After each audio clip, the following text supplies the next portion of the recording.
What's going on, everybody? Welcome to tonight's broadcast of the LPL here on LPL English, where we're going to kick off the night heading back to Group Ascend with a repeat appearance from two teams who find themselves 1-0 to start the season.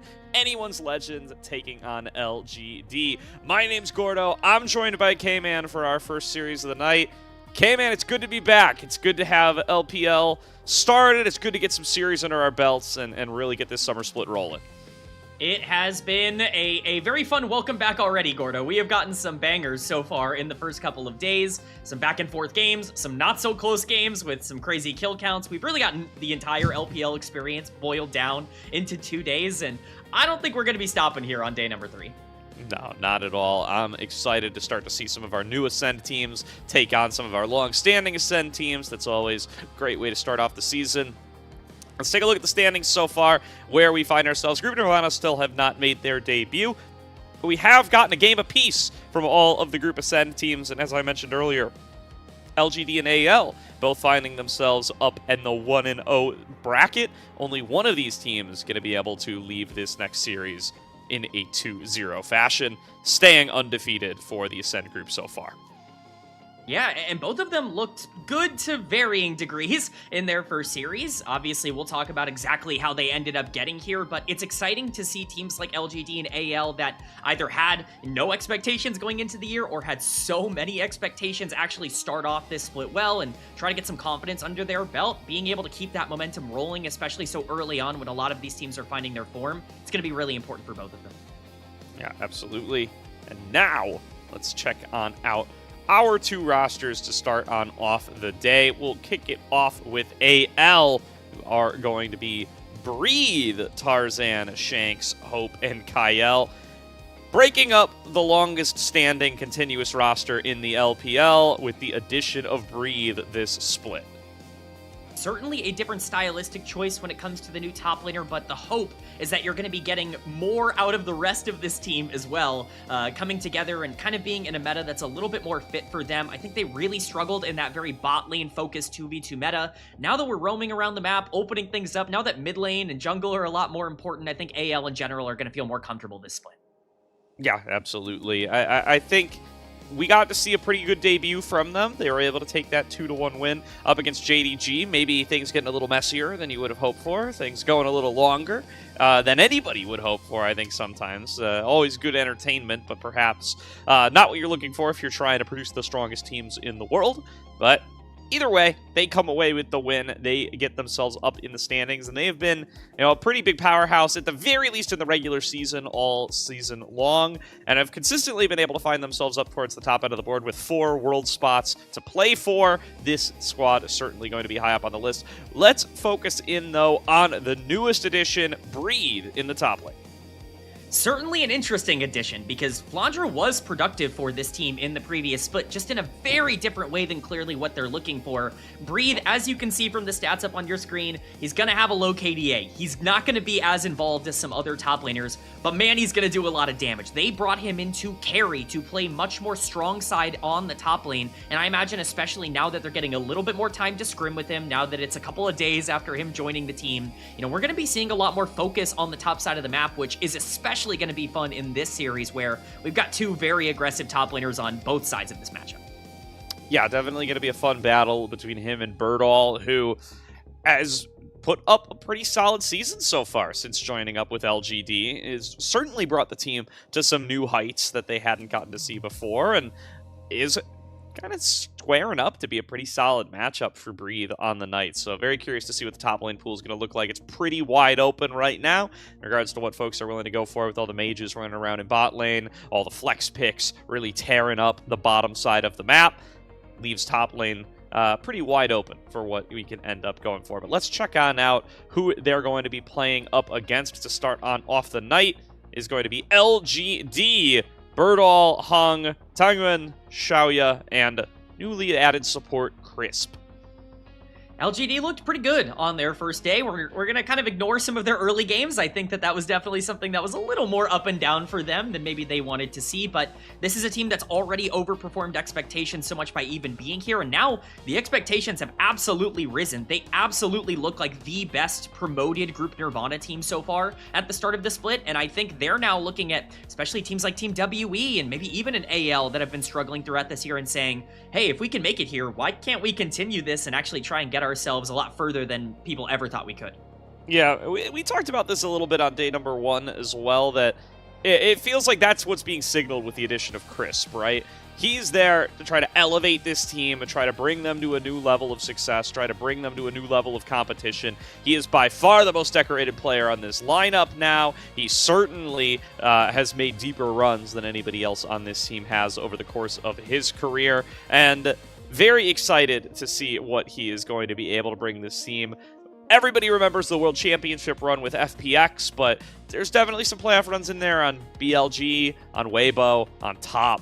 It's very, very good results across the board for Ol Crisp there, and him rejoining the league after taking most of the year off to match up with this LGD team and try to elevate them is going to be a major focus for this team.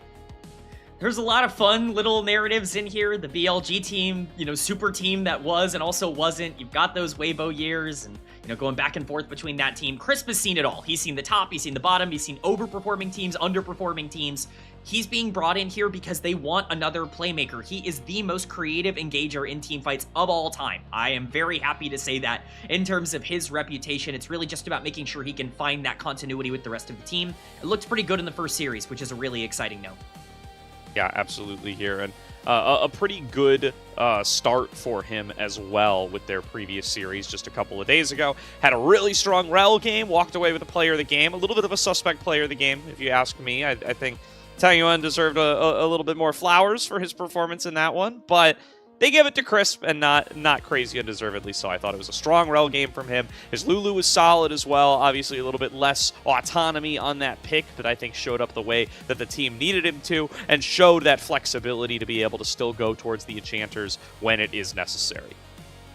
Yeah, Crisp has always been a lot more flexible than people are willing to give him credit for. Yes, he's known for these big highlight plays, but he does a lot of the little things well in that same vein. He's one of the pioneers of kind of the modern way of establishing vision in the river, especially going back to around 2019 and 2020. He's somebody who just understands where he's supposed to be, and especially coming into a team that doesn't have as much experience at this level, he is definitely a very valuable add for them. Yeah, definitely. And, speaking of the experience at this level, LGD really reaching some new heights here. We talked about how a lot of these other players have not found that level of success, and you can really see it here. Hong, Xiaoyun, Tangyuan, all hitting their new high as far as how well they've been able to finish in an LPL season with that 5th, 6th finish in 2026. A lot of these guys, look at Xiaoyun and Tangyuan here, right? These guys hadn't even sniffed top 8 before. The fact that they are able to get all the way up to 5th, 6th, and now come in to the summer split with a roster upgrade, with the momentum at their backs, they're looking to be able to turn that top 6 into a top 4 and see if they can get themselves a spot at Worlds. Well, that's the thing. I mean, when you look at the narratives of these players that have gone throughout their entire careers, almost all of them were big prospects with expectations that weren't really able to make it happen for the teams that they were brought into originally. Even some historic organizations that, gave Hung a chance on WE or, RNG with Tangyuan, they just weren't able to make it happen. They come together as a unit and are able to grow and kind of get into this spot themselves. They've earned it for sure. The question now is, where is the ceiling for this team? Because they've already shattered their own kind of expectations before the split was going on. And again, let's be honest, the top of the LPL, it's not exactly the most consistent right now. There is a potential hole and opening available. We'll see if they're the team that ends up grabbing it.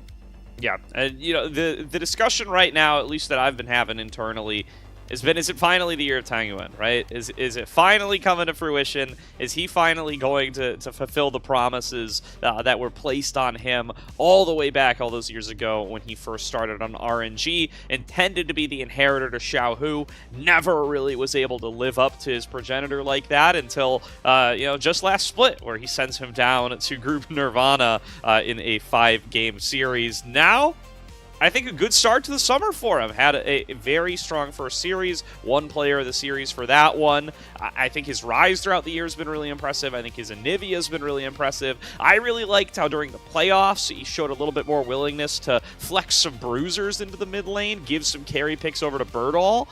I think that's a really good kind of level that they bring that a lot of teams aren't really going for. I'm very curious to see if he's going to be able to continue to pick that kind of stuff up as we get into the rest of this summer split. Hung Yuan has been exciting all year long. It wasn't even just to the beginning of this split or the playoffs. I believe he was our broadcast choice for Group Nirvana All-Pro in the mid lane as well. So this is somebody who has absolutely been on people's radar. He has really kind of emerged throughout all of this year after kind of being given up on as a true primary carry threat for this team. He works off the rest of this team very well because he is a great team fighter. He understands where he needs to be in the mid game. He absolutely has a great sense of roam timers and what he needs to do to be able to enable everyone else on the team as well. He's selfless in terms of what he can sacrifice. Pretty much all the promise that we wanted to see from him when he was a rookie and getting a lot of praise on RNG, it's absolutely starting to happen now. And if he continues to grow, I mean, man, he's looking really, really good. This mid lane matchup could be very fun tonight. Yeah, and I don't want to overblow a series against the EDG too much, but I think had some really good understanding of his win conditions in that series, did a really good job of outputting a ton of pressure on to leave, making it really difficult for him to be able to do his job. He was set up to carry in that game number 2, and Hung Yuan played a huge role in ensuring that that was not going to be the case. Got some assistance from old Hung there as well. But then again, we have to talk about AL, who have had such a successful run really over the last 2 years and change compared to their history, and are showing no signs of slowing down here, right? They bring in Breathe in the top lane. This is meant to really unlock the rest of the power that Tarzan and Kyle, as perhaps one of the best support jungle duos in the world, have been able to bring over the course of these last few splits. And we'll see if Breathe is going to be that missing piece, that missing additional carry threat that they need to be able to get themselves over the hurdle, really start to perform in these later splits, get themselves back to the international stage, and get past their seedling yet again. That's the hope for this team. Again, Breathe being brought in to be that carry on the top side. The big difference between him and Flandra. Flandra is awesome at those tanks. He's great at Cassante, he's great at Ornn, he's great at Sion. They don't want that anymore out of the top side. They want to start playing a lot more aggressive. That is my read on why you would bring Breathe in the first place. And I'm just hopeful we actually get those fireworks. He was on tank duty a little too much for my liking in that first series against JDG. I don't want to see any more tanks. I want to see this guy get counterpick on the top side and actually go out there and have a chance to outplay with his awesome mechanics. He was an all-pro caliber player last split for Invictus despite their own sets of problems. He is still in very good form. Absolutely here, and that's what AL's looking for, right? They want themselves to have that kind of explosive top laner. You love Flandra, you love his unique pocket picks and stuff, the Vayne, the Rek'Sai that he was bringing out last split, and he still may very well be in the back pocket before this split is over, but I think giving themselves that additional layer, giving themselves that additional threat, going to be super valuable for this team. But it's a big risk, right? This is one of the longest running continuous rosters that League of Legends Esports has seen in a while. Obviously everybody thinks about that T1 lineup, but teams actually staying together year to year, super uncommon. Even more uncommon for it to actually be successful and for them to improve on one year to the next. It's just been such a rare occurrence when it does come through. AL, arguably one of the success stories at this point, even though they haven't been able to put themselves together another split win. They're at the very least maintaining their form and continuing to be a threat towards some of the best teams.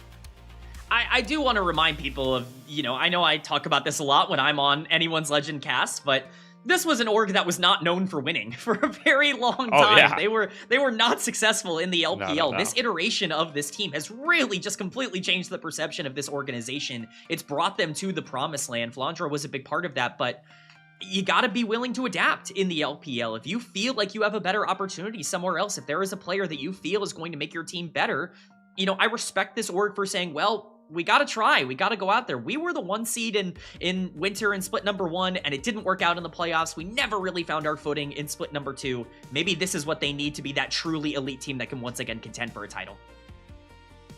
Maybe that is going to be the recipe that they are missing. I think top 4, super achievable for AL, right? It's been right around where they've been hanging out. It's been them and the BLGs and the JDGs and the tops of the world over the course of the year so far. Just got to hold strong. Certainly would love to improve. Certainly would love to take advantage of some of the roster moves occurring on the BLGs of the world and get yourself higher up in those standings. But you definitely don't want to start to slip. It would be a major tragedy and a huge disappointment to AL if they were to bring in Breathe, stumble just a little bit, and find themselves in more of a 5th, 6th category and lose out on this opportunity. I mean, that'd be a nightmare for AL. If they miss Worlds, that's a disaster for this team, considering what the expectations were going into the year.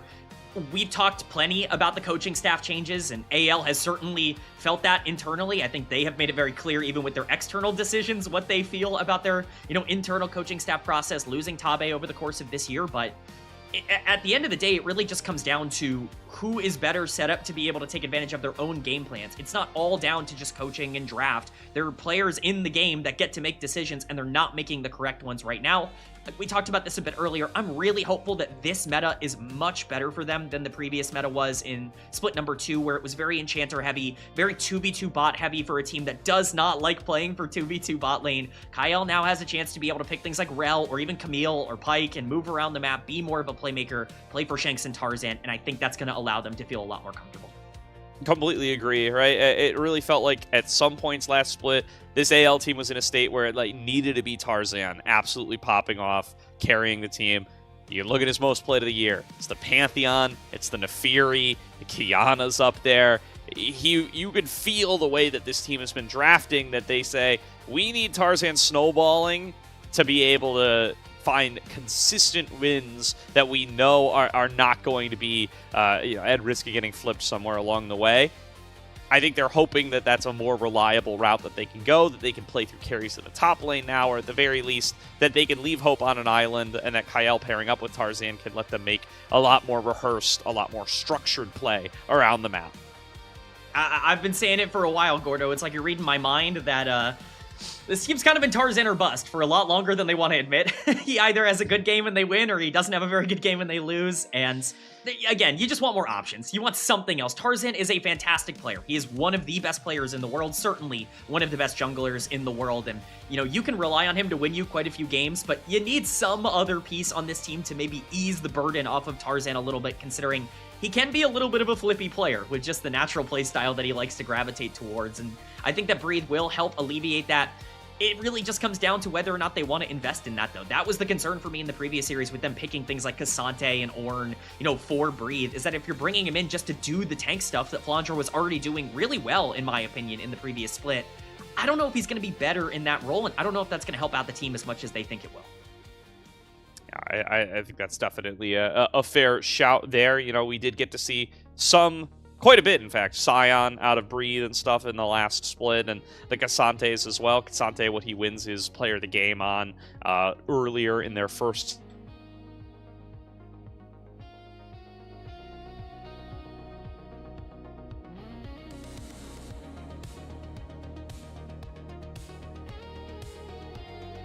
Yeah, it's going to be that Syndra first pick coming through from LGD. I really like this. Tung Yuan had a great Syndra game in the first series that they ended up playing, as I'll take over for a little bit with Gordo no longer here, but this can also be a flex. I'm not sure if Xiaoye is really comfortable on it, but Syndra is incredibly broken on the current patch. She's just one of the most consistent champions, period, whether you play her mid lane or bot lane, and so, really like this as a first pick. It does give some priority over to AL, and I talked about wanting counter pick for Breathe. They don't want counter pick. They're just going to blind pick this Gnar with the Jace already taken off the board and just say, well, no Jace, no Vayne. If you want to go something ranged, it's going to have to be something a little lower on the totem pole.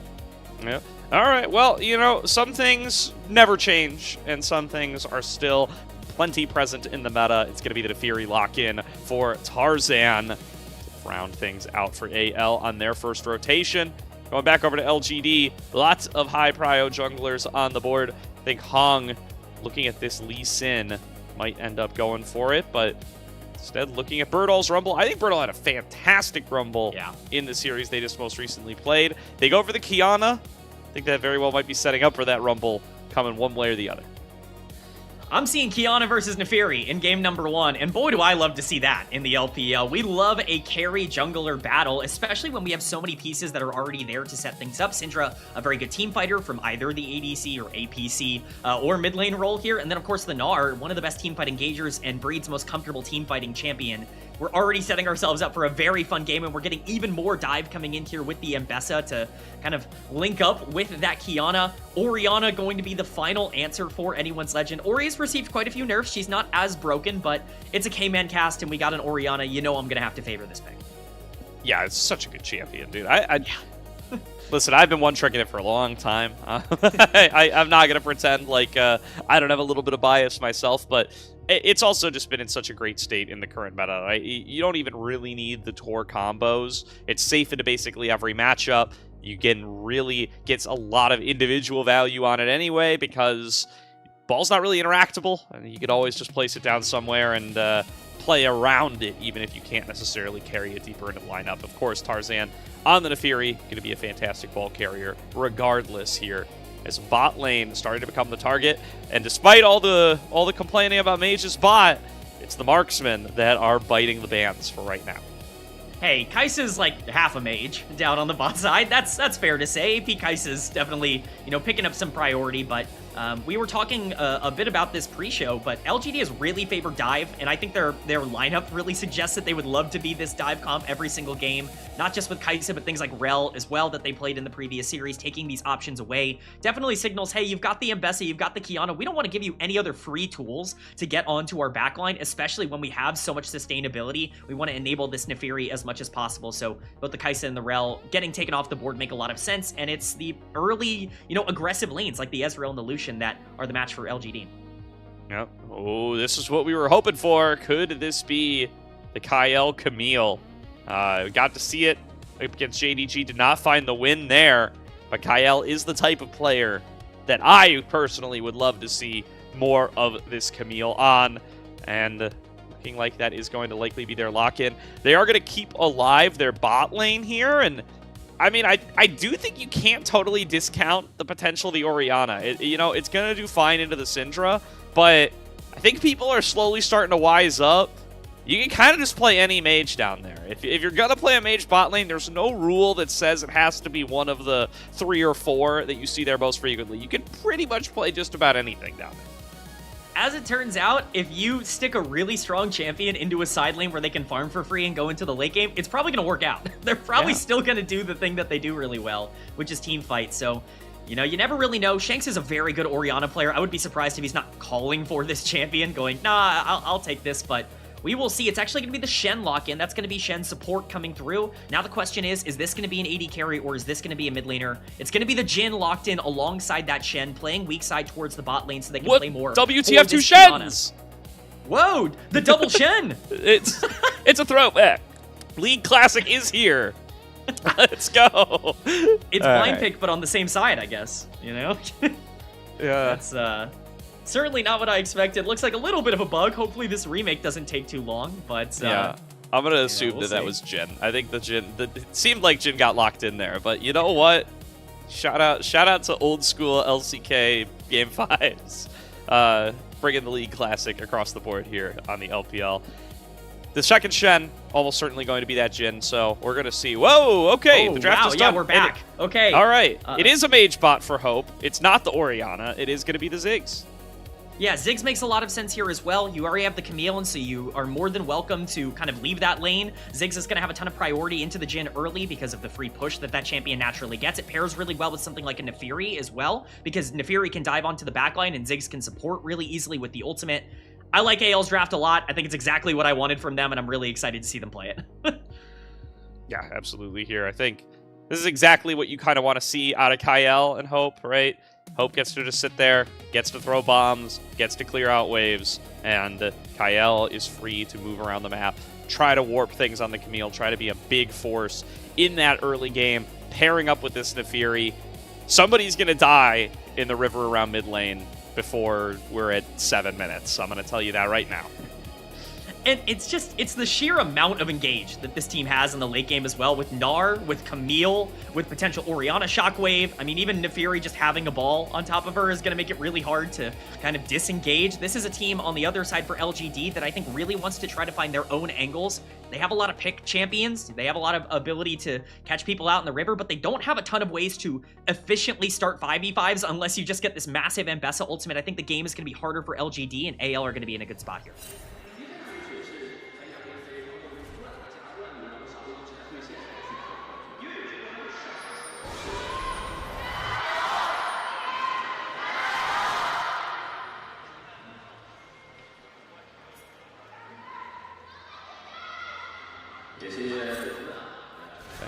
Not a lot of AL love coming out in this crowd today. It's you know, dude, Crisp has really brought the LGD fans out in droves. I'll tell you that much. Everybody's very excited to have this guy back. There's Kyle starting at level 1.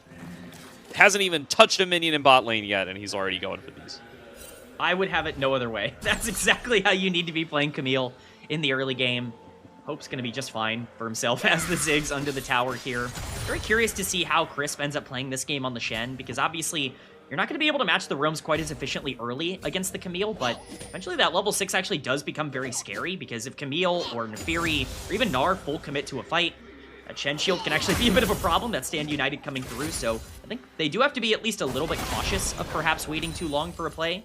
That being said, I'm sure AL has a pretty good game plan here. They're usually very good at playing around these very early aggressive junglers, especially when they have these separate side starts. Definitely. Oh, going to be a topside clear into a recall out of Tarzan, so he's going to have that extra sword when he does show up on this bottom side and start trying to fight for scuttlers. Just trying to get each little piece of advantage that you can find for yourself if you are planning on going for these sorts of early combat. Nice job from Tangyuan there, stacking up that Syndra passive. Really critical to try to get those extra splinters of wrath every opportunity you get in this lane. Yeah, Tangyuan's been really, really good in the laning phase throughout this year, even in matchups that you don't dominate. And once again, he's just looking awesome. Shanks? Yeah, going to force the flash there. And again, love that Tangyuan doesn't use his own flash. He knows that it's a forced flash out of Shanks, doesn't feel the need to blow his own because the threat is just enough. I mean, that's a huge play for Tangyuan, and once again, he is just popping off in the early parts of these games. He has been so impressive, not only throughout the beginning couple games of this split, but throughout all of 2026. This Syndra has shown itself to be a big power pick in the meta. Getting an Orianna flash at level 3 certainly is something that's going to matter with these junglers being so active on the map. Definitely. Going to be the old exchange of scuttles. Tarzan gets his. Hong already did collect his. And they are going to immediately start to move into this red side jungle. He's got Kyle at his back. Going to claim whatever slots of vision they can get. And if Tangyuan's going to continue to be an aggressive bully in this mid lane, they want to be there to punish. I mean, that's the thing. Kyle has to sit here to try and protect his mid laner right now so he can shove out this wave because it's pushing against him. Crisp is here, though. Just going to have a little bit of supportal combat trading, but overall, this is really, really good for LGD. Yes, your Jin's going to get pushed in, but eventually he's going to be able to equalize a little bit in terms of that CS, and as long as the Syndra stays ahead, he's going to have more combat power to be able to take any of these skirmishes. Yeah, you just want to put up your walls, you know, have your defense ready for what this Camille's going to do. And so far, so good. Matching Kyle, keeping him marked, and knowing that that Shen is going to provide more value later on in the game, as long as the Camille doesn't get to a state where she's got free items from all the kills she's participated in and is sort of acting as a third solo laner. As long as you avoid that, you are going to be feeling a lot better about the value that you can get brought in from that Stand United and from that taunt. That is absolutely true. I mean, Shen is incredibly good as a champion. I have been hyping up his just raw base ability throughout the entire year, and that certainly is no different this split. Kyle's going to have a lot of pressure on him to make some proactive plays. Right now, it's just kind of hovering around where the Shen has been. I don't think that's going to be the most active thing that he can do. Definitely going to be intriguing with this dragon spawning in 15 seconds if we see something happen like Hung on the top side. Nice trade from Breathe, but he's got to navigate his way out of the play now as Hung has arrived. Dashing through the minions, Flash going to be forced, still going to find the snare and find the execution. Hung picks up first blood for LGD. Very, very well done by LGD. They just continue to have very strong early games, but Kyle is mid. Coming on through, going to be able to find that knockback onto Tangyuan, who is trying to exchange fire. Back onto Shanks, has the level 6, does not matter. Will drop down to Kyle, who equalizes the scoreboard as Tarzan starts off this dragon. It's exactly what I was talking about. That Camille needed to make a play happen mid lane. Tarzan was always going to have priority over this dragon because of the commitment on the top side. A happy trade for LGD. They're going to get their gold lead, but they're going to lose the objective for it. I think that definitely favors AL, a team that's going to have an easier time making plays throughout not only the mid game, but stacking these dragons is really important for the late game as well. Yeah, I think they're going to be happy with that on the AL side as well. They get to start that dragon stacking game plan, and that is the best response that they can produce for Hung showing himself topside. Breathe did buy a lot of time, rushing back, trying his best to stay alive. Hung has to expend his own flash to get the kill, and when he's low HP, no flash, you know you are free to control the mid and bottom side of the map. Tarzan returning up towards his top side now, as we do get to see a little bit more calm on the Rift, and already that gold lead starting to evaporate a little bit. Yeah, that is definitely a problem for LGD, especially because this mid lane is basically just going to be a 3v3 at this point onwards, as Breathe takes a little bit of damage under the tower, but he should be fine. No flashes on either mid laner, at least for the next minute or so, means that there's going to be a lot of hovering from both Kyle and Crisp as vision gets controlled, and we kind of set up for these grubs that are going to be spawning in just over a minute as well. LGD with some topside, at least pressure a little bit after Breathe died. See if they want to use it, but Crisp is way too far forward. Yeah, he's at least going to lose some of his health here, but there's the ultimate out of Tarzan, rushing his way in. Crisp, as you said, perhaps getting caught, but Hung with a big supreme display of talent just blows up Shanks. It's a 1-for-1 trade, but now Kyle, stuck with the scatter of the week, will be shot down across map by Xiaoya, who now gets into an engagement with Hope, knocked away by the satchel charge. Quick 2-for-1 going the way of LGD. That Kiana is really paying dividends right now. 2-0-1 for Hung, 700 gold up. That's a huge play to get LGD back in this game. It was looking a little bit scary. I was going to talk about that grub priority, but with Breathe having to shove on the top side, I was getting a little nervous for their state. I thought Crisp was way overextended here.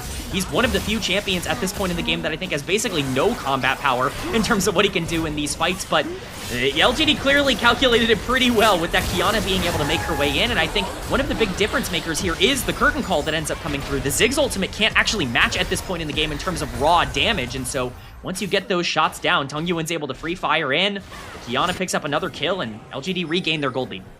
Yep.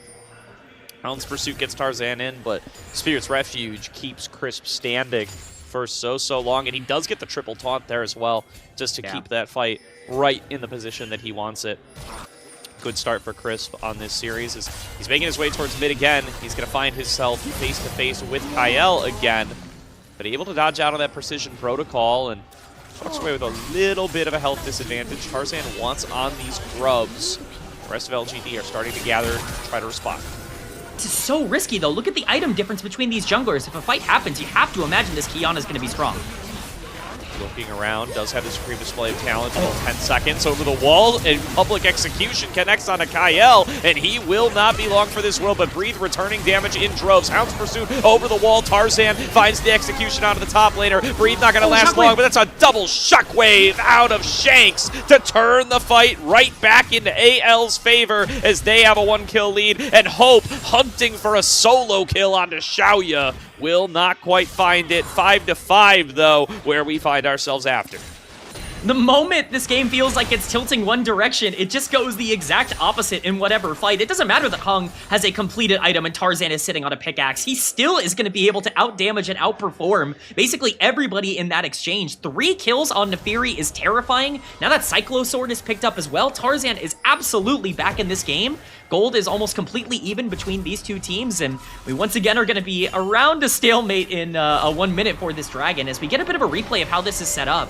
It's just not really all that well done by LGD. Vertil is here to try and get himself over the wall, but because the ult goes down onto Camille, look at the people who are getting untouched throughout a lot of this fight. Shanks is basically untargeted, and Tarzan at this point gets to jump in and free fire on Vertil. The flash is completely useless because he's already targeted. Breathe goes down for the Sims, but the shockwave is massive. I mean, holding that the entire fight is very clinical from Shanks. I would have been tempted to use it earlier, but very well done from AL to get themselves back in the game. Definitely, and I think a lot of it that Hung didn't have access to his ultimate, right? There's just that little bit of cooldown difference. He does get it out before the fight is over, but he has to just throw it through the river rather than getting the big shove into the wall that you might hope for. And it does end up costing LGD as far as what they're able to output in the fight. Brings us back to that stalemate with the grub difference going the way of AL. And now they're looking to get onto Hung inside his own jungle. Gnar into the wall from Breathe. And Tarzan is there to finish the job. He gets his 4th. Man, Tarzan and Breathe, we were curious about what their synergy was going to look like. It's looking pretty darn good right now at the start of this first game. Dragon is on the map. Tarzan can just waltz over and pick that up. They have a gold lead basically for the first time in this game. They're going to be stacking those dragons. You know, I was going to point out that there's a massive level difference in the support position. Crisp is just hitting the halfway point, but Kyle's caught. Yeah, found in transit. Curtain Call opens up, and it's not even needed. There's a huge unleashed power out of Tangyuan to finish what he starts. Crisp holding him still the rest of the way there. And AL just have to be so cautious about the pick potential that LGD bring to the table with this Syndra.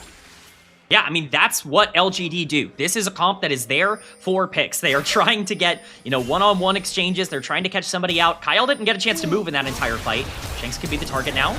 Whoa! Flash in from Hung, misses. Supreme display of talent. Tangyuan missed his scatter as well, and they're going to look to get something back. In with the Hextech ultimatum, holding down Hung, picking up a kill for Shanks, and Crisp is going to meet the same fate.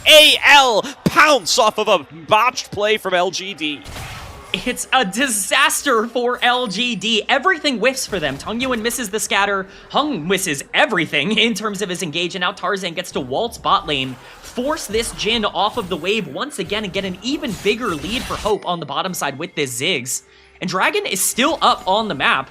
Tarzan's going to be able to farm this up. He's level 9 and halfway to level 10. Hung is just getting halfway to level 9.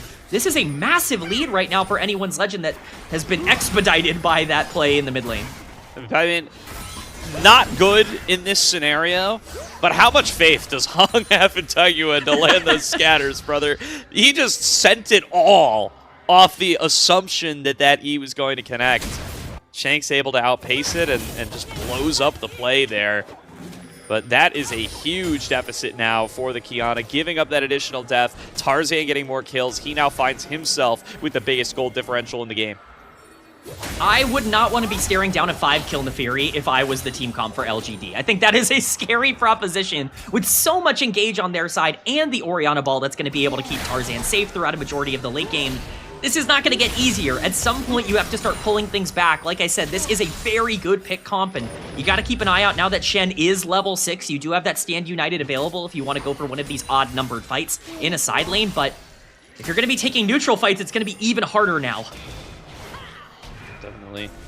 Tangyuan spots out 2, trying to get his way up towards the top side. Hung now knows he has a small window here to pressure Breed. Just going to play respectfully, sacrifice it over. Dragon gets soloed out by Tarzan, as Hope is still very strong in this one-on-one up against the Jhin. Gets himself a couple of CS, or a couple of waves worth of a CS lead, rather, and should be pretty close to taking down this first tower with the satchel charge. Ziggs is such a good champion, man. He's just going to get so much for free on the bottom side. So much free damage as well from Orianna. Everybody keeps telling me about the nerfs. Hope took the tower, by the way, but, you know, we kind of expected that on the Ziggs. 2K gold lead. This Ori is a problem. Again, I know we've talked about the champion not being as strong as she was at the beginning of the year. The phrase I've been using throughout all of 2026 is that she's basically Lulu and Victor combined into one champion, and it's pretty hard to overcome if you give her any sort of gold lead. Shanks is going to be in a very strong position to enable this Neferi throughout a lot of the late game. Yeah, has done a great job of avoiding deaths since getting that Dark Seal as well. Stacked up to 8. From just having participated in these couple of skirmishes. That's going to be a nice little boon snowballing into Shanks' pockets that's not shown in the gold difference as well. And yeah, I mean, just LGD have left Xiaoya in this one-on-one throughout a lot of this early game, and if they're not getting advantages on the opposite side of the map for it, they're going to continue to fall behind. Kyle spotted, takes a rough trade up against Birdall and Crisp, but has the backup of Tarzan to just end the play where it starts. I mean, what are you supposed to do? Tarzan's been a full level up on Hung the entire game. It's just so hard to ever imagine a world where you can fight into this Neferi at the level 11 power spike when you don't have that as Qiyana. Yes, you have your Serpents completed. That is a little bit of an advantage in favor of Hung, but it's still very scary either way. Even with Herald on the map, you don't want to overcommit to a play and throw the entire game away. LGD need to try and get better vision control. Look at your minimap right now. It's all red in terms of the wards that are in the river. If that's going to be the case, it's going to be even harder for this pick comp to actually accomplish its goal. Yep. And now Breathe gets to lane in the bottom lane. He's got the long lane with the turret down to be able to run people down on this mini Gnar. AL doing a really good job of just setting up the map the way that they want it. And as you said, LGD just do not have the control, do not have the vision to be able to change that result much at all. And now going into Fog against the Camille, against the Neferi, always so dangerous. Or maybe not going into the Fog at all, maybe just waiting in your own jungle. Even that is too much. Hung is dead. It's just impossible to play this game if you're the Qiyana. You're still waiting on level 11. You're not even there yet. Tarzan's almost level 12 in terms of where he's at. Tung Yuan's even free pushing down on the bottom side while you take this Herald. It's everything on the map going in favor of anyone's Legend at the current moment. Even Shank's starting to push into the top side here. I mean, they are absolutely dominating. This is the mid-game team that we remember from last year when AL was picking up so many wins against top-tier teams. They were dominating at this exact thing. It's really exciting to see them get back to basics here in 2026. Definitely. It's really satisfying to be able to just wreak control across the map. And like you said, that's the power of this Camille right there, too. Once it does get a little bit of gold in its pockets, you can just jump on the enemy jungler, and a little bit of backup damage from a friend in a nearby lane. That's a kill, and he gets to just cycle that right back on through, already halfway to getting the Hextech Ultimatum back up, already pairing up with Tarzan to try to pressure Birdall in this side lane, and Birdall just has to give it up, right? He's aware that they're in the area, but there's nothing he can do about it. I mean, that's the scary thing, right? Is it's not even just the Hextech Ultimatum you have to worry about. At this point, Shockwave is going to kill you. Like, you're going to die if you get hit by that CC ability. Breathe isn't even at these fights right now, but the Gnar is also a gigantic problem to try and engage on because he is such a brick wall on the top side, and you don't really have any tank shred with the Jhin down on the bot lane. It's just becoming very, very scary for LGD fast. This was already a comp we were worried about getting outscaled, and they've really allowed the gold to go into, I would say, the right spots. But the right spot is the fact that basically everybody on AL has gold at this point. It's very evenly distributed, and that certainly does not make it easier for LGD to find ways into these fights. Dragon number 3 spawning here in just a couple of seconds. Already Kyle in the area, fresh off a recall, placing down a fresh new slew of wards, keeping Tarzan in the area as well, getting both of the lanes nearby pushed out. And they're just a little late here on LGD's side. I think Hung took a gander up towards top to see if they could collapse onto Shanks. Did not see the opportunity to do so, and now he's arriving to this one a little bit late to the party. The full control over the river belongs to AL. I do like the idea to try and look for something on the top side, but it's going to be difficult. Teleport coming in. This is going to be the Orianna. Breathe is going to be walking, potentially looking for a flank angle. We'll see if they want to set up a death trap here, or if they actually want to start up the objective. It's a full 5-on-5, but AL with the lead, AL with the control, AL with the Orianna ball, blocking off some of these entrances, and the Ziggs throwing bouncing bombs across the way. They have so much zone control on this team composition to soften up targets before the Camille and the Fury go in. Pretty dangerous stuff for LGD to try to walk into it, and hey, here's Rift Herald to make things even tougher. Kyle gonna jump into it, gonna threaten some big knockups as they work on the Dragon. Hung's over the wall, looking for the steal, throws out the supreme display of talent, cannot secure the Dragon. Kyle crashes in towards mid. They're going to try to make a play onto him. 3 versus 1, he's not gonna last very long, tries to flash his way back out, chased out by Birdall, and the first kill of the fight goes to LGD. Birdall flashes back over the wall to be able to avoid the re-engage, and Tarzan takes a big shot from Curtain Call to disengage the fight. LGD get 1 for 0, but Dragon number 3 went to AL. Pretty sloppy fight, all things considered, from AL. Kyle just taking that Battle Herald right to his death in terms of how he wants to set it up. It's just a little bit too much separation for my taste. I think you're really strong in the front to back, but at the end of the day, you got what you came for. You got Soul Point.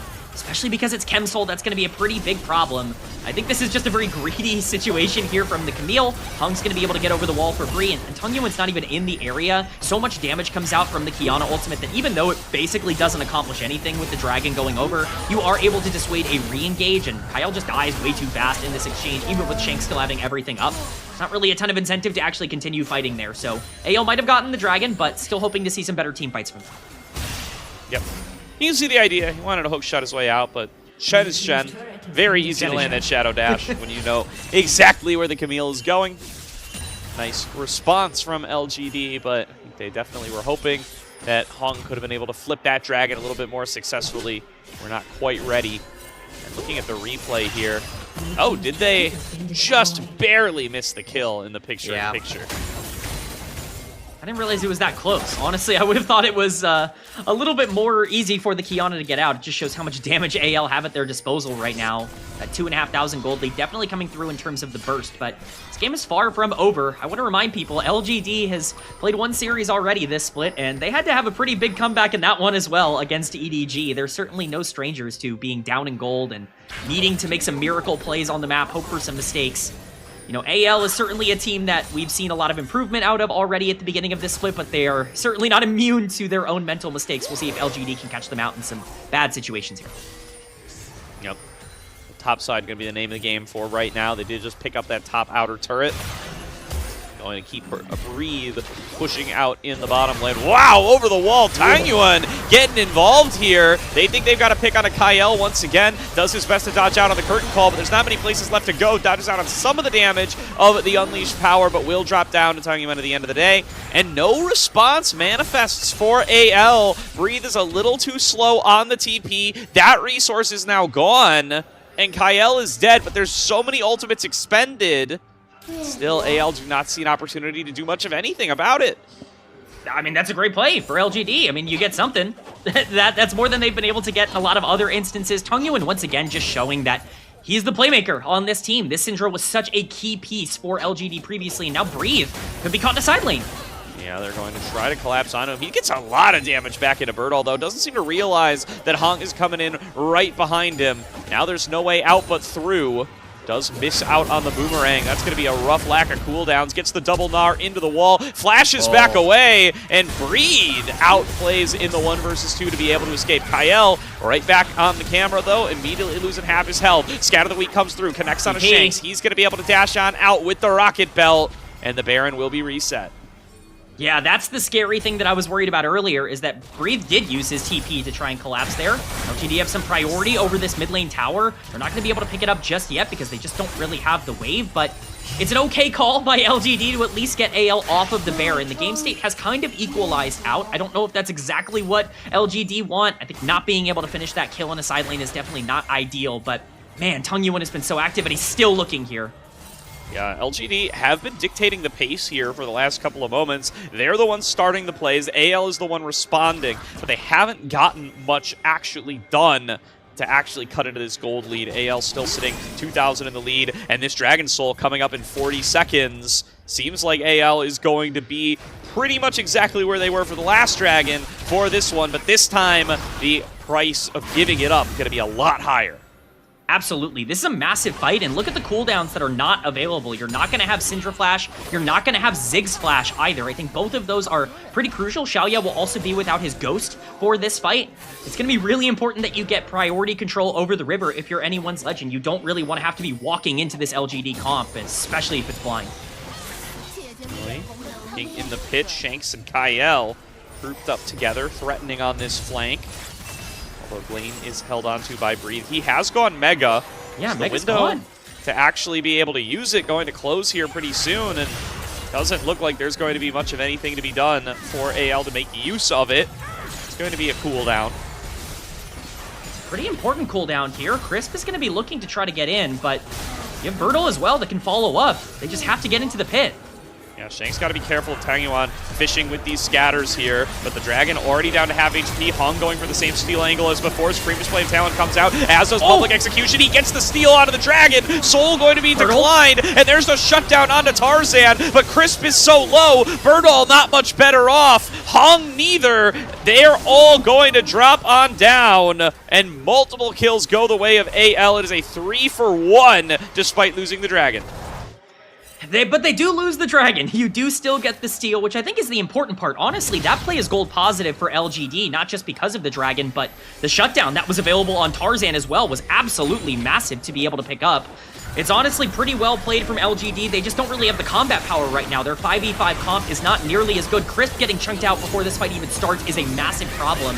The ult actually does really well, and Birdall does a great job to be able to combo it down. Tarzan also chunked very quickly and ends up falling to this Ambessa, which is very important, but Hung dying on the back end means that there's really no way to re-engage. It's very well done by Shanks in this fight to once again go untouched. This guy is constantly free-firing without any sort of actual repercussions, and AL, for as much as we can criticize the way they set that up, are still walking out feeling okay if they can hold on, and Baron's on the map.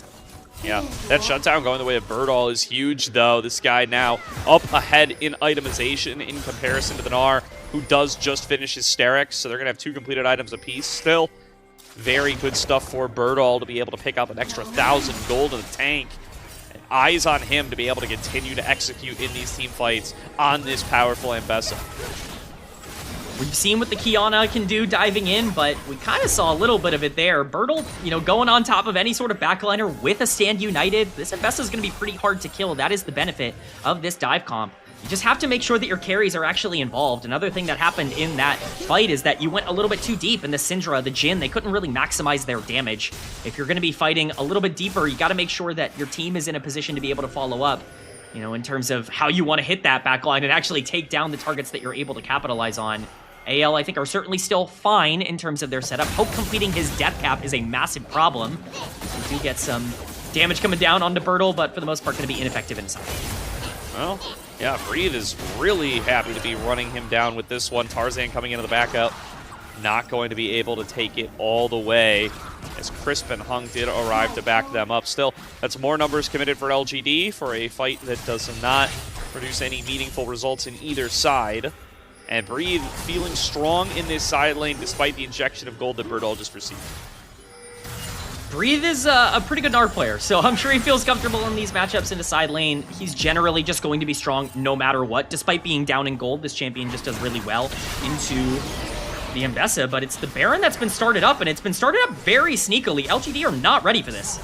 No, they don't even seem to realize what's being done here. The dogs for Tarzan doing a lot of work to be able to tank up this Baron and let them work on it with Shanks, and now they're just trying to zone them on out, trying to keep a little bit of mystique to the play. Kyle just gets one shot, but he's able to return fire onto Hung. Now there's no smite available for LGD, so they can do the Baron more out in the open if they're able to keep their 4 members alive. Breathe, though, coming in on the flank, a little desync from the rest of the AL team. Does not seem like this was the plan. He jumps back out after a Gnar to the wall. Birdall going to be pressured, forced to retreat. Curtain call, gets Shanks low, fires the last shot on towards Hope. Tarzan going to be able to retreat, and AL walk away with blinking health bars.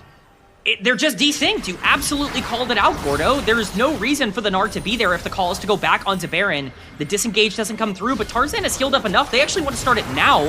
Hung is still dead for 7 more seconds. This should still go down in favor of AL, despite how, at times, sloppy that fight ended up looking. Yeah, Nefiri Gnar is a hell of a drug. They don't need a traditional marksman to be able to work their way through this one. So it's once again on LGD to try to find a pathway in. Crisp is approaching, but 3k HP on the Baron. It will not be here for long enough. Smited down by AL, now looking for the fight. Birdall throws himself right back in, but one slew of abilities all he's got. He doesn't have the public execution any longer. Mega Inferno Bomb clears the mid-wave, and AL are getting away wearing purple. Yeah, the fact that they get away with this is insane. We get to see the initial engage here. Kyle just going right in onto Hong, and he does a lot of damage. This Kiana's going to get bursted because of the lockup, and the Ziggs ultimate after that death cap is just disgusting, but it is a trade 1-for-1, and while you lose Smite, you're also losing half the health on Neferi. At this point, this play is fine, but Breathe overextends. There's no reason for him to just be walking through the jungle. It's well done by LGD to capitalize on that. Even if Bertle and Crisp have to trade almost everything they have, this should theoretically be the end of it. I think if this final 4th shot goes into the Neferi, that entire game ends up changing, but 6 seconds now on Soul, and LGD are just saying, hey, you want our base? You can take it. We're going to take the dragon instead, I guess? Yeah, forgetting about the base perhaps a little bit there, LGD. They run all their members over to the dragon, and Baron Buff is doing Baron Buff things. The mid lane inhibitor going to fall down. 2 people are still working on this dragon at perhaps the cost of the entire game number 1. Taiyuan gets one shot by a jump in with the Hextech ultimatum off of Kael. Both Nexus turrets are down. Breathe firing away at the Nexus, and LGD so interested in preventing the Soul, forget about the Nexus. Game number 1 goes to anyone's legend. It's the funniest way the game could have ended, Gordo. There really was not any sort of... I mean, Dragon for Nexus is exactly what I wanted to see at the end of this game 1. What a banger. I mean, that was a back-and-forth affair. Anyone's Legend were not clean, but they certainly kind of called LGD's bluff multiple times throughout that game, and it really came back to bite LGD, who did not have a clear answer. Yeah, I mean, listen, you can come at LGD with that late re-engage from the likes of Breathe and say, hey, you know, these guys still got a little bit of growing pains, they got a little bit of work to do, but then LGD does that, and AL's superior macro game shows itself yet again. They make the right call. I think hard to argue that that wasn't the right call. They definitely made the right call. I think I might push back a little bit on the idea of superior macro game. I think, you know, in isolation, you're correct, right? It was better than LGD's. I'm not going to sit here and tell you that it was good macro. I think rushing the base was a call they could have made, and LGD giving it over is another call they also made. But at the end of the day, it's forcing your opponents into decisions that they, you know, have to make. That's something AL did really well last year. One of the things we always praise them for is that it felt like when you played anyone's Legend, you were always forced into these 50-50 decisions where there weren't really clear answers as to what you were supposed to do. This is a little bit more clear-cut onto what you were supposed to do, but they still obviously forced LGD into an uncomfortable spot, and they screwed up. They forced a team that they are better than to make a mistake, and that mistake was made for sure. Yeah, no, definitely. So, we walk away from game number 1, looking at how AL were able to build up that lead, looking at how they were able to create themselves a favorable position throughout playing through this Neferi, using the Camille. A lot of the time, it was a bit of a suicide mission for Kael, but it was able to produce a lot of strong plays, combining with Hope, combining with Tarzan, get those members ahead, get those members into a position to be able to perform in the fights. And the Dragon control was strong enough that the Dragon win condition did end up being the deciding factor at the end of the day. That's something that I think is really important to point out, because those were objectives that were generally given over by LGD in the early game. That Soul ended up being something that they felt they had to over-contest for in the back end, you know, even to the point where they give up so much gold trying to fight them 5v5 and, you know, kind of separating themselves to get that steal even before they end up, you know, losing the game off of Soul. So it's just one of those things where you don't want to be giving these objectives for free in the early game, even if you get other trades on the other side of the map. I think more importantly, it just really didn't feel like they understood exactly how to play their comp. They drafted this pick comp and went for way too many 5v5s in this game, and I think that really came back to bite them. Yeah, and then at a certain point, it felt like they were forced to, right? It was Dragon after Dragon after Dragon after Baron after Dragon, where the fact that they were not able to control over this bottom side, the fact that by sacrificing bottom side, they didn't really accomplish their goal of getting much of a lead for Bertle or even Taiyuan, meant that they get forced into these 5v5 situations. They have to show up and challenge the third dragon. They have to show up and challenge the fourth dragon. They have to show up and challenge the fifth dragon, and eventually something breaks. I mean, that's the thing, right? And that's why it's very scary to give over these objectives for free in the early game. I think it's unfortunate. I think one of the things I really want to point out in a positive way for AL, we talked about the Camille having up and down moments, maybe not surviving super long in some of these team fights. What Kyle used the Camille for throughout most of the game was really impressive, which was constantly controlling vision over River. The combat power of Camille, on top of the fact that you had a jungler that was basically a level up the entire game, meant that you got to really kind of choose, where you took every single fight, what the enemy was and wasn't allowed to see, and it really limited the kinds of ways that LGD were able to play around a lot of the AL threats, because they didn't exactly have perfect vision that entire game.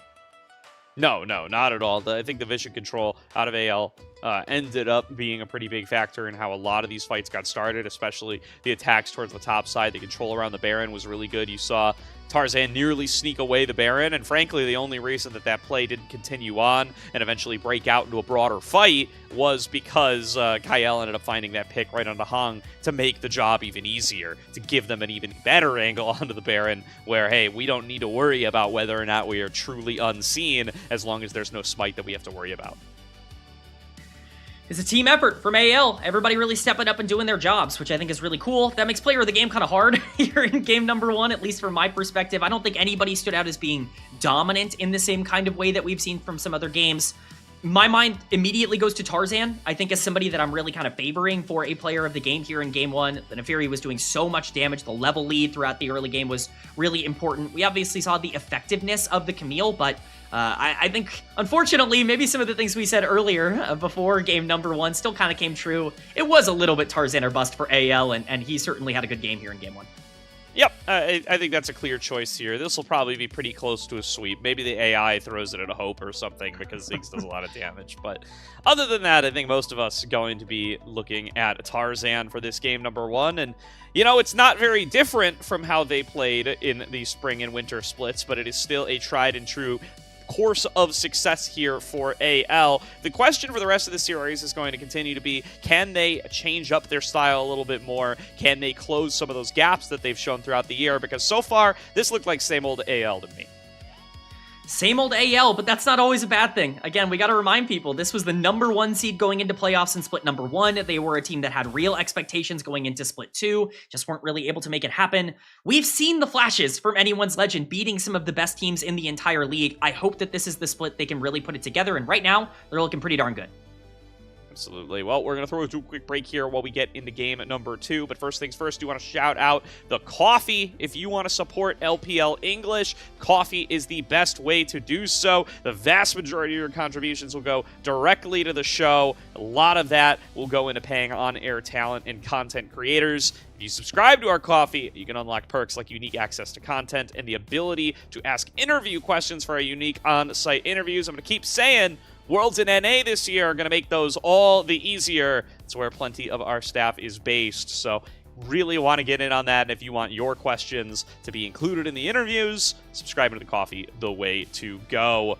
Thank you to everybody who subscribes. Encouragement to everybody who doesn't. And we will see you all after a quick break for game number 2.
Welcome back, everybody, to tonight's broadcast of the LPL here on LPL English, where AL find themselves up 1-0 over newcomers to Group Ascend LGD. Pretty strong start to the series here, K-Man. Little stumbles here and there, but by and large, it looks like same old AL back over to their same old win cons. Seeing anyone's legend pull apart in the mid-game and just absolutely devastate a team by forcing them to make bad decisions, it fills me with hope, Gordo. It fills me with hope that we are potentially getting closer and closer to that AL that we remember from last year. You know, I'm not there yet. LGD made a lot of mistakes in this game, and even AL I don't think had the cleanest fight setups. It feels like they're still trying to figure out their synergy with their new top laner, but certainly, at least at the start of the split, it's looking promising. Yeah, for sure. So, let's get to their second drive. I still want to see, can we get, you know, a little bit more Tarzan on some of the more traditional junglers here off of these individual carries, and can this team find more success through those routes now with this addition of Breathe? You've got to believe that's kind of the idea that they were going for. That's what I want to see them start to demonstrate here early in the season, especially if it's going to take some work to get it up to speed by the end of the season. We already saw in that game number 1, Breathe could be on a different page sometimes here or there, still kind of getting up to speed with the team. Let's throw them into the fire. Let's go from one end to the absolute other as quickly as possible. I absolutely agree. I mean, if you're going to be up 1-0 against LGD, this is the time to go out there and go, hey, I mean, you're a Skarner team. LGD is like the Skarner team of the LPL, and anyone's legend. Tarzan is a big Skarner player as well. Picking Skarner, maybe saving counter pick for the top side. I think that's a perfectly fine strategy here going into game number 2, just to see if you can play through Breathe. He had a great game number 3 yesterday, I believe it was, on the Cassante, and, you know, started off the split pretty okay. Didn't have the best game number 1. He was the only player on AL without a gold lead for a majority of the game, but that's naturally just kind of how that goes. You blind picked him Gnar. He's not going to have that safety of his comfort pick anymore. I'm very curious to see what direction they go in for game 2. As am I. Should be back in that draft here before too long. Of course, a lot of stable picks. Going to be Fearless away here. And definitely a little bit back to the drawing board for LGD. I liked the Syndra play out of Tanyuan. We had a lot of praise for how he played out the early laning phase. Beyond that, though, felt like they could not get a lot of their pieces rolling after they lost that first engagement around the topside Grubs. They kind of just fell apart in terms of how they set themselves up. Remember, that Grubs fight, that was so consequential because Hung had a pretty big lead at that point. He was able to get that first blood on the top side with a really nice gank at level 4, I believe it was, right after the first full clear. He gives up Dragon for it, but it's perfectly fine because you have a completed item going into the Grub fight, and Tarzan sitting on a pickaxe. I understand you don't have your ultimate available, but that should still absolutely be a fight that you have control over, and it's just misplayed to the point where you're separated. You don't really have priority over the river. You give a ton of gold to the Neferi. 3 free kills over to Tarzan. That was the mistake that cost them the game. It's just cleaning stuff like that up. Those are the kinds of mistakes that you could probably get away with in Group Nirvana. You're not going to be able to get away with that against anyone's legend. No, certainly not. So we get ourselves back out of stage. Looks like the players have gotten themselves back on stage as well. And therefore, we're going to be getting started here before too long. LGD, a strong start to their split with their 2-0 over EDG. Now find themselves down 0-1. Going to have to try to fight their way back and get themselves to a 3-gamer if they want to be able to potentially move up to 2-0, get an early head start on Group Ascend, find themselves at the top of the standings. AL in good position to be able to do the very same. I mean, AL certainly feel good about potentially getting that 2-0 here today, but if LGD can force a game 3, I mean, that's a really good sign from them. I think they can win a game 3 if they do get there. I think they actually have some decently deep champion pools, and they've shown themselves to be good later on in series. Players, especially like Tungyuan, you were talking about some of those bruisers earlier that they were able to flex into the mid lane, like Renekton and Sion in the previous split. Those were obviously big picks that I'm sure AL doesn't have a ton of practice against. Definitely could be relatively interesting if we get there, but you got to get there in the first place, and it's definitely going to be interesting to see the direction that they take. I need to see Crisp more unlocked. I really like the Shen in isolation when you think about the way that that draft goes, but you're never going to be able to match that early pressure of the Camille, and it just gave way too much tempo over to AL. I would much prefer to see them early pick an engager that should have a lot of aggression on the LGD side. Yeah, and you know, those bruisers in mid, they unlock Birdall to play some of these harder carries, which is, what we're talking about, maybe wanting to see AL go towards a little bit more. When he plays the Renekton, it's because Birdall's playing the Akali. When he plays the Scion, it's because Birdall's playing the Vayne. And that kind of dichotomy, the ability to be more flexible and to move carries around the map, has been a strong showing for LGD. They haven't been able to really take those and find ways to consistently win with them, but I like that they're trying to be more flexible in draft. They're trying to unlock those kinds of angles for themselves as they do look to grow as a team, because I think it's recognized across the board with the addition of Crisp, with these changes in style, with the addition of Birdall last split, that they have some developing to do. They have some upgrading to do before they're going to be able to be big contenders. Crisp is the big next step, and they're going to hope that that one can take them over the edge and make them a competitor in this league. Certainly want to give it their best shot. It's been a long time since LGD has been anywhere close to being around the world's conversation. I'm sure they're just like, man, we finally have a chance to be in the talks. We might as well, give it our best shot here. A lot of junglers already taken off the board for this one here in game number 2. The Vi, the Nocturne, the Poppy, and the Lee Sin, all not going to be available in this draft. That leaves Jarvan as really the big priority jungler that is left available. And AL with first pick, it feels pretty obvious to me.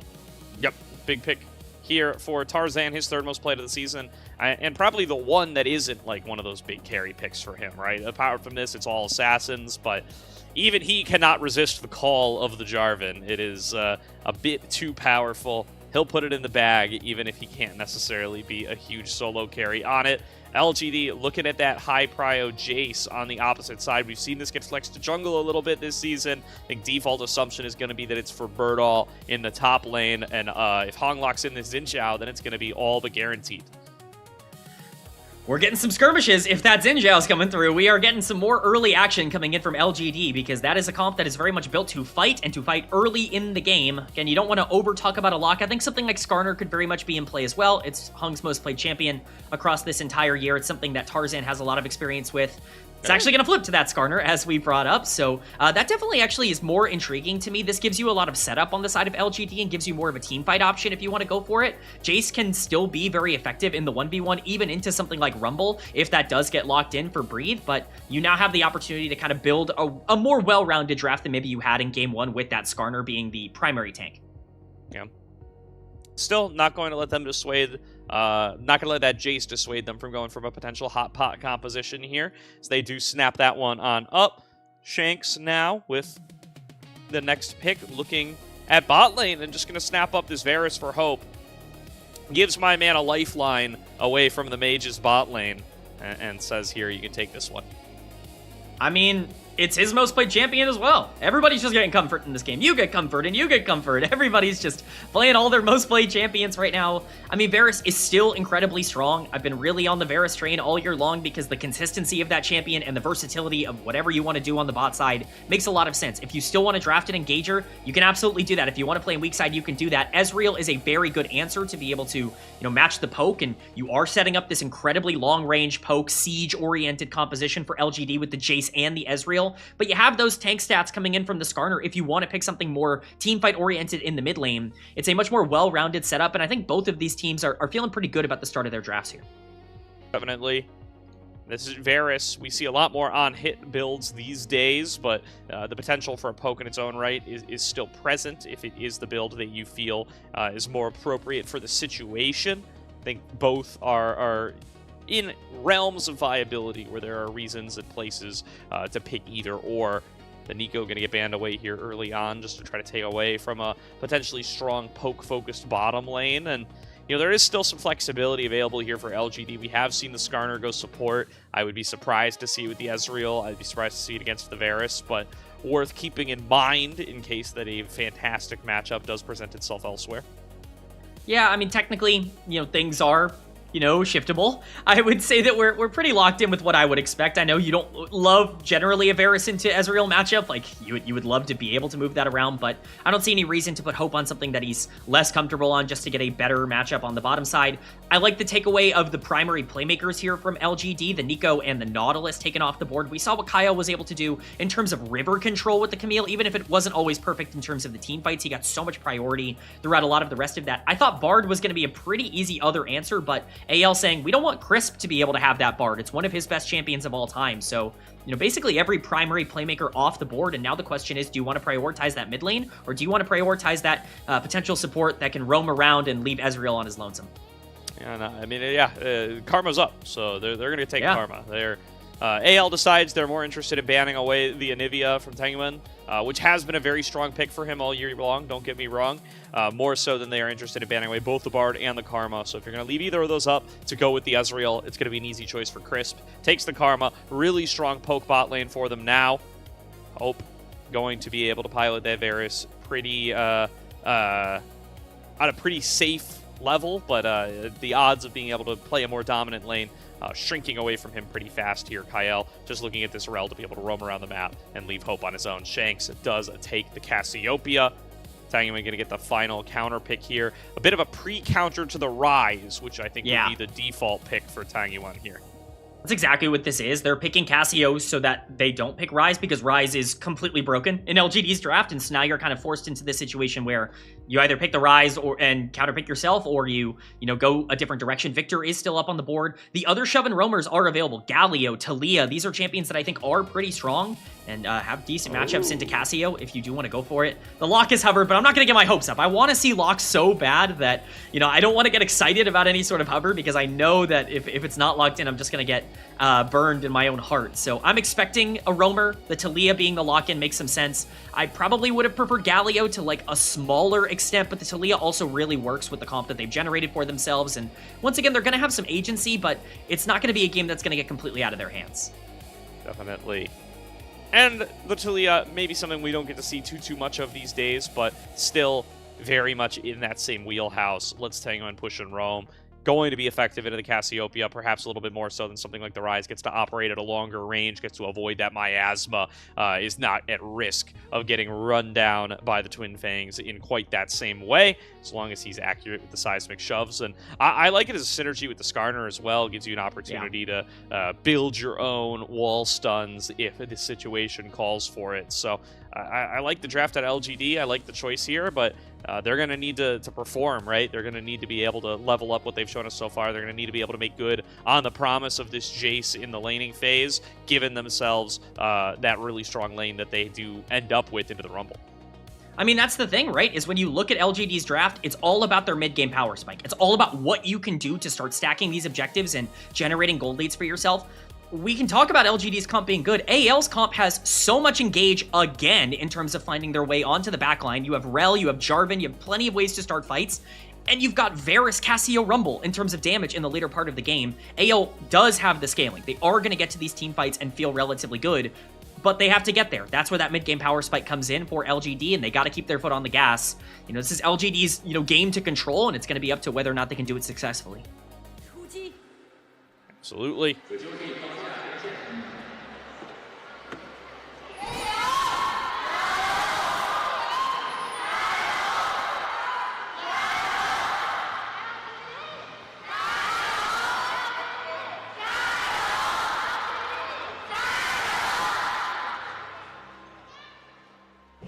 They're the AL fans. We found them. They're a little quiet in game number one, but getting some good support out of both of these fan bases for game number 2. Gotta love that the LGD fan base is really reignited. I know Crisp is getting a lot of the credit for that, and I'm sure he deserves it, but LGD has been, one of those permanent fixtures in the LPL. We sometimes forget that they are one of the historic organizations in the region because it's been so long since they've been relevant. Back in 2020 was the last time they made Worlds, and obviously it's a very different team with Peanut on that roster. They, are hoping to kind of get back into that kind of form, but they're definitely giving their fans hopefully something to cheer for here in the early game in game number 2. Yeah, I mean, if you start with LGD this long, you got to be thrilled with this set of 4 guys. 4 guys. I mean, you're definitely happy to have Crisp on the lineup in a while since you had a big name like that, but also to even be here in Group Ascend, to be playing a double round robin in the 6-team group, or the 8-team group rather. It feels a lot better than the alternatives, because you've been living with the alternatives for quite a bit of time now. Definitely going to be a lot to celebrate. Hoping to be able to celebrate a win here today as well. As this top lane is where I really want to focus. Birdall needs to be able to build up a lead in the one-on-one here up against Breathe. Already Breathe finding an angle with the overheat, looking to turn it back in the other direction. Gets good damage here, threatening the flash. Splashes get traded, but the Harpoon connects anyway. And Breathe running down Birdall, waiting to burn him down with the passive. Can't do it! The rune isn't enough! I cannot believe that he survived that. That looked like an absolute kill with the passive. Tarzan was making his way up top as well, which I think is really smart from Tarzan to path onto this side of the map. The teleport's going to come in, but that is a monumental non-kill for Breathe. He's going to be able to stabilize this laning phase, but not getting that gold might actually come back to bite him. That was probably his best shot early on in this game. I cannot believe the Deathfire damage wasn't enough there. Yeah. Scammed by the new and OP rune. Not even that new anymore. And, yeah, Breathe has to walk away without the kill. Still, relieves some pressure on himself. Gets the flash trade. But still, oh boy, that's a tilter. You're going to be kicking yourself after not picking up this one. I mean, Breathe picked this matchup. He clearly understood exactly what he needed to do to try to get an advantage here.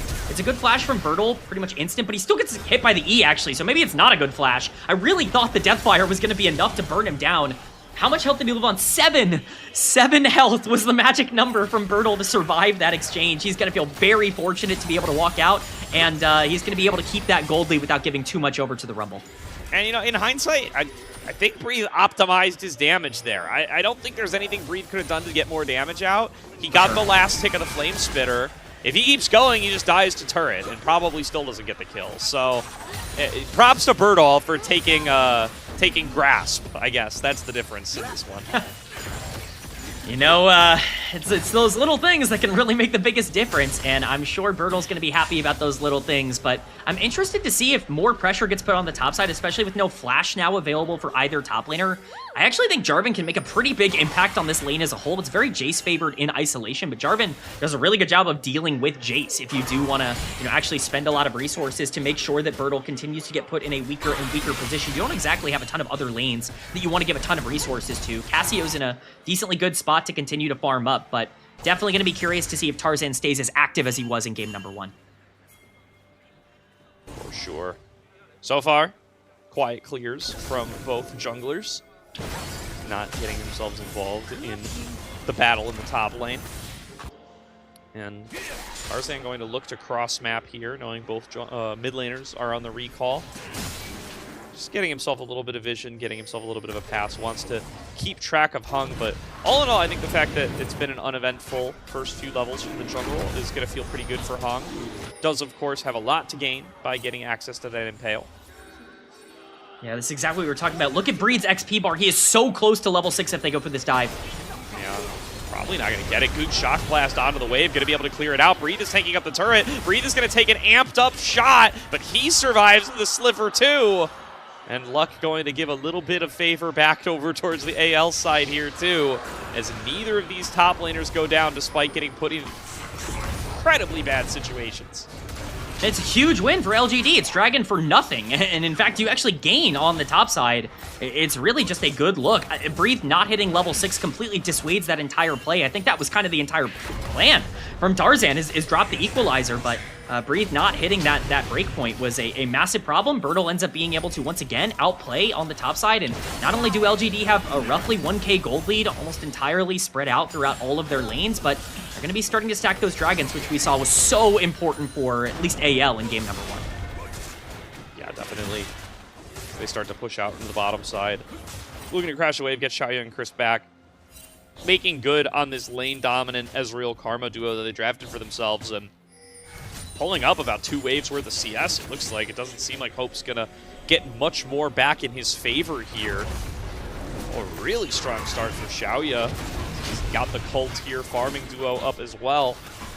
Set up very nicely in this bottom lane, and Kyle yet to be able to be unlocked from this bottom lane as he does start to stack up the support quest. We'll see if he can have some influence alongside Tarzan around the map.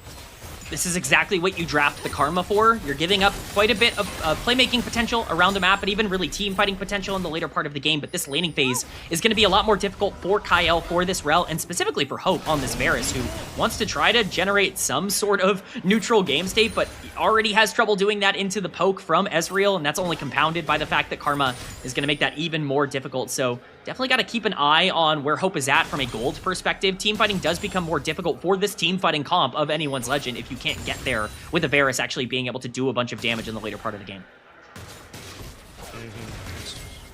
Really going to be the challenge here. Try to be able to contest. It does look like it's going to be that poke Varus, by the way, out of Hope. Does have the Arcane Comet going for the serrated Dirk on the first recall. Has the tier. He's trying to stack up as well. So going to have a really big initial oomph of damage alongside that Cataclysm and the Equalizer. Going to try to be melting down some of these squishier targets with just that combo. Going to be trying to challenge the poke game just a little bit. Hung going to spot Tarzan as he walks by his blue buff here. He actually has a 1-level lead right now. Not going to try to challenge for it. Does have some backup from the team in the river. Yeah, Breathe is getting shadowed a little bit, but it's not going to be quite deja vu of game number 1. Hung still has that 1-level lead just like he did previously, but this time it's LGD with full control over these grubs. Grub's already starting to fall inside with the Equalizer, but they have to turn back, get into the pit, and start fighting with Hung. Shake's going to have the damage to be able to finish him up. Chases him to his grave. Taiyuan falls low, but is going to be able to stay alive. Fends off Kyle and Shanks, but does not pick up anything in the way of gold for LGD. It's a 2-0 for AL. LGD just have no damage in that fight. They are separated almost entirely. You have the Skarner and the Talia together. The Jace is coming down from the top side, but AL are grouped up. They have a conglomeration right in the middle of the river, and they're just able to separate what LGD want to do. We're going to get a replay. It's nice that you have priority over these grubs, but Tarzan has a really good engage onto the Karma. You link it up with the Hot Pot, the Equalizer, and look at the bottom half of this fight as well. Kyle just does a great job of peeling this Skarner off of the Cassiopeia, who gets to free fire. The Talia can't match in terms of damage at this point in the game, and the Karma had already been caught out. There's no way to win this when all of your damage dealers are just completely isolated. Bertle gets one Shock Blast off, but that's his entire contribution to the fight. It's really well done by AL to equalize the goal. Yes, 4v4 split into 2 isolated 2v2s, both of which are losing for LGD. Not a good engagement for them, and I do believe the majority of the grubs ended up going the way of AL as well. Don't have that timer on the screen, but at the very least, I think it was 2 for 1 to AL. I'm going to operate on that assumption. We'll see if I get proven otherwise at some point later down the line. But really good for Tarzan to be able to step up, challenge Hung on those grubs, and come out ahead with the team fighting capabilities brought in by their ultimate combos. Yeah, and one of the things I really want to point out, you have a lot of poke on the side of LGD. You certainly have a lot of range and siege potential if you want to play for these side lanes, but I'm looking at Cassiopeia, and while the range is a problem for that champion, you have so much engage on AL that if they're the ones starting these fights, now that you have a small gold lead on Cass, and you're going to be able to start getting that Roa completed, getting her in side lanes, farming up, and getting to those power spikes quicker, like, you cannot be giving her free gold like this in the early game. It's only going to get more difficult. Dragon has spawned. AL are in the river first, and they should have full control over whether or not they want to take a fight here. They definitely should. Stepping up here, going to be able to find the flag and drag, but there's a nice shuffle found by Taiyuan from the fog, but is it going to be enough? Tarzan sectioned away from the rest of the team, flashes back up the wall. Hung now going to get re-engaged onto. Petrifying Gaze slows him up, and finally he will fall. There's another big shuffle from Taiyuan, though. Will be able to clean up Kyle, but it's just not enough damage. Hope and Shanks are pumping out more than LGD can match. A 2-for-1 fight for AL. I mean, it's just everything going wrong. Taiyuan's trying his best to get Shanks. Ooh, I don't think he can. I think he just walks away. It's a disaster for LGD. I hope we get a replay of that because, again, everything went wrong. You have Hung completely whiffing the Skarner ultimate. You have 0 damage coming up from Taiyuan on the Talia, despite the fact that he's hitting those seismic shoves. Dragon now going over to AL. That stops the stacking from LGD. I mean, that is the kind of play that completely turns the game in favor of AL. Once again, you know, they have full control over whether or not they want to take this fight. Hung is trying to posture aggressively because you don't want to give this over for free, and he feels like he has backup, but look at where Ezreal is. He's not ready to actually join this fight, and you have Talia and Karma that are free-firing against the Cassio. Birtle's actually going down live. That's a flash forced out, gets right back in there now that he dodged out on the crash down. But yeah, I mean, it's hard to pressure damage onto Kyle here. You're not going to one-shot this level 6 Rel, and oh boy, here's Kyle just to disrupt, just making it difficult to recall, wasting more of Birdall's time, giving more time to breathe to be able to hit on this turret, and still looking up for AL here. In this last fight, you really got to call it that LGD have not been able to really make use of this Talia pick. I think Taiyuan's played the fights well, found the seismic shoves, found double seismic shoves twice in that last engagement, but he just can't match the damage output of the Cassiopeia. He needs to be able to create odd-numbered scenarios and has yet to be able to do it. He's forced to flash in the one-on-one. It's just disgusting. I mean, look at the items. Taiyuan has Blackfire Torch completed. Shanks is sitting on a Catalyst, and Shanks is forcing the flash. Like, this is an absurd situation, and this is the problem. I love the Cassio into Talia matchup because I just think you have so much more damage throughout basically the entirety of the game. Shanks has ultimate available, and Taiyuan just by nature has to back off. This mid lane pick is very much not working out, and if you're going to be missing a lot of your stuns coming in from the Skarner as well, it's going to be really difficult to take any of these fights as they try to control this river, but AL are once again just going to play safe, get more gold onto the Varus, and continue to scale. That's the game plan for AL, and they are playing to it just fine. Shanks does complete the Roa here at about 13 minutes. Not the earliest Roa in the world, but should be just fine according to schedule, with the Dragons tied up at 1 apiece. We are going to have this Rift Herald coming up here in about 90 seconds. That's the next potential front in this game. We'll see if AL even want to try to challenge for it, because for right now, Shanks on the bottom side of the map.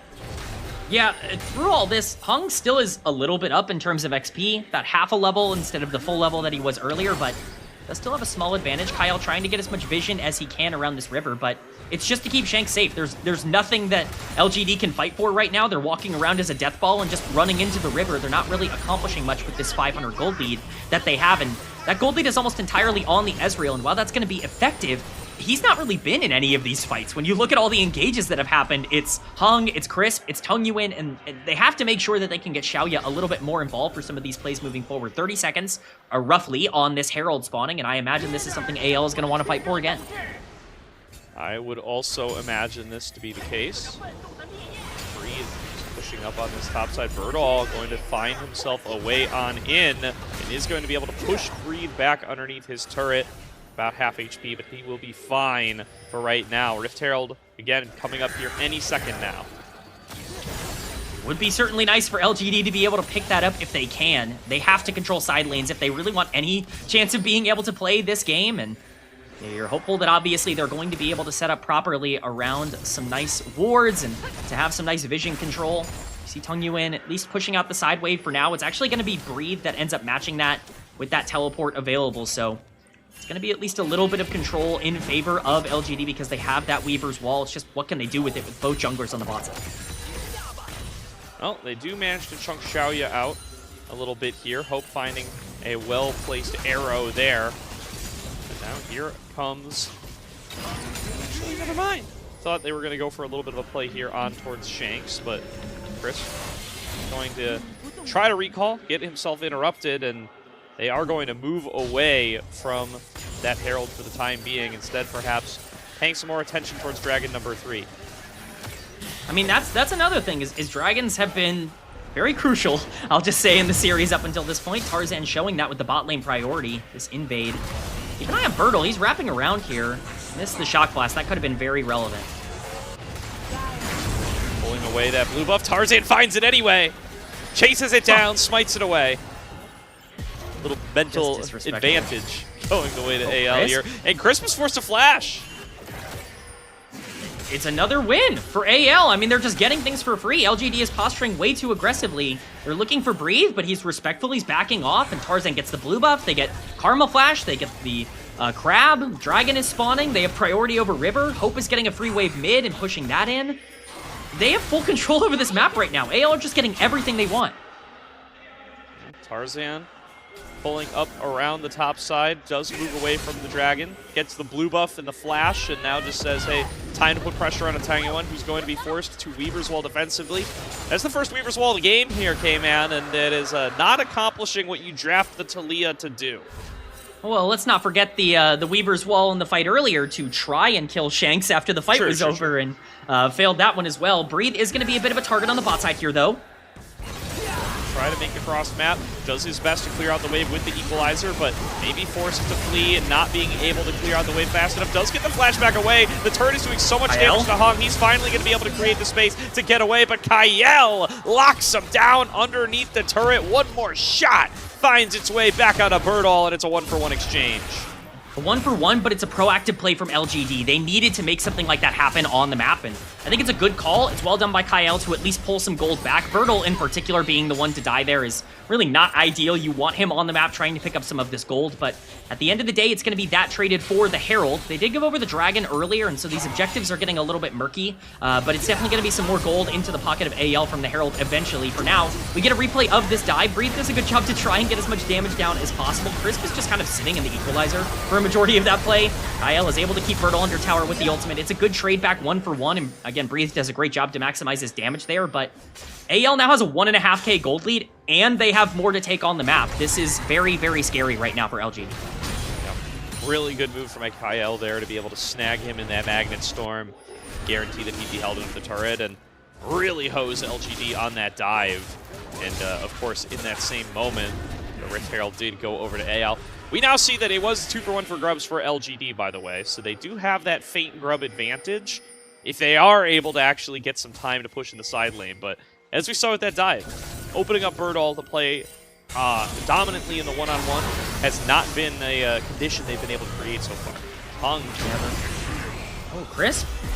Crisp is the one who gets caught out here. It's Tarzan going in for the engage, goes to the flag and drag over the wall. The snipe from Hope will be able to find the kill. Hong going to be next up on the menu. He just has no backup. He's in the middle of nowhere. Sting in 2, die into the other 3, and an advance forward from AL in this 5 versus 3 is going to give them a complete wipe. It's a triple kill to Hope.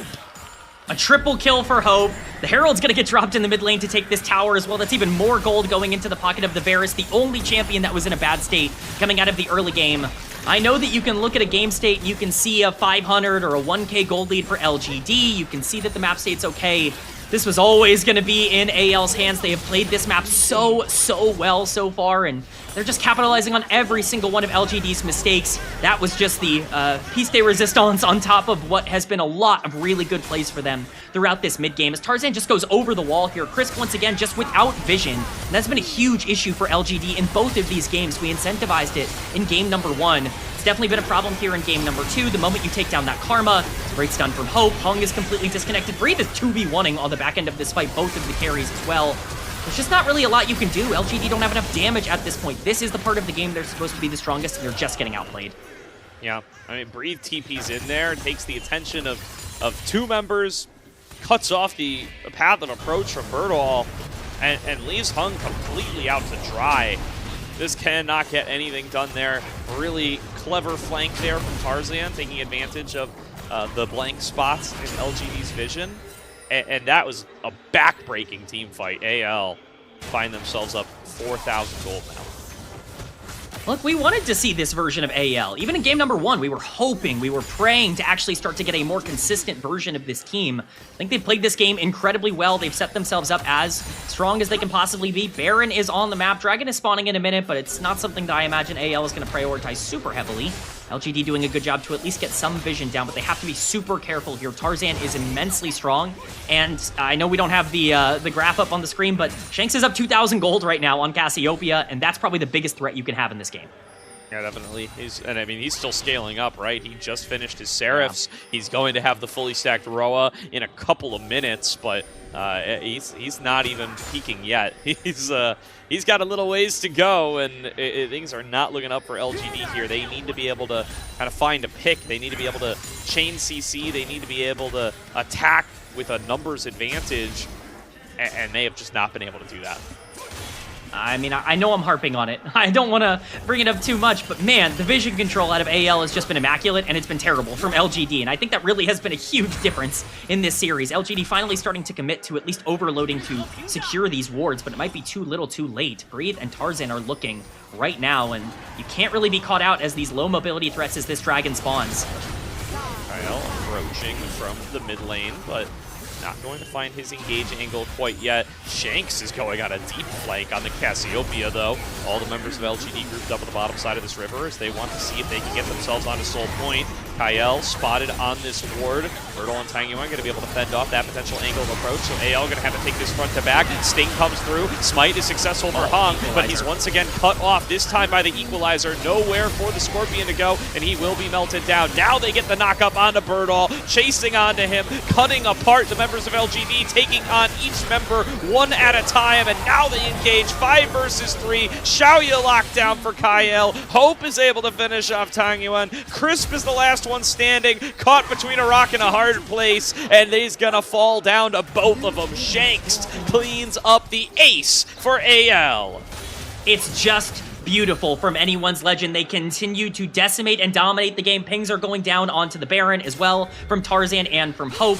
The amount of damage that this comp is able to output is genuinely insane. We see the setup here, and this is a 50-50, but let's not forget, it's 2 dragons versus 1. AL is not here to guarantee secure themselves the dragon. They are here to absolutely decimate LGD. That Equalizer does half of the Ezreal's health bar before the fight starts, and you want to flank on Jace? I'm sorry, man. You're just going to get caught out by the Rel. You don't even have an escape path because the Jarvan's held the Cataclysm the whole time. Shanks is free-firing. This lethality Varus is absolutely torching them on the backline, doing so much damage. And now they have Baron as well to continue this push. It's a great look from AL. Looking good in game number 2. AL making this a completely one-sided affair. LGD did secure that dragon, so they are 1 away from Soul, but they are not looking like they're in a position where Soul could save them. AL, with a 7,000 gold lead, prepared to just eradicate these fights, no matter what the dragon count looks like.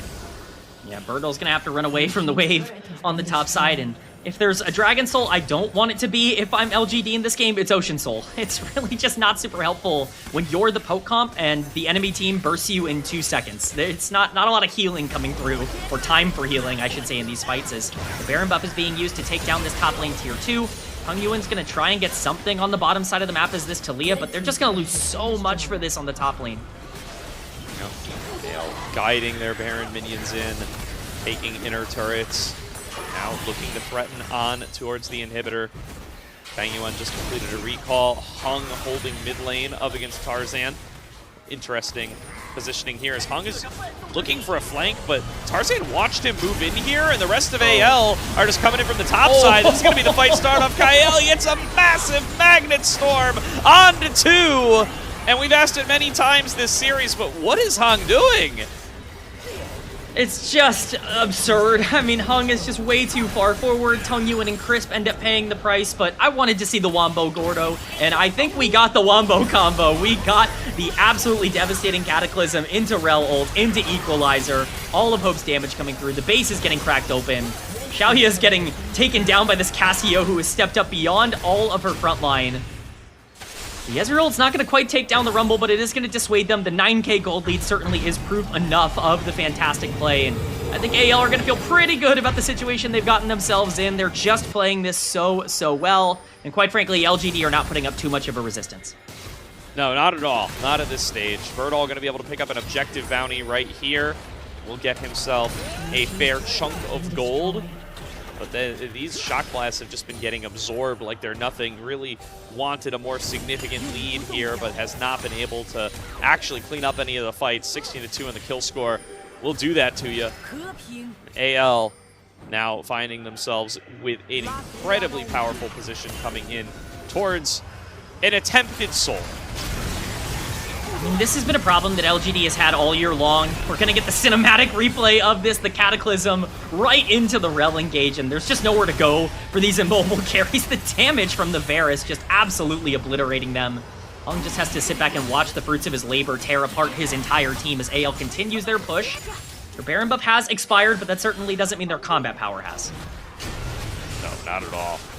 And approaching a 3-item Cassiopeia. Their combat power may in fact be at an all-time high. Guardian Angel onto Tarzan, can't even work your way through to Jarvan any longer. Cooldowns largely back up, only missing the flash on Kyle after that last engagement. And the entire bottom side on a stranglehold for AL. They're going to be plenty ready for this next dragon. I don't see any way that LGD can even take a shot at this soul. I understand that AL is obviously playing a team that they're supposed to be, but man, am I so excited to see this team look this way. We were asking and praying for them to be more decisive in the mid game, to make smarter decisions, to play around what they drafted for. This is a comp that is built to team fight, that is not built to fight early. LGD were making the mistakes of being able to say, hey, we're Jace, we're Ezreal, we're Karma, you know, we're not going to push our tempo, and AL was the one to take advantage of that. It's a brilliant look from a team that is trying to get back on top, and this dragon will certainly help put it away even further, as LGD's really only hope is this soul. Yeah, good performances in the early skirmishes out of AL here. You know, Tarzan's always been pretty good at calling those when he does have the tools to be able to make them turn into his squad's favor, but yeah, like what we're seeing out of Breed this game, perhaps more than last game, where they were able to combine together, they were able to win the grub fight, they were able to start things turning in their favor, and they just never let it go. It's clinical gameplay from AL. It's a team that knows what they're doing, a team that has clear direction and feels like they have a purpose on the map. It's what we've been waiting for all year. For LGD, it's the complete opposite. It's a failure to understand exactly what your comp does well. It's not really fighting around the Ezreal, who has this big early game lead, and watching him slowly get overtaken by the Varus, and Hung, of course, with his overextensions. There can be potentially some miracle plays in the back end of the game, but that's what they need to be, miracles at this point. And Tangyuan is mega shoved up at the bottom side, so well truly aware that they are in a 5 versus 4 for the time being is AL. They're going to end up sending Breed down to the bottom lane just to make sure that this guy doesn't get too much for free. He might get an objective bounty here, though. Those 2 grubs paying off for Tangyuan. He does claim 300 more gold, but that turret is not going to do much in the face of this significant gold lead, and just continuing to be strangled out of their own jungle. LGD are having a difficult time finding resources to come by. I mean, at this point, AL can just back really efficiently, go to Baron, take it in 15 seconds, and just push for game. It's going to be really hard to try and fight around that major objective. If you're ever going to do it, this is the shot, LGD. You can't really allow them to have that for free. It's going to be very, very difficult to walk into them with this team fighting comp, but this is likely going to be their last stand coming up as Baron spawns. Yeah, Kael's got flash back up. That was how they started off the last fight. He's at 100% KP this game.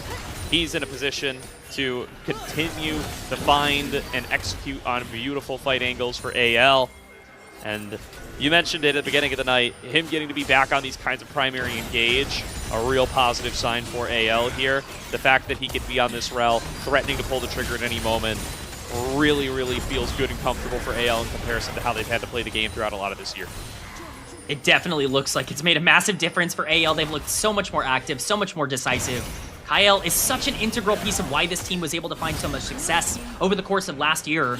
Let's not forget, yes, they had success in 2025, but the core of this team, Shanks, Hope, and Kyle, were around for 2024 as well. They've really become the franchise players for anyone's legend, and seeing them back in their element is exciting as this Baron has started, and LGD is nowhere near. They're giving this up as Hung is desperately trying to make his way in. Throwing the Scryers so they see what's going on, trying to attack Hope, but Tangyuan going to be forced to flash over the wall. Kyle going to pull the trigger, just takes the isolated Tangyuan down, and here comes Tarzan into the back line of 3-man Cataclysm, forces out flashes from Crispin Xiaoya, but Shanks is waiting on the other side to bite them down. AL find another clean ace to close out this series. 2-0, anyone's legend up at the top of Group Ascent. Anyone's legend silenced the haters after a rough first series. They come back with a dominant performance here on day number 3 and get themselves to a 2-0 start in the summer split. Easy peasy, 21-2, 100% KP to Kyle.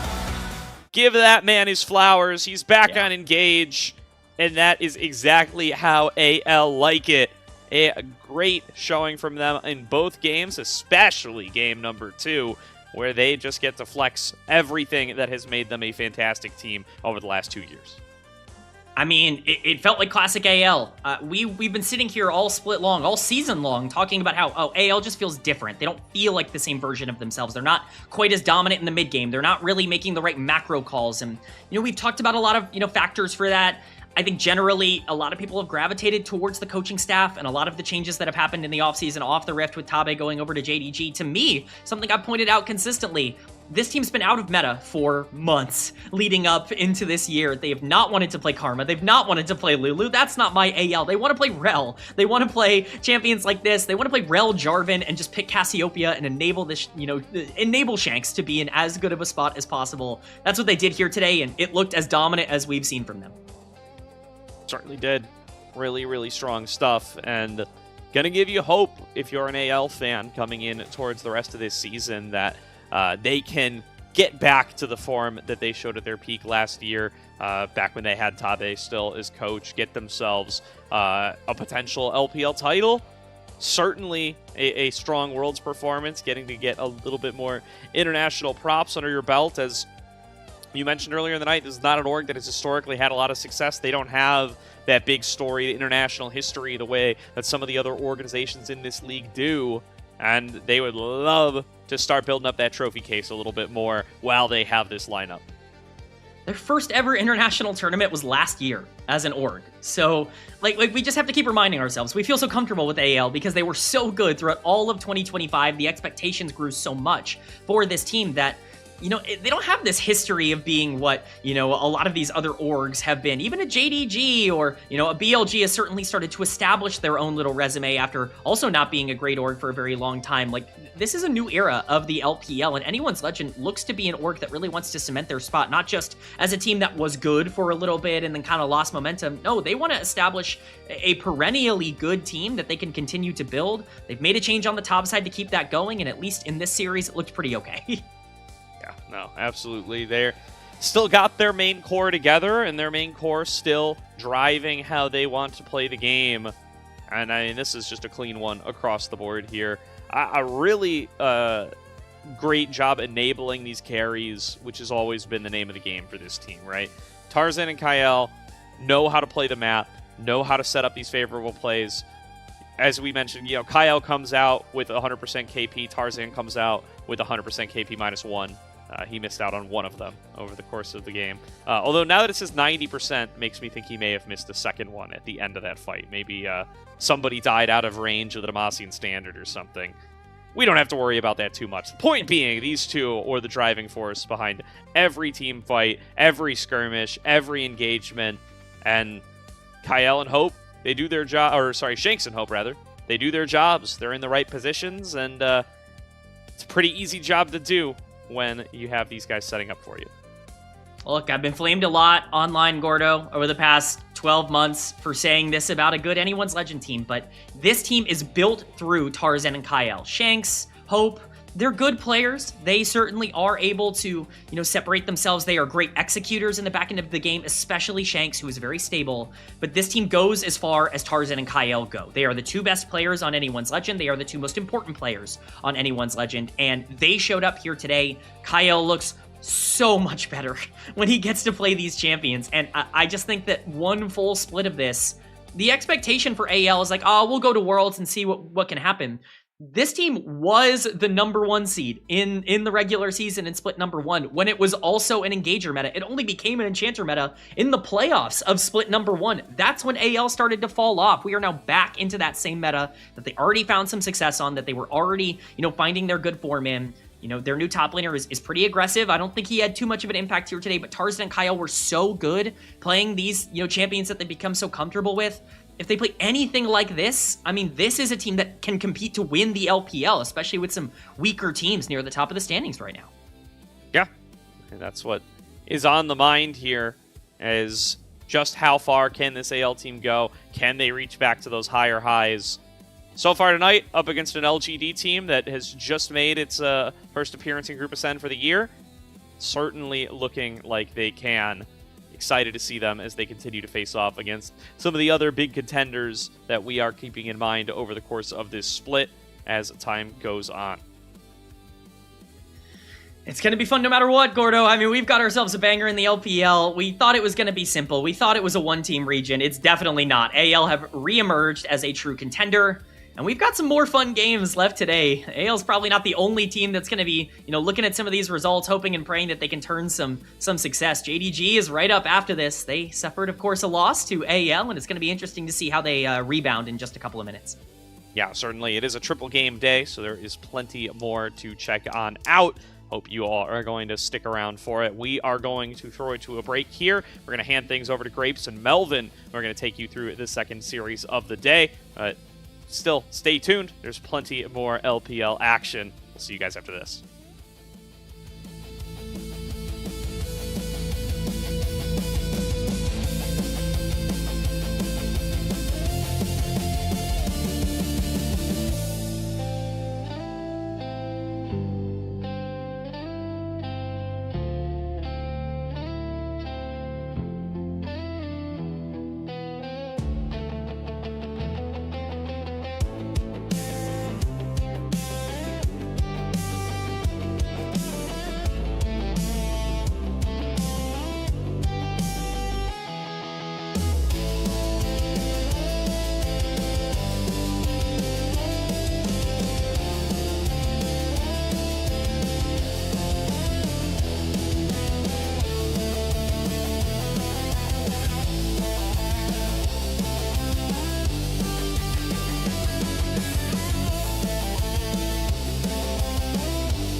Our Friday triple header continues here on LPL English with our second series of the day, still staying in Group Ascend and having two teams that are searching for their first win of split number 3. Welcome everybody to the caster desk once again. Big shout out to Gordo and K-Man who held down the fort for that 2-0 for anyone's legend. My name is Grapes, joined alongside Melvin, and we are here for game number 2, series number 2, I should say, between Team WE and JD Gaming. Melvin, these are two teams that both have had differing levels of success in the last couple of splits. JD Gaming, your split 1 runner-ups. WE, your split 2 third place representatives. Both of them dropped their opening series and are looking to make a swing. If you watched each of split 1 and split 2 in isolation, both of those sentences would sound ridiculous to the other split, because the JDG just didn't really hold up that well in the last split's playoffs, and WE weren't in the first split playoffs. Like, it was not even relevant on the scale of things. So it's a really strange situation we find ourselves in, because both of these teams, at least based on the precedent we should have for them now in those two splits he said, really should be contesting for that top 4 spot minimum. We have 4 slots for Worlds. We need to be sending the strongest teams up there. It's just who's going to be climbing above the other to take those places. One of those teams that did make it to an international here this season already is JD Gaming. Take a look at their roster here right now. Started off the year with a grueling 2-1 series loss to AL that we just saw on our screens just a couple of minutes ago. Unchanged roster, and honestly, pretty decent showing in their opening series, but definitely wish they ended up with one in the win column after that. Yeah, we were covering that one yesterday, and it was a series. It was a really slow series that finished off with a 55-minute 3 Elder Dragon slog, where AL didn't want to pull the trigger, and JDG were just crawling their way back into the series by just grinding out the game as long as possible, all coming down to a Nexus defense. So, if it comes down to a long game today, JDG at least have good practice thus far, but we were kind of the opinion yesterday that that would leave you pretty tilted and pretty exhausted after playing that yesterday. And we saw AL kind of take that momentum from the eventual win and turn it into a very solid 2-0 over LGD earlier today. Hopefully for JD Gaming, that negativity from the eventual loss doesn't snowball into any underperformances here in this second matchup. Again, the way that this season works, Melvin, basically you're going non-stop. 5 weeks. These teams are going to be playing 14 matches in that amount of time, an average of almost 3 series per week. And of course, each week is only 5 days, so a lot of this for these teams are going to be being able to mentally reset. You're going to be in a different city every week, and JD Gaming going to get that first test of that here today. Not only 3 series on average every week, also travel days to get from city to city, get yourself set up and be ready to, get back into the swing of things. You basically don't have time for scrims on a lot of days, so it's really indicative of the form you come into the split on, if you're going to be able to keep that form, because we do see it over the years when there are super intensive schedules across any region, it becomes a lot less variable where the final form of the team is compared to where they started. And where JDG started, I don't know if that's a third, second place team, maybe that's a 4th place team. Then again, we do have 2 teams to talk about, and WE didn't exactly start off in much better form. Yeah, I mean, they opened up Split 3 in a very differing position from where they were at just a couple of weeks ago during the Split 2 playoffs. Team WE, of course, went on that crazy run throughout the postseason. They took a best-of-5 win against Billy Gaming and made it all the way to top 3 after a win over AL as well. They ended up losing a couple of those series at the very end of things, but for Team WE, their roster has remained unchanged as well. They are hoping for a little bit more here in split number 3, and if we can see some of that magic pop up again during the regular season, it would leave us a little bit more confident going into the playoffs. Absolutely, and I am currently on the fence. I'm a fence sitter for WE, because in the green room we're talking about what expectations we could truly have for this team, and I'm of the opinion right now that it's too early to tell, because They had some pretty decent early game contests against TES, and as long as you're not playing on an international stage, that is one of the areas that TES are quite strong. So I feel okay, considering that TES were the team that had the better of WE even when they were spiking last split. So this today is really important in my eyes to see if WE are going back to regular split performance or if they're going to stay in playoffs performance. Yeah, because it has been a stark contrast historically over the last couple of years for WE between the regular season and the playoffs. Almost these two divergent paths that these teams end up going down. Of course, in 2025, Team WE, very similar core, specifically on the top side of Cube, Monkey, and Karis, made it all the way to top 4 into the playoffs, and then going into split number 3, once again struggled. This is kind of the split personality of Team WE. They made it all the way to 3rd place in the playoffs, but of course they're coming off of a 1-13 record in the regular season. They're going to want to look a little bit better than that to give us some more confidence in them to potentially represent this region come the World Championships in a couple of months. So what you're telling me is we're waiting to see if WE copies their own homework from last year and which way that leads them, because I think when we watched them in the playoffs last split, the fact that they were able to just 3-0 AL, take BLG, they won more games against BLG in the playoffs last split than they lost. And it all started with their first win of the split after being on a 16-game loss streak. They finally managed to win a single game, and it was against this JDG roster. For the record, they do lose the series, but they won this game, and that was what started some of the momentum, playing off of the early game, using that acceleration, following their captain Monkey in at every single opportunity. And you can just see this is kind of what they were doing when they were super successful, but they only caught that lightning in a bottle once, but that was all they needed to get really the blueprint of how this WE team can play. Yeah, really gave us a taste of what to expect down the road in the playoffs, and what was perhaps one of the most unexpected playoff runs that we've seen throughout our time in the LPL. Team WE just finding these crazy teamfight angles, crazy engages with the help of Monkey specifically in that jungle position. Got their first win against JDG. Maybe their first win this split could also be against JDG. I'm sure JD Gaming not going to be super happy if that ends up becoming the case again, but if Team WE do want to perform admirably, get themselves into a contentious spot, it's gonna have to start sooner than 8 matches into the season. And when we take a look at what Worlds qualification looks like here in the LPL, WE currently 4th place in terms of qualification points, but there are teams like Anyone's Legend very closely behind them. The top 6 in championship points are at least guaranteed a spot in that regional finals. But for Team WE, they're going to want to be a little bit higher than that. They could potentially shoot for top 4, where you get a bye, top 3, where you get side selection, even top 2, where you would end up blocking a spot at Worlds before you enter the gauntlet. But for them, making playoffs would at least put them in a really good position, and you can get that process started by having a better regular season than 1-13.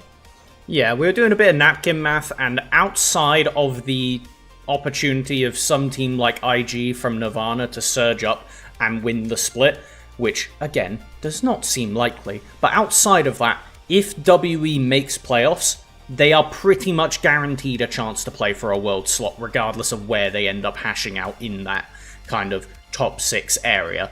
So, getting off to a strong start, and like you said, not having a 16-game loss streak to kick off the split is super important, especially with such a condensed schedule. Momentum is going to mean a lot. We saw it with AL already. They beat JDG yesterday, they come in and they have a great performance today.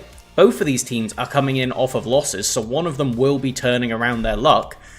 And comparing the series we watched yesterday of JDG AL, I'm thinking this is going to be quite similar. That was a hard-fought slog where AL would get early game advantages, and it was pretty much just Xiaoshu in the top lane for JDG that was holding on. In game 1, he managed to get enough of a lead on his Gnar to really get the squad back into some form where they could contest, and then a few mistakes from AL ended up completely throwing that first game.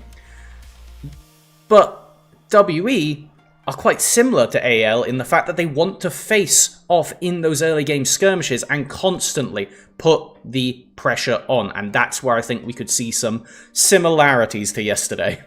And two drivers of that pressure for each team go in the jungle, and that will be our featured matchup for the second series of the day. Monkey and Junja, both vital to their team's success.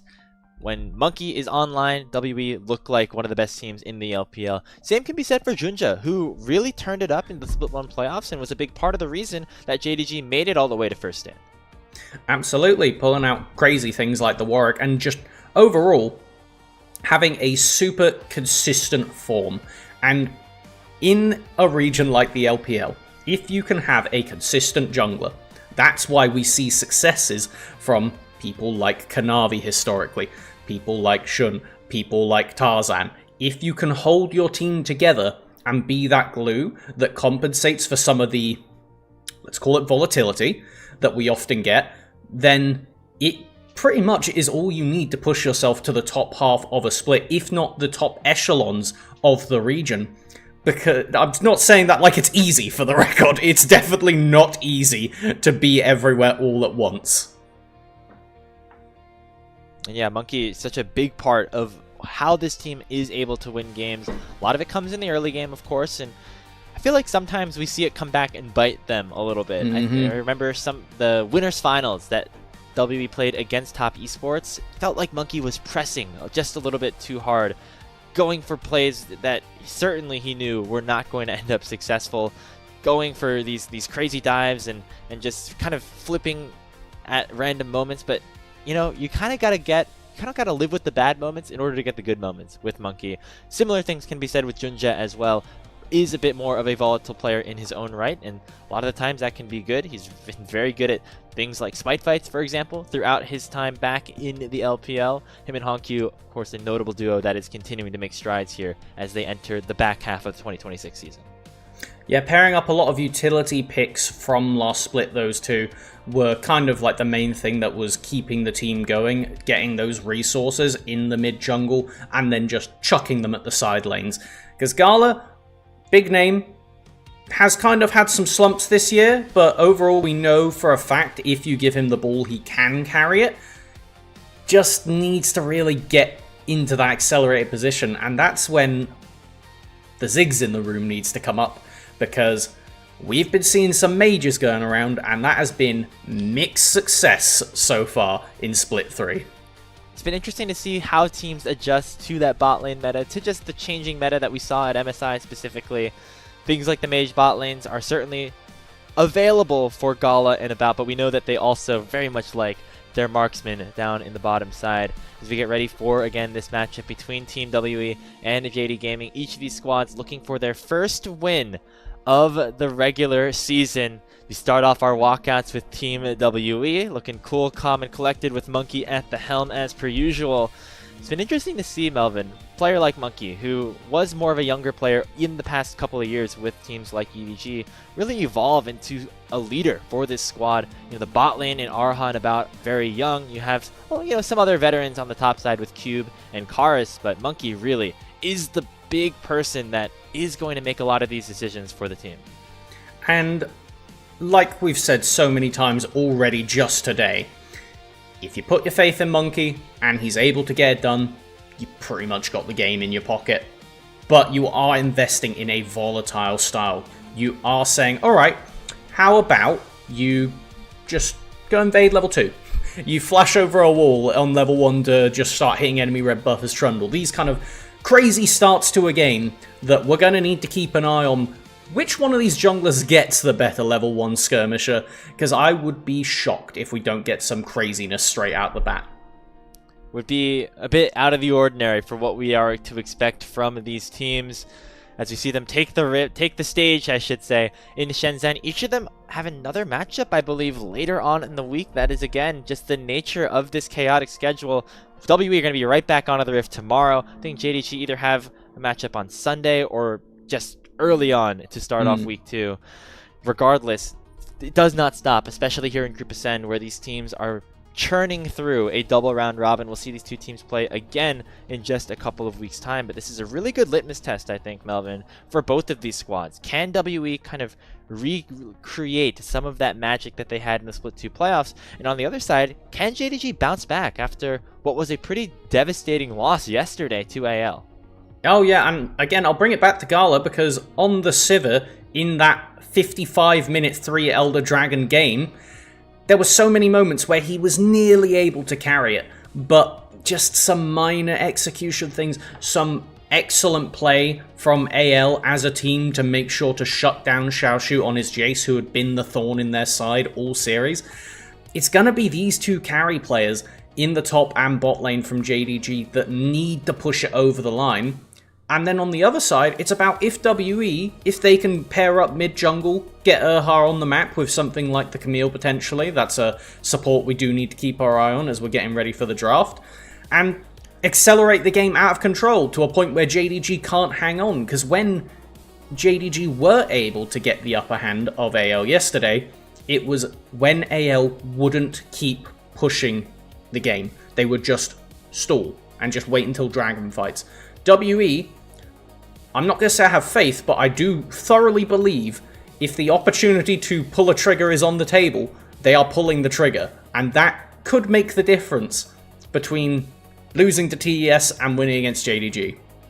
Yeah, I would say WE very smart in how they draft their compositions to fit around the playstyle that they are looking to achieve, get some comfort picks into their solo laners, put Monkey onto something that he feels very confident on, and a stable bot lane that could end up switching up a little bit, with Arhan now being able to be a bit more of a roamer in this current meta. Where on the other side for JDG, they got Tabe, they have a lot of ability to go for unique counter picks. We know that Xiaoshu didn't necessarily pull any of them out yesterday, but has those up his back pocket. Going up against a player like Cube, who has historically been a weaker laner, could be a big opportunity for Xiaoshu to break the game open through the top side of the map. And with WE having blue side and JDG actually opting for counter pick, it's going to mean that things like that Ziggs, things like that Camille, do need to be thought about by Tabe. Are we going to allow some of these through? Yesterday, we had Gala match the Ziggs with the Jhin, and it was not very fun to watch the Gala experience for a majority of the game, but by the end of it, he was actually one of the first impactful Jhins I've seen in a long time. That was off the back of him and Hongq pairing up Syndra Jhin to become kind of pick machines, and they punished AL being a bit disorganized. So, do they want to repeat that and say, yeah, WE, give about the Ziggs, and then we'll match it with Jhin again? Or were they not exactly happy of how that ended up going?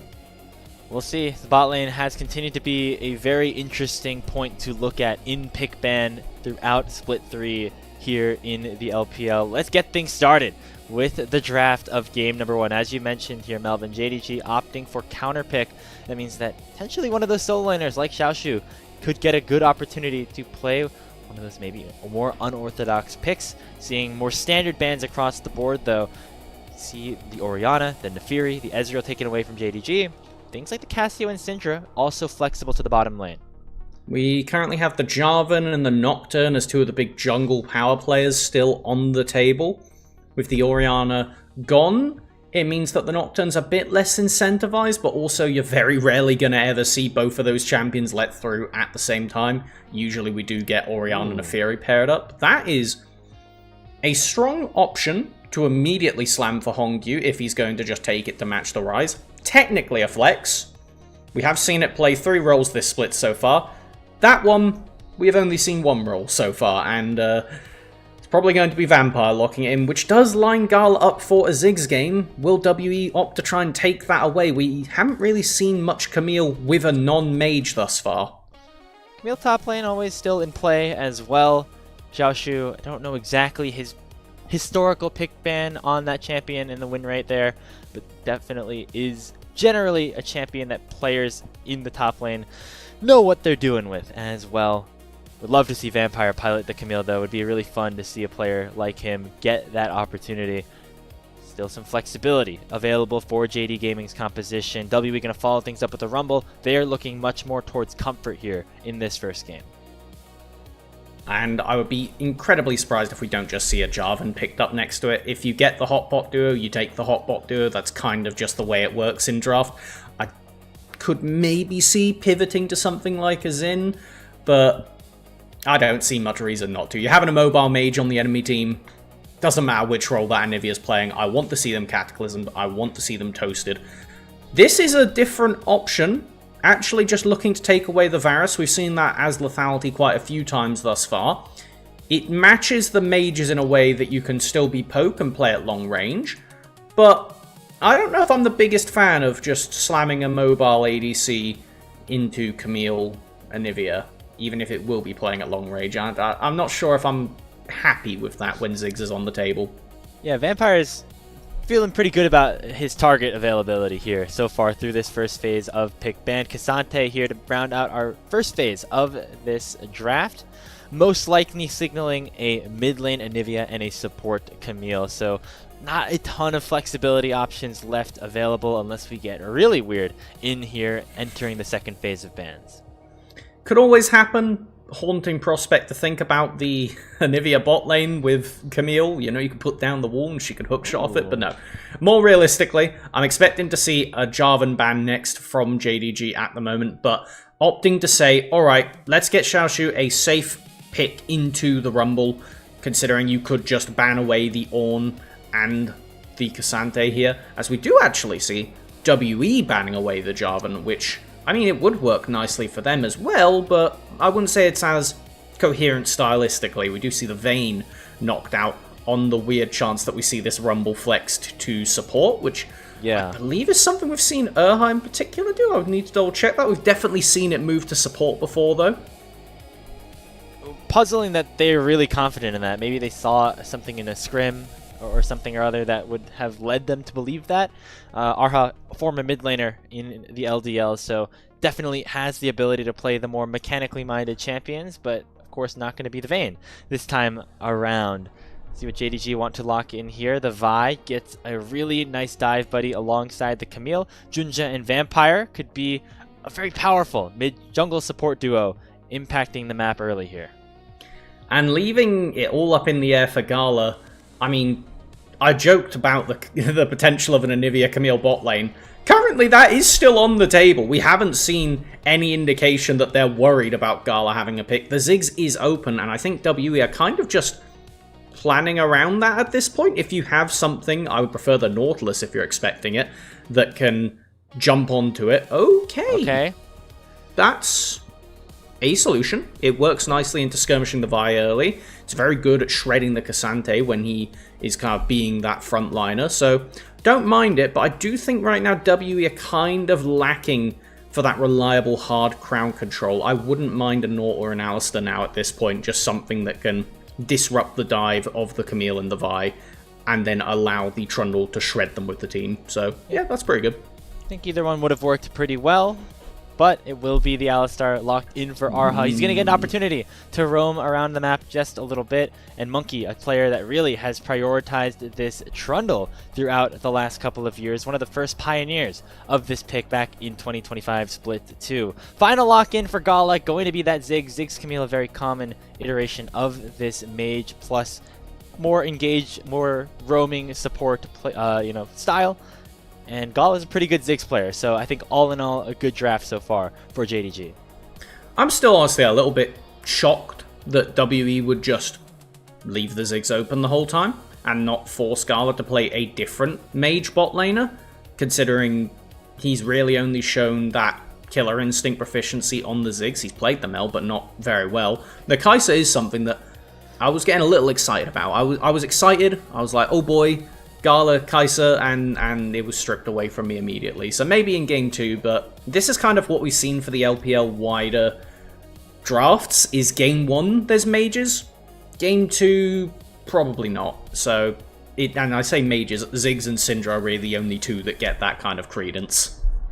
Yeah, until these players learn a couple more mages, once Fearless hits, those champions no longer available, then they got to go back to their old trite but true. Actually, for About, he's playing a marksman to start things off as well, although, as you mentioned it, the lethality Varus does play a bit like a mage in its ability to dish out a lot of long-range damage. Team WE have a very good opportunity to make something happen here in this series, get a win over a top-tier contender in Group Ascend, and start this season off 1-1. We're on to the Rift here in Shenzhen for Game 1 of WE and JDG.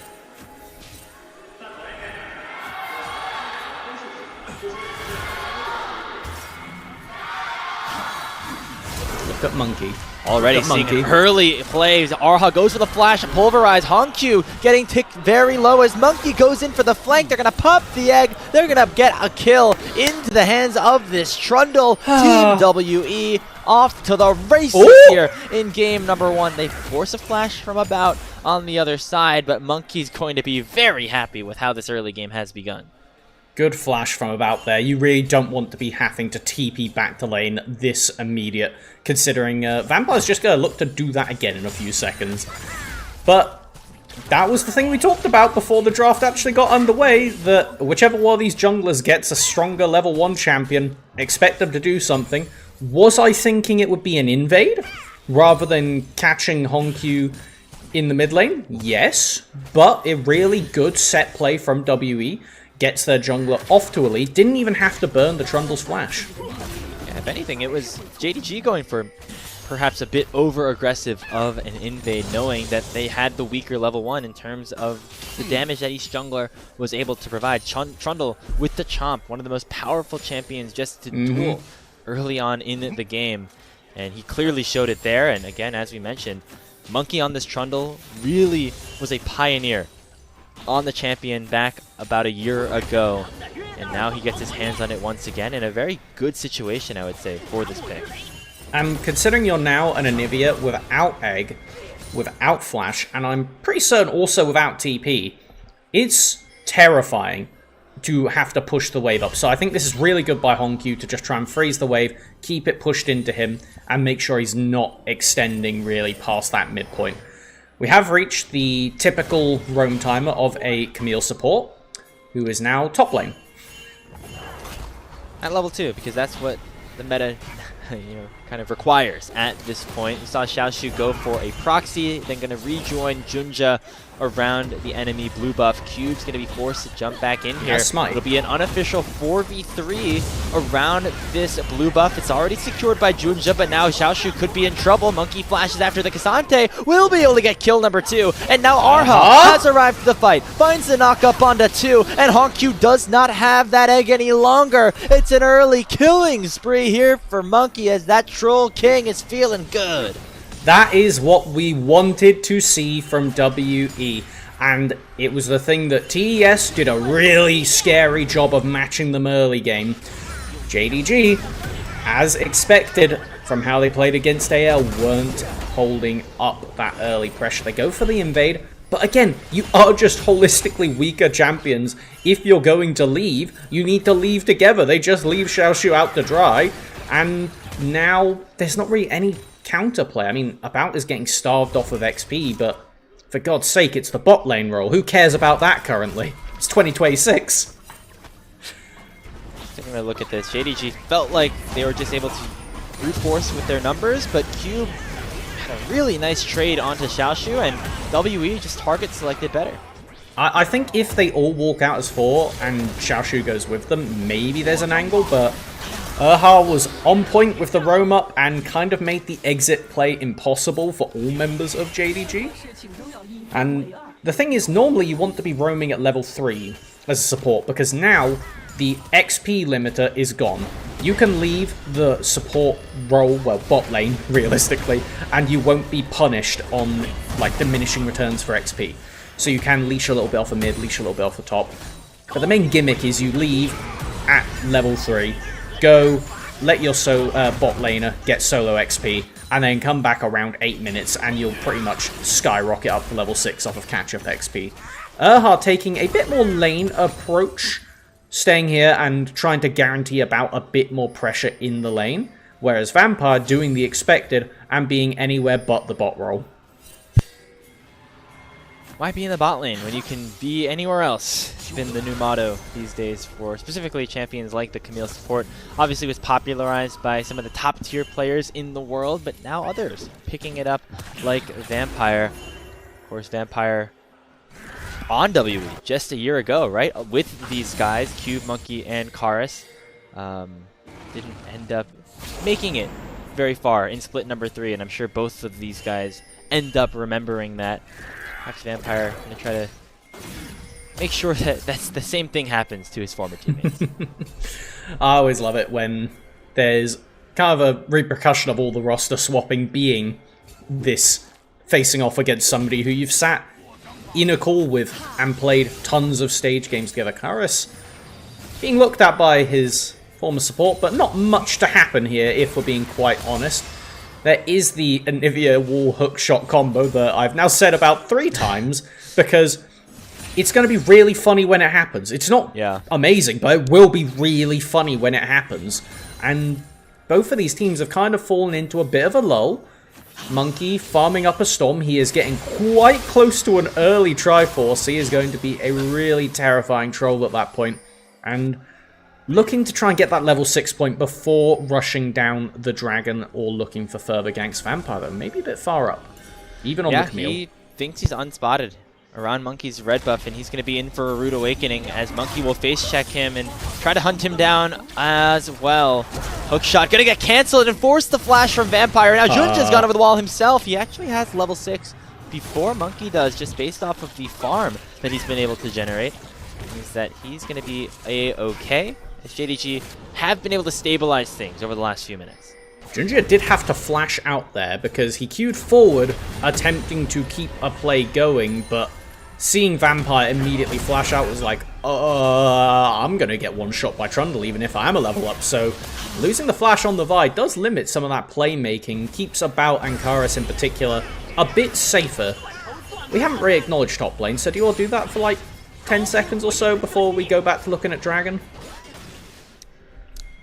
They're farming. Anyway, Dragon's getting started by JDG. Yep, and that is going to be the Hextech Dragon, a really, really solid one-off Dragon. It does limit some of the soul potential, leaving things like the Chemtech on the table, which, I mean, would be pretty okay for WE. You have a Trundle for healing, and you have a couple champions that will get quite low in a fight, but let's see what we get next. Mountain. Okay. A nice pickup here for JD Gaming. Again, they did not want to have this game snowball out of control, making sure that they are at least able to scale a little bit later on into the game with the help of that soul denial will be very nice. Gala and Honkyu, of course, going to be big threats in terms of their DPS as we progress in this matchup. Oh god, the flanking cow is here, Junjia. This is not your jungle, as we do have a really good play from WE to just force in and starve this Vi of farm. Now, the obvious counterplay that we're looking to see is Junjia running bot and diving the Varus. And so we see Erhard, excellent, just backs immediately and runs to bot. Will it be enough to hold the pressure, though? I'm not 100%. A little bit too little, too late. No teleports here to defend the W80 carry either. There's a cease and desist. Hookshot comes in. Junja gets JD Gaming on the board here in this series, and About ends up having nothing to do down in the bottom side. So we do really need to see Monkey get something else done. Ideally these grubs. Because, again, denying it from Ziggs is massive. You don't have a lot of people who are going to be pressuring towers when you're against an Anivia and a Ziggs. You don't often get that much face time hitting a tower. So, in a way, it means a lot more that if you do get to hit a tower once, it's going to get ravaged by some of those Void Grubs, as there won't really be a meaningful contest from JDG. All three going to be pretty beneficial, not only for WE to push their own towers, but also to deny JDG from having it in their own hands. When you have a Ziggs, the Void Grubs become even more important just to add to that pushing power. JDG know it and try to continue to snowball this bottom lane. About just returning to a lane. Does have his flash this time, but not sure if he's going to be able to get out from this one. Vampire goes forward with Hookshot and forces that summoner spell, which will once again be on cooldown for About. And that was another one of those instances where Junjia not having the flash means he can't just follow up with the flash Vault Breaker to hold the Varus still long enough for Gala to pretty much 100-0 them off of basic abilities at this point. So, it's a trade. It means About's going to continue to be suffering down here in the bottom lane. Honestly, wouldn't be surprised if he picks up some Ionian boots in the not-too-distant future just to get that flash and TP cooldown a bit lower. Reduce the amount of time between dives, I guess. Could be It's one of the best strategy items for if those you're boots. getting weak-sided. Yeah, I mean, especially if you're behind as well.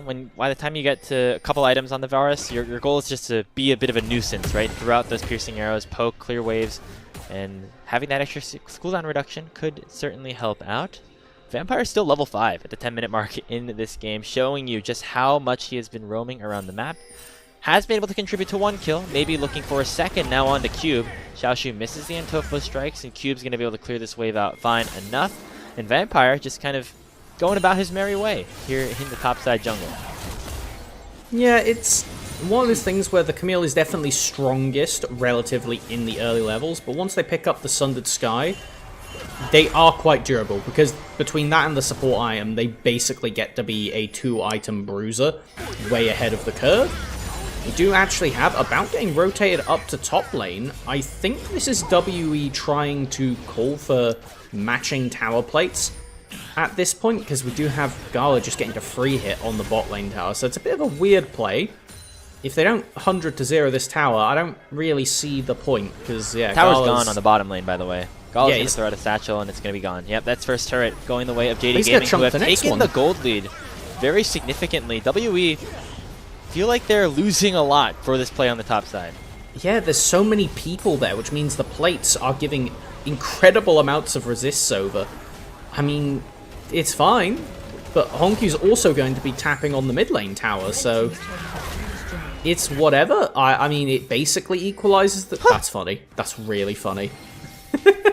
It's going to equalize the gold, but it's not really a notable lead in either direction just yet. JD Gaming very much got themselves back into the game after that disastrous first 5 minutes. And now you take a look at the items. First ones completed for players like Junja, like Gala. It's going to be very important for potential future fights, most notably around this dragon spawning in about 15 seconds. And they might already get themselves a numbers advantage as Cube is a bit out of position. He sniffs something out and will end up backing away, though. Good job by Cube to notice that, hey, the rest of JDG is not here. I'm going to back on out. You know who's not here is Xiaoshu, who's going to try to fight things out in a 1v2. Goes all out on the Monkey, who's already popped the Subjugate, and there's no tower for Xiaoshu to retreat to, which means that this dive could continue to be easier. Monkey, he flashes over the Q3 to absolutely guarantee he gets another kill into his hands. The Trundle is on a rampage as he has all 4 of WE's kills. I also want to give some incredible credit over to Monkey there. That pillar means that Xiaoshu wouldn't have been able to all out in a favorable way to just escape the play altogether. So even without Garrus flashing, I think that that's still an incredibly winning play. It does mean that you lose the dragon, though. So with Soul Point, it's Chemtech Soul. Is it the biggest thing in the world if JDG get that? It's good for Cassante. It's really good for Cassante if you end up getting over to Chemtech Soul. But I don't think you're really that upset if you're WE at this point. The tenacity is decent, but most of your CC is either knockups or slows. So I think that, honestly, this is one of those games where WE aren't even going to be that upset about having to contest being 2 draggers down when it comes to Soul Point. They may even look for some potential Baron rushes later instead.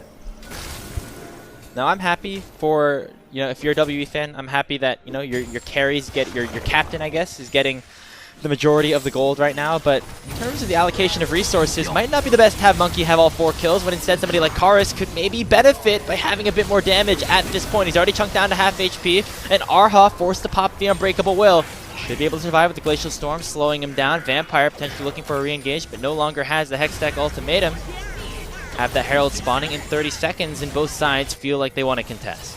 Really nice little save coming out from the WE support, but I think he's going to need to do it again. Shot away, nicely cancelled again by the Pillar of Sludge by Monkey, making sure that Vampire has to burn his flash. Another key summoner spell down for the primary engager of JD Gaming. He has been completely on it with these pillars to cancel the Camille E's out. It's a really narrow window to be able to do it, considering that the Camille can just choose to reactivate it slightly later, but damn. Yep, you can see that this is the guy that brought Trundle back into prevalence in the region. Oh my lord, as now he is looking to get onto this other purple objective, which against double control mages is really good if you have Rift Herald to break open that mid-tier one. Monkey and WE already have 3 grubs. Can they get even more pushing power in the Rift Herald? It'd be a tough play now that Aura has been chunked down to 40%, and he does not have that ultimate. Be a very squishy support. If anybody else from JDG lands a combo onto him, that's going to force WE to back away and defend the mid lane tower instead. And you see that JDG is rightfully aware that if they lose this Herald, they're going to get their mid lane tower chunked down. That means they're only one poor play off of losing it. And for Ziggs and Nivea in particular, these champions aren't mobile.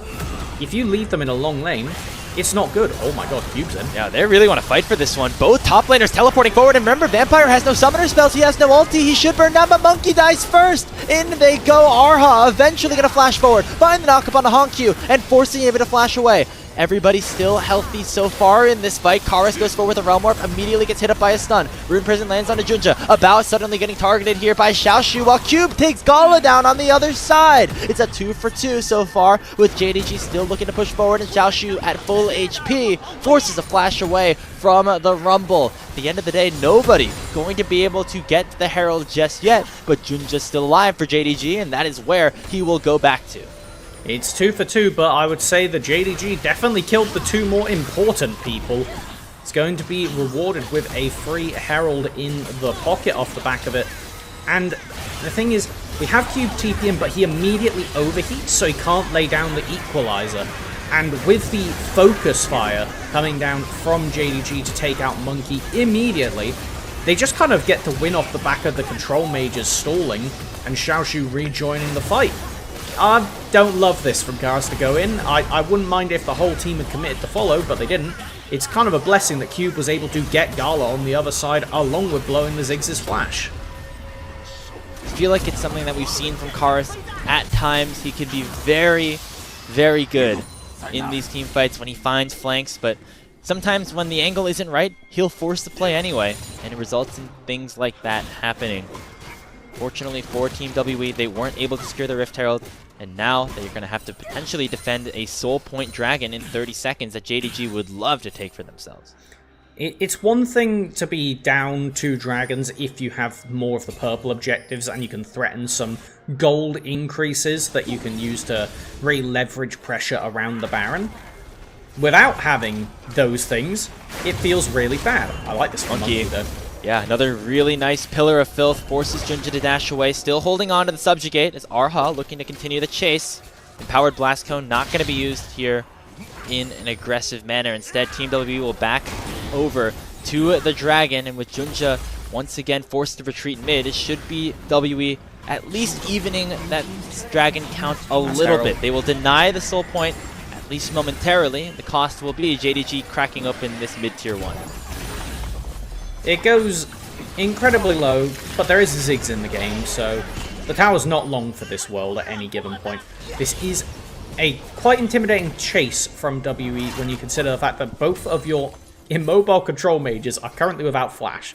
So WE is itching to try and force a play right now before those cooldowns come back up. The Baron is going to be spawning in a minute. Unfortunately, because of how that series of play went, there's a lot of JDG vision in the top side of WE, so I don't think it's really feasible for them to look for a Baron rush, even if their damage is, on the scale of things, pretty decent. Probably need a couple more items here, although we are getting closer there for our mage carries on JD Gaming side. Honq almost has that fully completed Rod of Ages. Gala with the Shadow Flame going to do a ton of burst specifically to these backline members of WE. Karis and About have to watch out for the Ziggs, especially when he can do things like that. Throw a W over to that tier 1 tower and get a nice chunk of gold back over to his team, as JDG are now up 1.5k.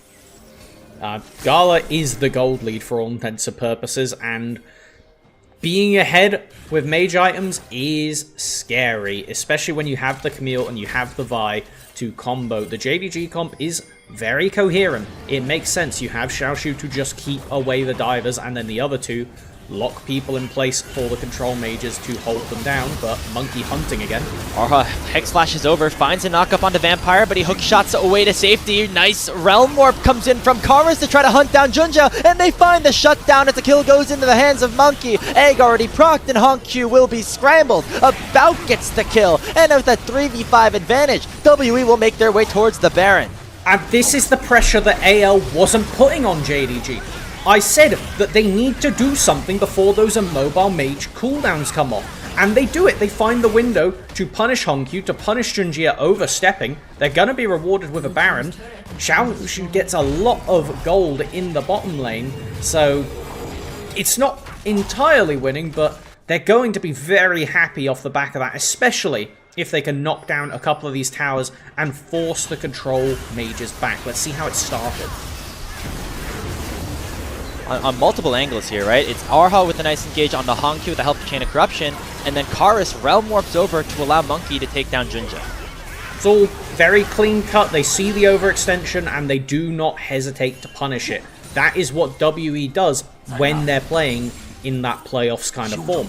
When they are playing together, following the calls of the 5-1 Trundle. So, we now have a lot of posturing around the bottom lane. WE looking to punish that, but they are now well aware that Anivia and Ziggs have their flashes again. It is matched, though, by the fact that every single flash in the game is up, so we're going to get another completely ridiculous double flash forward fight any minute now with the siege going down. Good thing for WE with the Baron power play is that they haven't taken a lot of turrets yet, which means there's a lot of standing gold left on the map, most notably in the mid and bot lane. They've already claimed the bot lane tier 1 turret. Could be looking for mid and a whole lot more as Gall is forced to satchel charge away, but won't be able to escape from the hands of Monkey. Vampire melting as well, but maybe WE went a little bit too far forward. Xiaoshu gets a shutdown onto the Trundle, and Arha has to flash away. The tower was not killed, and that means that JDG had a good set of defenses to fall back upon. Now they can look to go forward a little bit more. Junja goes in with the Vault Breaker, trying to slow down this Alistar. Finds the knock him about, still does a bunch of damage, but the cow still ends up going down. Teleport in from Cube, trying to find a return kill, and Karis is entering the fight with the Realm Warp as well. Will be a 3v5. Karis flashes in, doesn't find the Rune Prison on to Junja, but instead will look to focus down Honq. Cube goes way too far forward. The tower will go down, but it comes at the cost of the Rumble's life. Junja still will be able to escape, and WE have overextended mightily. Xiaoshu comes in off of the reset, takes the kill down onto a bout, and Karis is stuck in a 1v4. He's able to get one. He's able to have the shield be popped, but Honq in a Glacial Storm will secure an unofficial ace for JDG. Just too far forward. I hope we get a replay back to the start of that, but I don't know if we'll have the time because the dragon is up in 20 seconds. Junjia's on the other half of the map.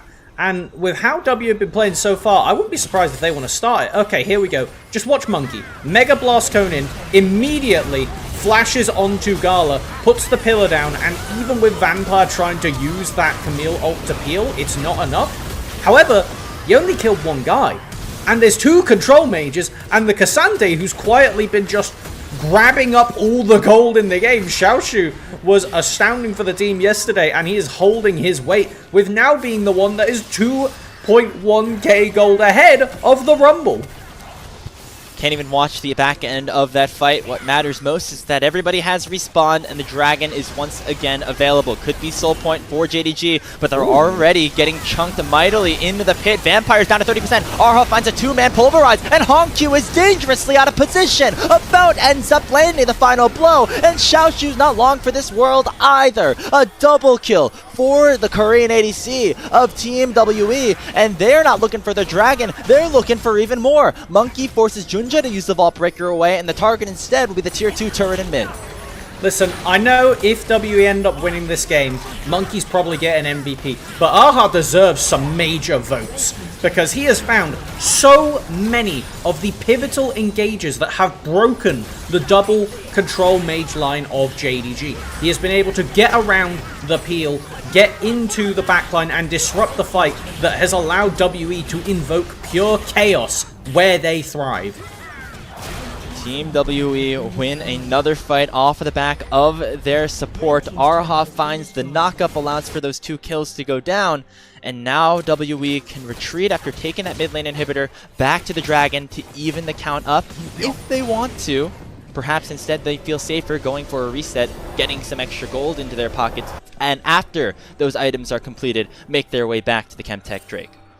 With only a minute and 20 seconds left on the Baron spawn, I don't think WE's even that scared. It's Anivia Ziggs. Anivia does decent Baron damage, but that's about it. They really don't have to respect JDG around the Baron at all. So playing as patiently as they want to until they then proceed to jump in and pull the triggers all over. We do have Gala having his flash up in about 40 seconds, give or take. Honkyu, he's still got 2 minutes on his, so we do need to keep an eye on those 2 key cooldowns and on the cow Aha, who has been hunting them relentlessly. It's been a really fun opening game in this best of 3 between 2 teams, WE and JDG, each with a lot to prove. Team WE wanting to prove that their Split 2 playoffs was not a fluke, that they are deserving of a spot in the top 3 or 4. JDG trying to prove that their disappointing exit in the Split 2 playoffs was a fluke and that they are still here to play as one of the top teams that we have here in the league. Right now, WE have been winning some of these crucial team fights, but the game is certainly not over just yet. We have Baron spawning in 20 seconds, and WE currently have good positioning around it, but the team fighting here for JDG can still continue to come online. We see that 3rd item now completed in the Void Staff for Gala. We're seeing more for Xiaoshu as well with the Kanik Rooker, and going to be very hard for anybody to take the K'Sante down. And the thing is about these 2 teams' journeys, they both lost to TES and then were eliminated by BLG in the playoffs. So they both have those same chips on the shoulder. They understand the pain of last Split's playoffs, but they are completely different in the way they are approaching this game, as Monkey is dangerously far up right now. Oh, look at him just hunt down Junja in that 1v1. The equalizer is beautiful right now. Out of cube, it forces everybody from JDG to just run the other way and allow their jungler to be the sacrificial lamb. It's a 4v5 now on the map as WE can now retreat to the Baron or maybe even look for more. It's a teleport coming in for Xiaoshu, but he's going to be incredibly isolated. Vampire goes forward, finds the ultimatum onto him out. They're able to shut the Varus down, and that will be a big kill with the help of Gala, who landed the Mega Inferno Bomb, but it comes at the cost of 2 more members of JD Gaming. Xiaoshu and Vampire both go down, and there's no AD carry, but there's still a rise, a rumble, and a lot of damage for WE to take their 2nd Baron of the game. And once again, Aha is just holding the mages at bay. They don't want to walk forward into this. And even though they have minions knocking on the inhib tower bot, neither of them invest the teleport to go down and finish off that turret to threaten an inhib. I think that was realistically one of the only plays you could potentially fish for there, but feeling supremely pressured on the map is JDG, and we're going to see the replay. I want you to just watch what Monkey does at the start of it, because it was some of the most audacious League of Legends I have ever seen, and I can't believe not only did it work, but I can't believe that JDG just stood there and watched it happen. It's a very good game from Monkey on this Trundle, and yeah, JDG kind of feeling like they're losing their minds a little bit, right, Melvin? I mean, I don't know. It didn't feel like that was necessarily the right play for them to go forward. Just a teleport straight into the middle of everybody for Xiaoshu. Desperation. They end up killing the Varus, but everybody else on WE still ends up surviving. Now they have the Baron buff for the next 2 minutes and are already into JDG's base. Kill him! Here, they're gonna have to make something happen here. Just they're kill just him! too scared to try to go forward. He's just standing there menacingly! Oh, might end up getting punished now, though. He doesn't have to pop into Subjugate. It will be a one-shot, but it comes at the cost of the opposing jungler, so still a 1-for-1. Arha has the Unbreakable Will. He flashes over the wall as we finally see JDG pull the trigger, but it still comes at the cost of Junja. And if they'd pulled the trigger slightly quicker... Xiaoshu, onto a bounce, finds the Atofo strikes, what a play! Here to try and re-engage for JD Gaming. They get the kill onto the Varus. Now Karis is getting hit up by the ultimatum. Another knock-up from Xiaoshu will make it 3 kills here for JD Gaming. That is exactly what you were looking for, Melvin. Escaping with murder is JDG from that play. Just punishing Monkey's sheer audacity. I don't care if he has Merc Treads and a Spirit Visage. He's not invincible. It's still Trundle, for God's sake. Like, this isn't a champion that has some ridiculous passive that means they suddenly just don't die. Look, he's just standing there. He should not be getting away with this. And finally, JDG call his bluff. Monkey has been bluffing at JDG in so many of these fights, and most of the time Aha has been there to buy him the space and allow him to get away with it. This time, doesn't happen, and it means now we have the Chemtech Dragon spawning in 22 seconds. Karis is only barely going to be alive by that point. And he doesn't have a teleport, took Ghost as a part of his summoner spell inventory, which means he'll have to run all the way from base, try to deny a soul point for a 3rd time on JDG's side. They're going to get here first, start this one up. Xiaoshu using the teleport just to get the extra shield. They know that this 5v5 could mean the difference between this game going one way or the other. Realm Warp already in from Karis. They're looking to dive onto Honkyu. They find the Anivia. They crack the egg, but he will not go down just yet. Still a lot of damage being issued by WE, who finally gang up as 5 and deliver a team fight win. It will be everybody but one getting taken down by the side of Team WE. Gala takes down Arha, but it's not going to matter if he can't get back to base. He issues a teleport and has a lot of wave clear, Melvin. He's going to try to save this game for now, but the pillar lands from Monkey. They're going to try to run him down at this point. Piercing arrow still not going to connect. Gala has a lot of health and still a lot of mana to work with, and it's 15 seconds until Vampire respawns. Gala flashes away once again. There's no minions left as another wave is about to get escorted underneath both of the Nexus turrets. 8 seconds on Vampire. Will Gala be able to save the game? I don't think so. It's about flashes forward and shuts him down with a piercing arrow. The Nexus is exposed, and Team WE once again open their season with a win over JD Gaming. As is typical for a WE win, a stressful experience the whole way through, but they were able to push it over the line, and that is exactly what we want to see from this team to keep up the strength that they showed at the end of last split, trying to prove it's not a fluke. Guys, don't talk to us if we're playing against TES, but outside of that, we're the real deal. Really, that team has been their kryptonite so far, because against some of these other squads, were not too bad for Team WE. Remember, they opened their season / snapped their massive loss streak in split number 2 against JDG. That was like after 16 straight losses, right? Yep. This time it's after 2. And I think, to me, at least for now, it's proof that this WE is kind of more like the playoff WE than the regular season WE that we saw. At very least on the sheer execution level of what we just watched there. That was from literal minute 1. It was 1 minute on the clock when Monkey is going for the first blood play. And that is just some good planning from WE to bait JDG into that situation, punish Honkyu, and at that point, the Anivia, without summoners, without egg, has to just forfeit the early part of the lane phase, at which point she can normally bully Rise quite a bit between the wall and the queue, and enable Erhard to go for ganks, but when you have to play so far back, what are you supposed to do? You don't get to exert the pressure, and that's losing pressure in the mid lane means that Monkey could go wherever he wants. And that is generally a winning formula for Team WE. Monkey getting his Trundle, getting out to that early lead. Perhaps we questioned if the gold was in the right place, but it's always in the right place if it's Monkey who is carrying that lead. He was able to do so much with that advantage. Junja had opportunities alongside Vampire to go for plays himself, but he never felt as impactful as Monkey on the Trundle, and that was a big reason as to how WE was able to win this game off the back of those skirmishes, and it turned into really solid team fights down the line.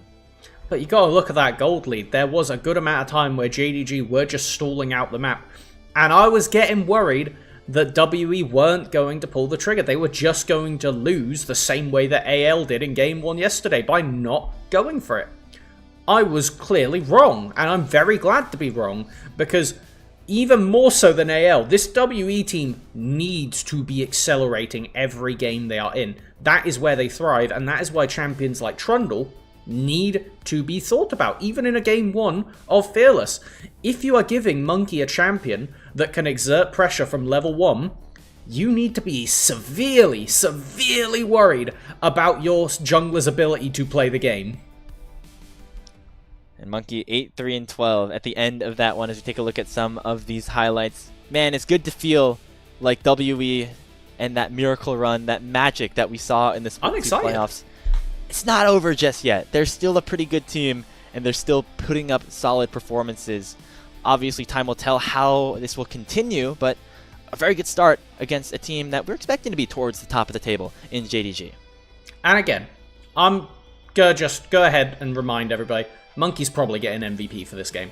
Aha really does deserve some respect on his name, because the Alistar was essential, starting off so many of these plays, and if you watch, this was the formula. Aha goes in and wastes time, while Monkey is just ravaging Junjia almost every single time. I really hope we get to see the clip of the fight outside of JDG's base, because Monkey just runs up and stands on top of the blast cone, and Junjia doesn't do the toggle to be able to hit blast cone, so he is just standing there as Trundle is ravaging him with 3 people of JDG right there in like auto attack range.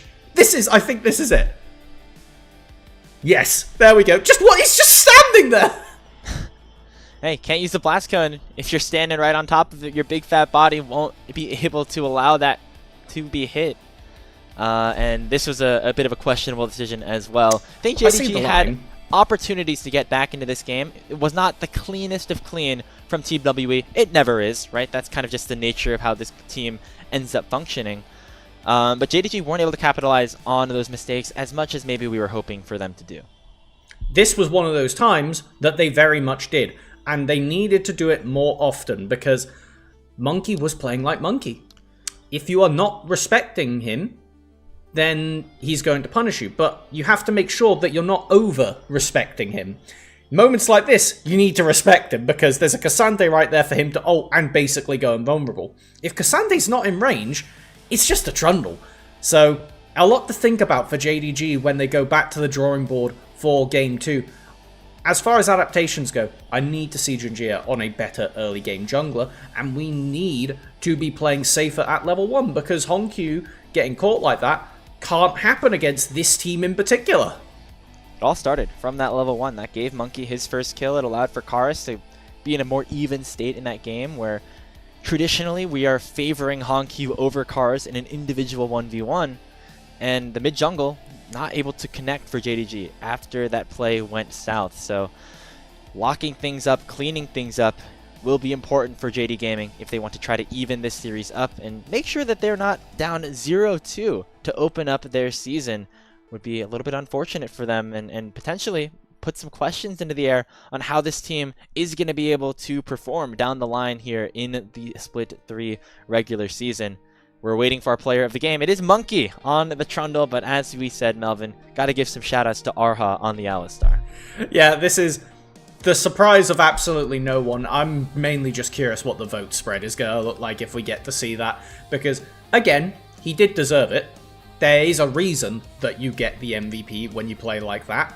It just, it feels important to make sure that we remember that WE is a team that only works because the squad follows Monkey so well.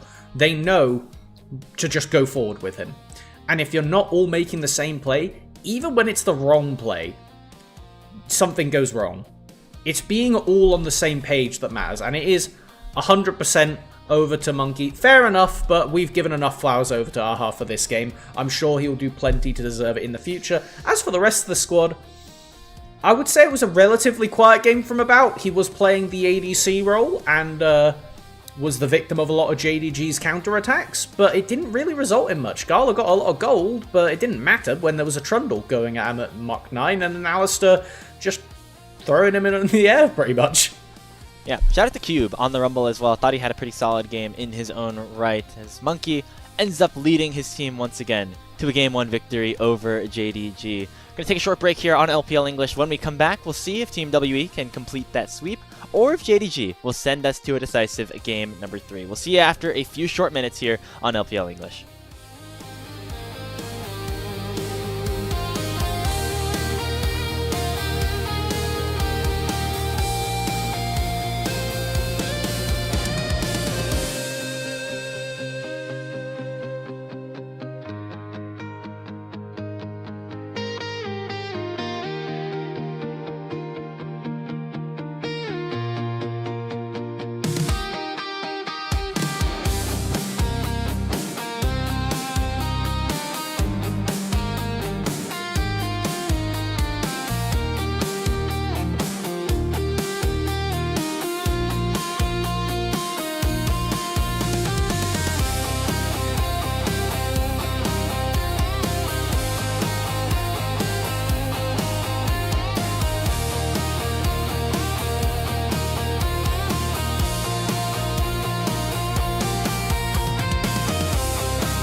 Welcome back, everybody, to LPL English, where we have our Game 2 of our Series 2 in this Day 3 of competition in Split 3 here in Shenzhen.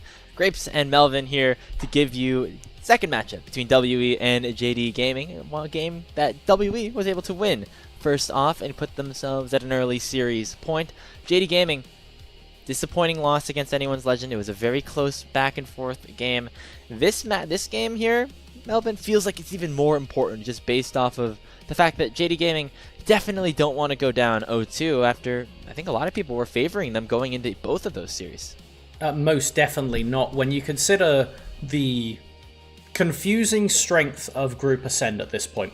We saw that Thunder Talk do actually have some of that dog in them, so it is, you have to be respectful of the new promotions up to Group Ascend, and if you're losing to both AL and WE, de facto you're probably 5th at best, which is not a world slot, simply put, and that's assuming there isn't some kind of comeback from one of the Nirvana teams by the time we get to playoffs. I know we're early on, but JDG, it feels like we watched the same kind of game 4 times in a row between yesterday and today watching JDG play of early game. What the hell is that?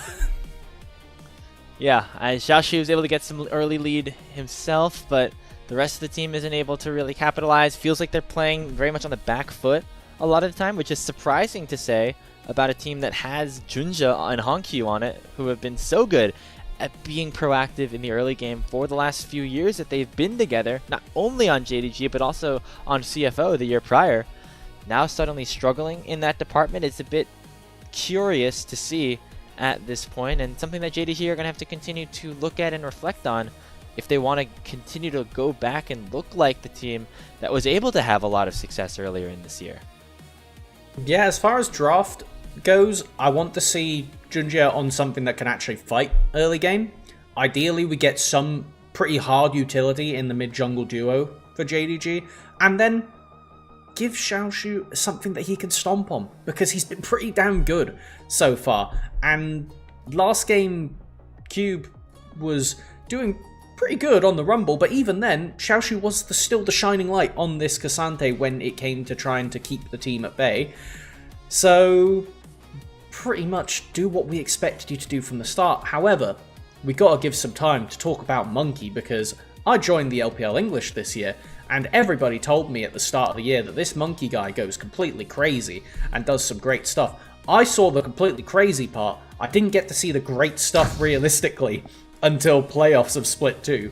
And then I was like, is this a fluke? I mean, it's pretty hard to fluke into beating BLG and AL and then nearly beating BLG again. So, maybe? And this is what I wanted to see. This is exactly it. I want to see the team get behind their captain and do that crazy stuff from Monkey that really is the signature of this squad. It's the heart of the team. It's a very similar story for WE in 2025 than it was here in 2026, where Monkey and the team kind of was really struggling through the first half of Split number 2, and then suddenly they hit a switch and just kind of go on an absolute tear. In Split 2 last year, it was a little bit earlier on in the season. They were actually taking more than just one regular season series and then went into a top 4 playoff run.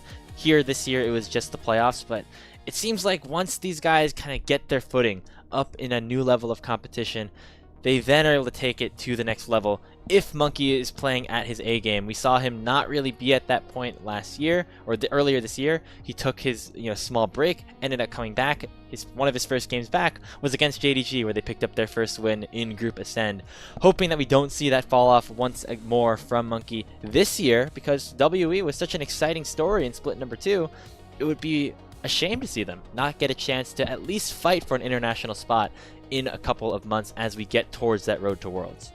And this is one of the times where they have a chance to prove it. Can you just take home as clean as WE will ever be, clean 2-0 against JDG? If you bang them out right now, get another early winning jungle matchup and another clean level 1 set play, I don't think JDG really have it in them from what we've seen so far to contest you. Unless JDG steps up, I think WE should be able to walk away with this. It all comes down to the draft though, and both of these teams being very patient in the bans and the picks. What will we have JDG starting it off with, knowing they won't guarantee get a counter pick for Xiaoshu this draft? Uh-oh. Okay. What will we get?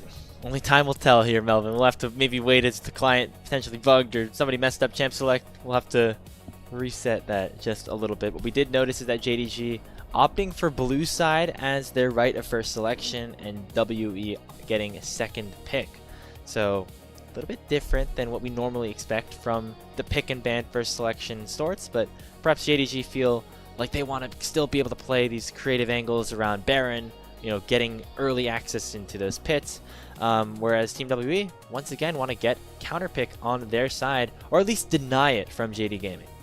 Absolutely. I think being able to sneak Baron, being able to deny Baron, and being able to take grubs more reliably are the main reasons that teams have been focusing so much on blue side, as opposed to first or second pick. Particularly with Fearless, it means that there are a lot more times where you're going to be able to get away with some kind of cheeky pick that really should be getting countered, but oops. For example, Kasante's already gone, now we can get away with Rumble, but obviously both of them are gone in this draft.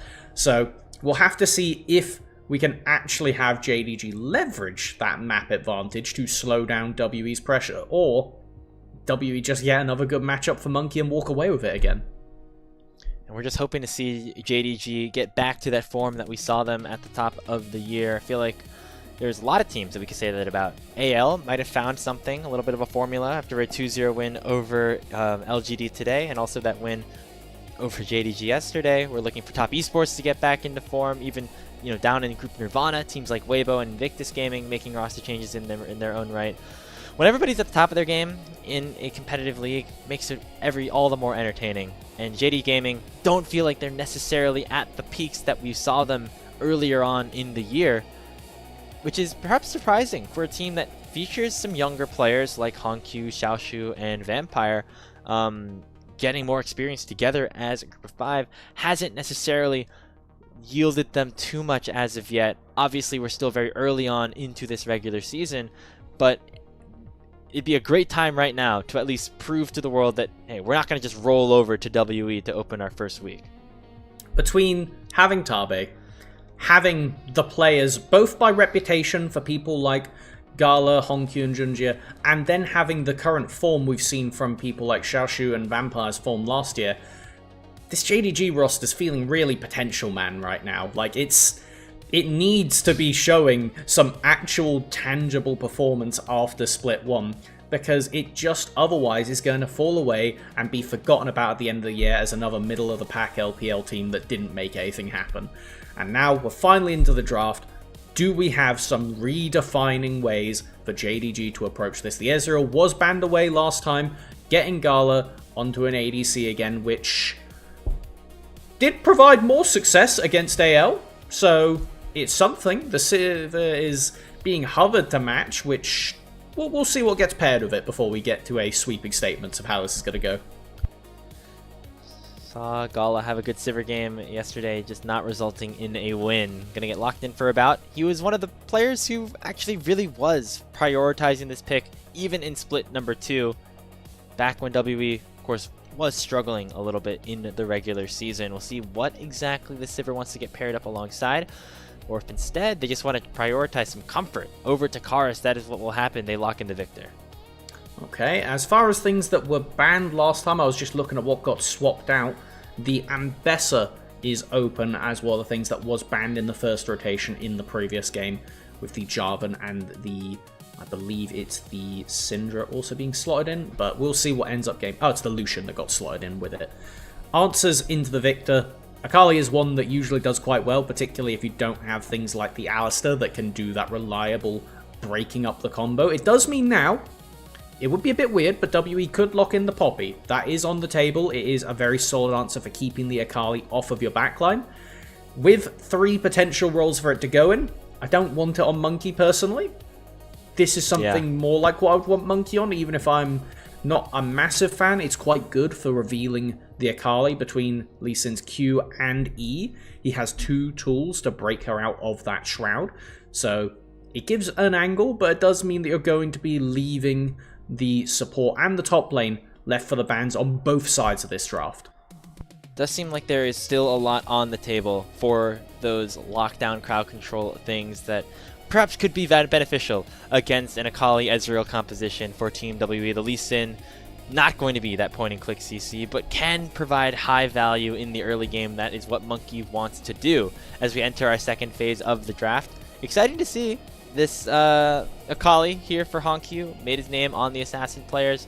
Alongside this Nocturne for Junja, it feels like Nocturne was a pick that was very popular for a while, then it got permabanned, then it kind of fell out of popularity a little bit. Still very valuable, especially in terms of just being able to engage from very far away.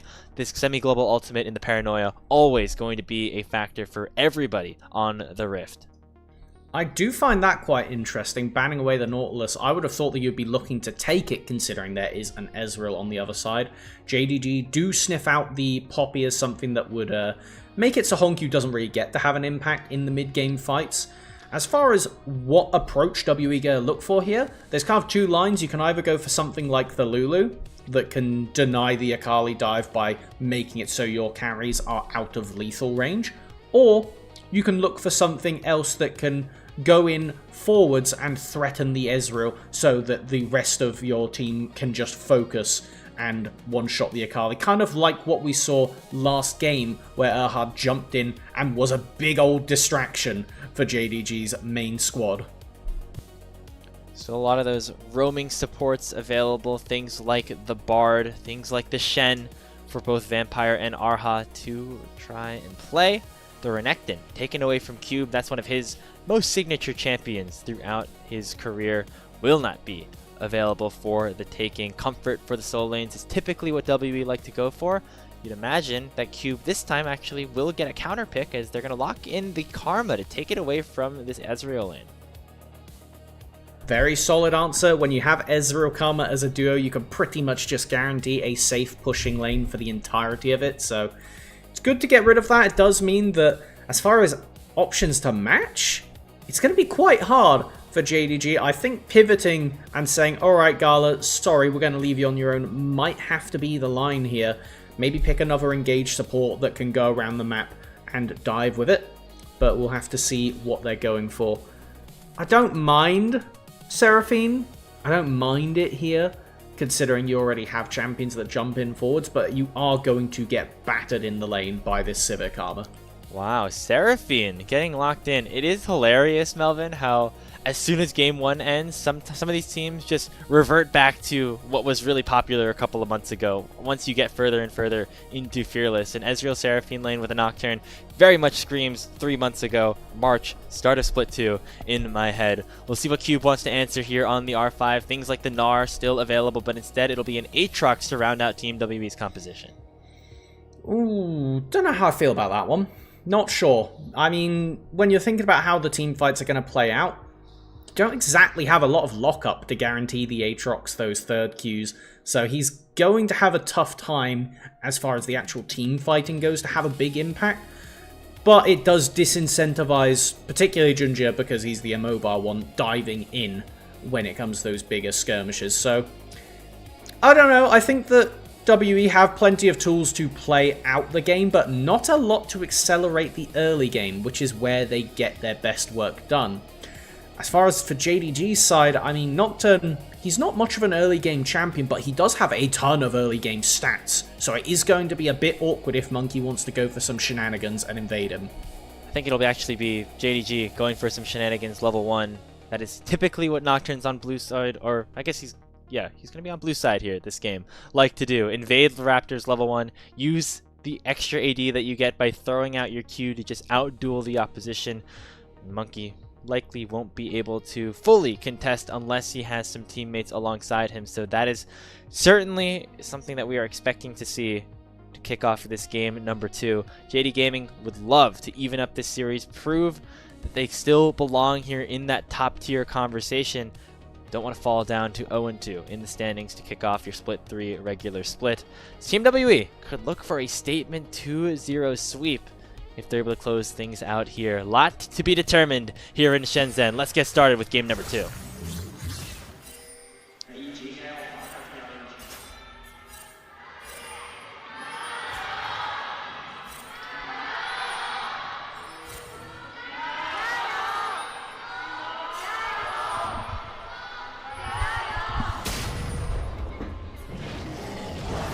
Okay, and we do get an attempt at some of those early game shenanigans you were outlining could happen, but as it appears, both of WE's jungle and top lane were prepared and zone away to protect that first Raptor camp.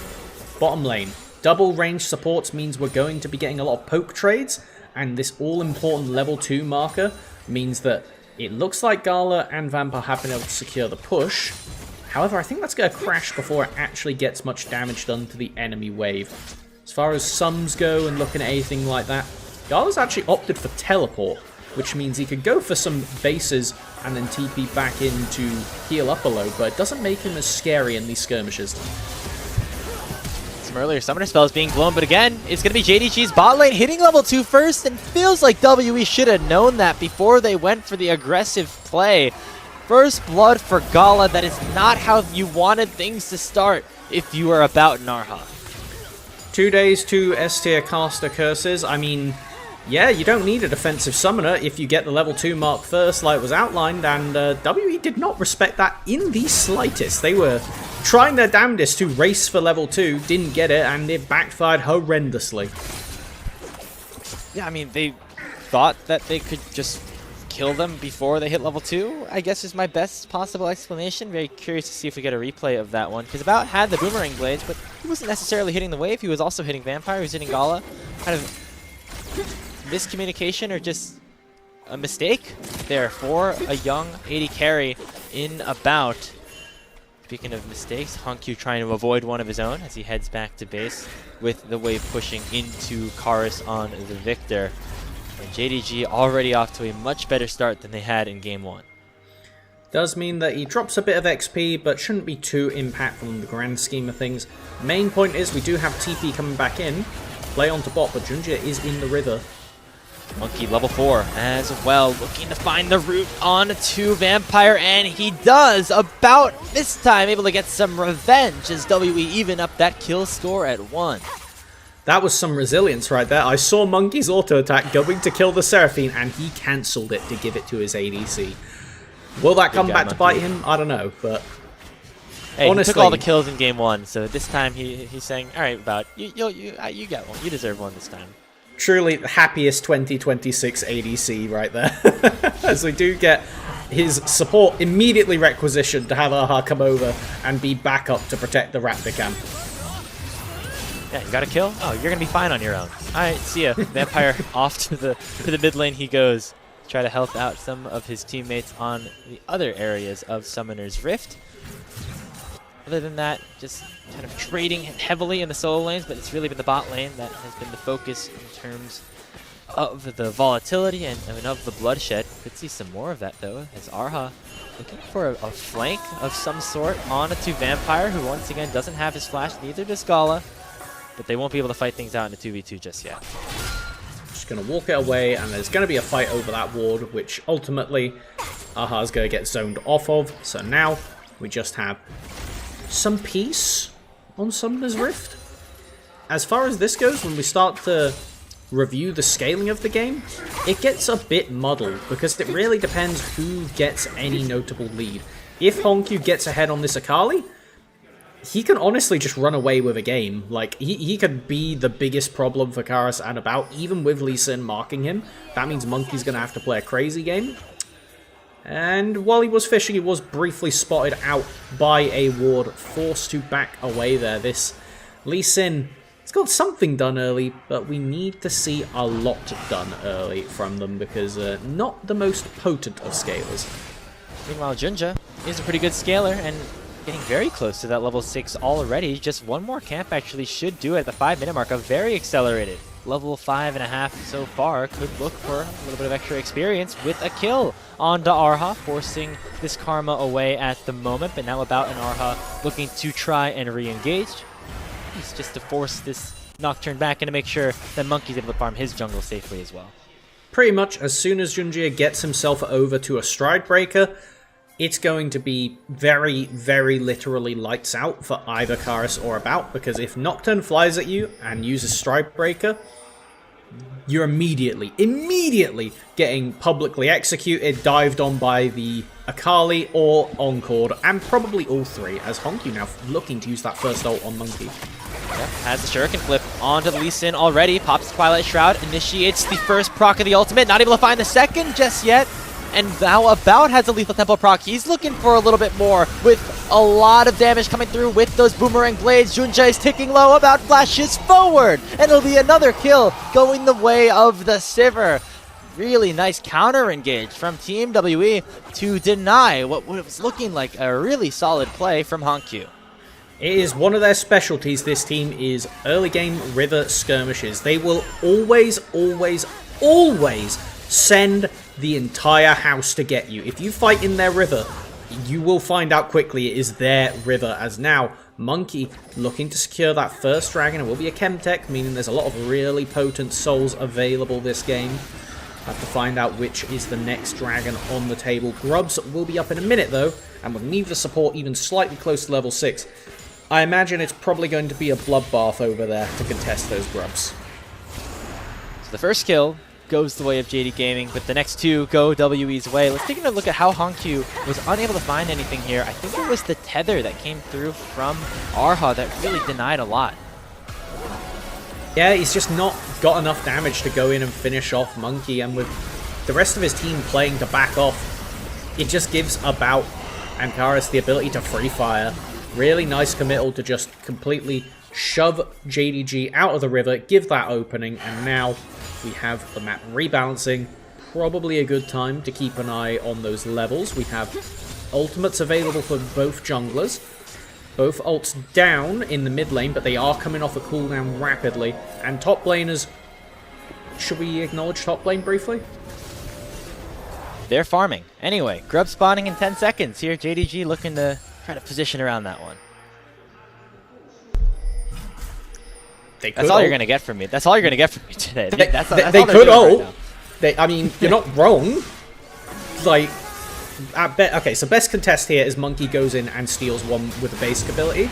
Okay, he forces out the smite from Junjia, which means now, usually in the rock, paper, scissors of how these grub contests goes, if you smite first, you lose the 2 grubs, because now Monkey is confident to just take river control and then smite the second one. Looks like he's not even going to try to go for the third. He's looking to fight instead. Gravity Ball doing a lot. Kick Vampire away, and Junja going to be the first target, but it's a trade of the junglers. A teleport comes in from Gala. He's a little bit out of position, but he will be able to reposition with that arcane shift. Cube has the World Ender, will be able to survive at the end of the day. It's a 1-for-1 with JDG being able to return to the grubs and be able to at least get one of them.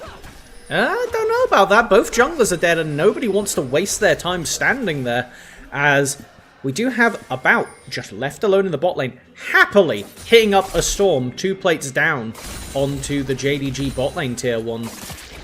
At this point, it's kind of really rough to secure that last scrub, because as you see, both junglers have their bot lane camps up. Let's take a look at how the skirmish went in the first place, because Monkey immediately jumps forward with the team, pretty much preempts the paranoia, does not get a very good kick, I will say, onto Vampire, and Honku pretty much one-shots him.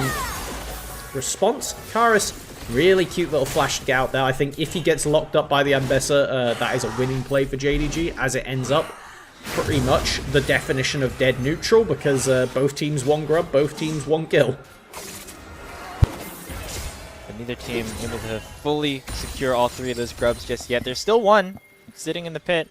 Will either team feel like it is a worthwhile investment to go and travel to that side of the map? It looks like maybe Junja believes so, as he's making his way over there right now. Monkey has better things to do, taking that Rift Scuttler and now joining his support. Oh, I love that. Trying to make a play on to Gala and Vampire. They think no kick, that they are in a 2v1 situation against About, but as this wave gets cleared in, they're going to be in for a rude awakening.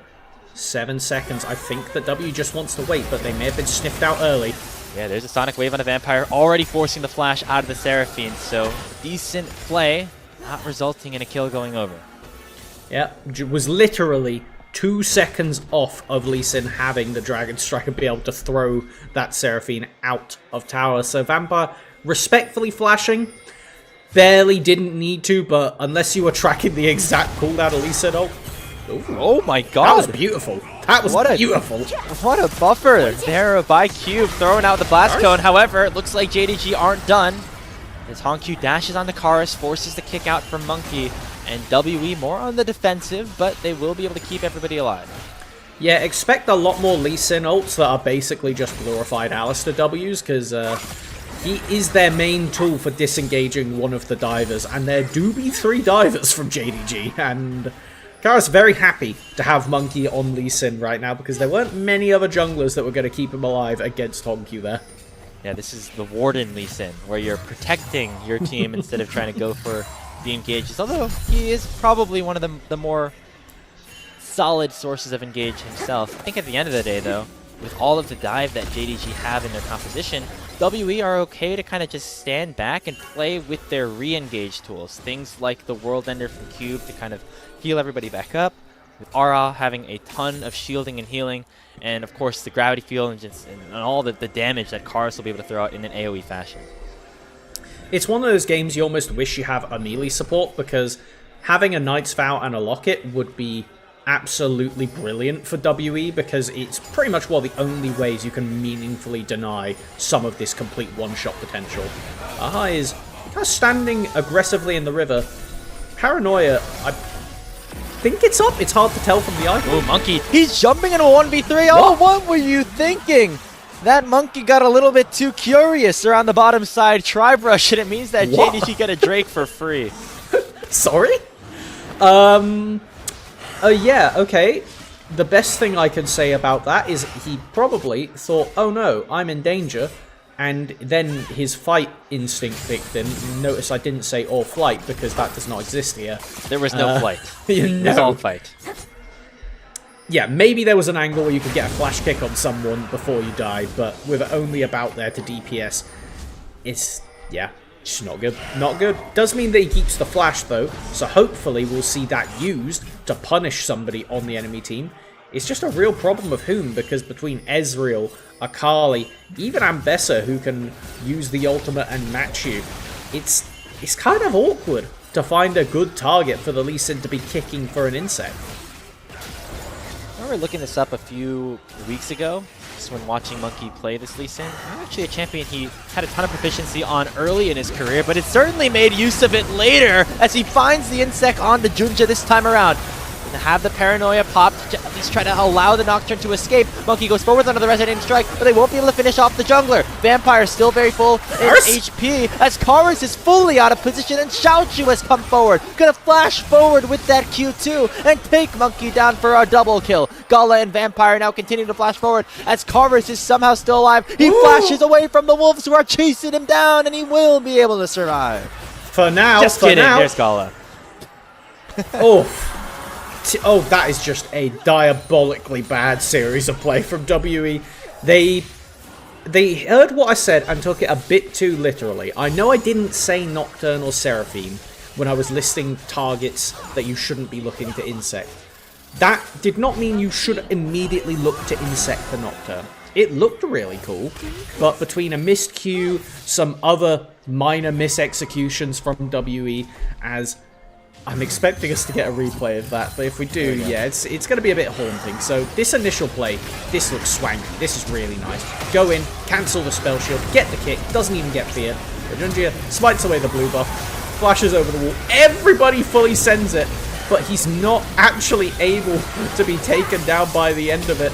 And Karis sent truly to Narnia, surviving on 1 HP, only to die at a later date, with Xiaoshu getting a bit of presence in this game. The guy that was really pulling weight for JDG against AL finally getting to show up again this time around. 2-0-0 with the help of that double kill, and JDG have turned this game into a 2,000 gold lead.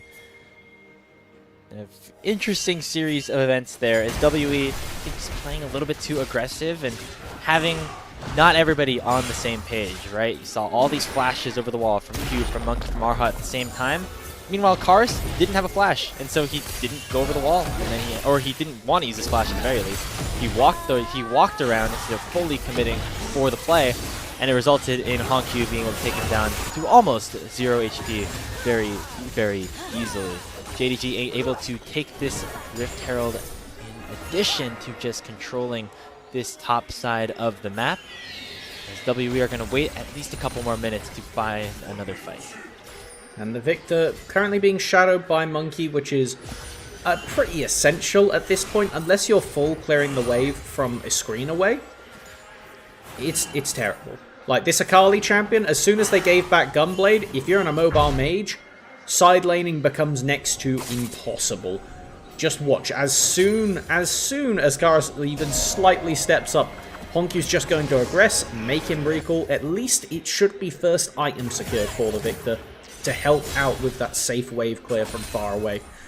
It's really just a matter of time, though, until Junjie decides to pay some visit down to the Victor before he falls. We do have Dragon spawning in 1 minute and 10, so we probably should be looking at some of those summoners closer to the time. Most of them are kind of actually in the middle, honestly, flash-wise. It's WE that are missing flashes on everywhere except for About, so keep an eye on any plays from JDG onto the flashless Victor is my recommendation. Yeah, and About doesn't necessarily have a ton of gold to work with at this point. Just going to be the Unitals and a couple of crit cloaks and daggers, so not a ton of attack damage really for those boomerangs to pack a punch just yet. You're waiting as a Sivir to get to that second, maybe probably third item to really be a threat in this game. And sure, the late game threat for WE will be there. They're not there just yet. And that means they probably are going to have to give up this dragon unless they find a really creative play. I think Monkey, yeah, wasn't aware of Junjie being there. Does mean he has to back off and burn one of his few wards that makes contesting even more difficult not having that in the pocket. It is also level 11 to level 10 as Say the line, Grapes. What's happening top? They're farming. Meanwhile, down on the dragon. It'll be actually WE getting cryo early. Important, especially because we see both top lanes kind of taking it in turns to start base. Cube will finish his, though, meaning he should be able to tap recall, get some extra gold spent, and look for a TP in. They're not fighting. They're not farming. They're fighting now this time, and it will be the dragon secured by Junjie. Teleport flank in for Xiaoshu in the back lines, in for a whole world of hurt. Xiaoshu takes down one, and a look for the other side on the back line. Not going to be able to allow the kill to go to Arha, but it will be a 2-for-0 plus the dragon for JDG. Ah, no.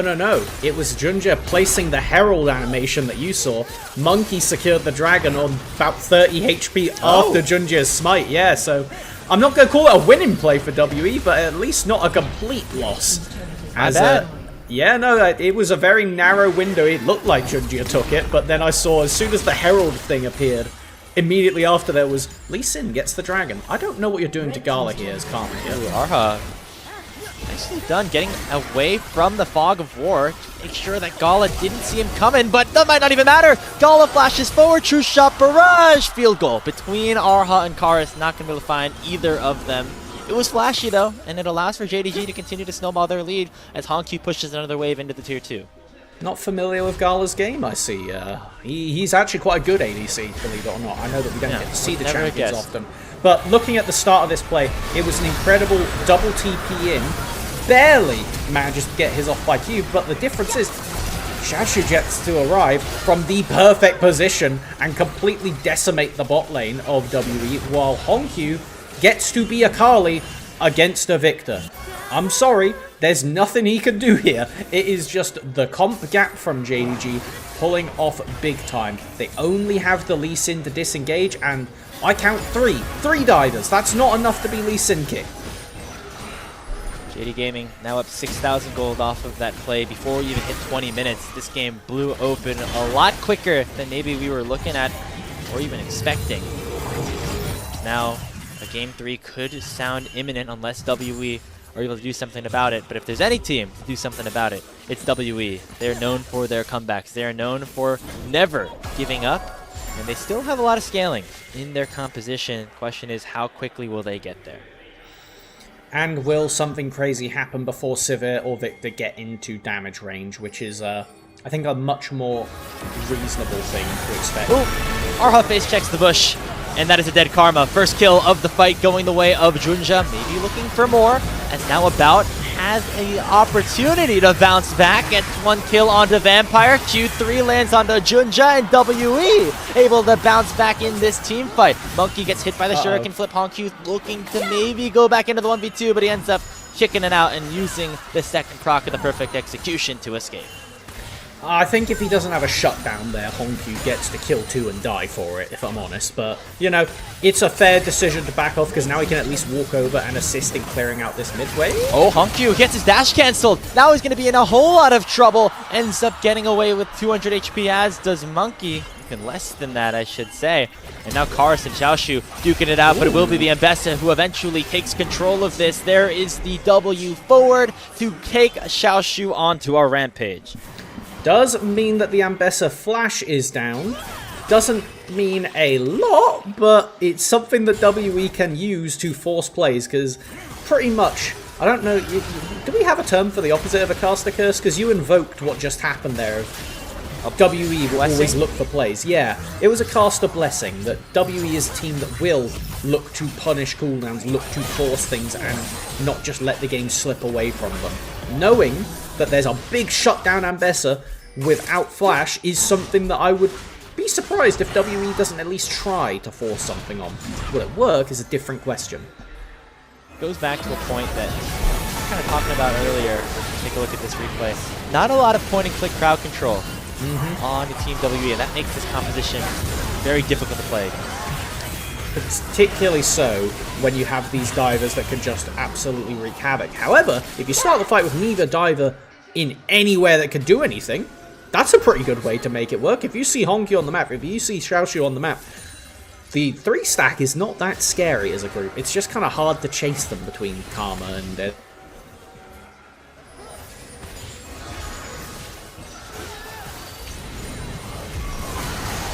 Another fight breaking out as Arha already flash away from the Paranoia. Junja looking to continue to chase down WE, but they won't find anything, and the Encore ends up whiffing, as does the public execution. So now tools are down for JDG as WE will look to re-engage. Tether lands on the Xiaoshu. He dashes away to make sure he doesn't get pulled back in. Dragon now available, and a lot of crucial ultimates down on JD Gaming's side.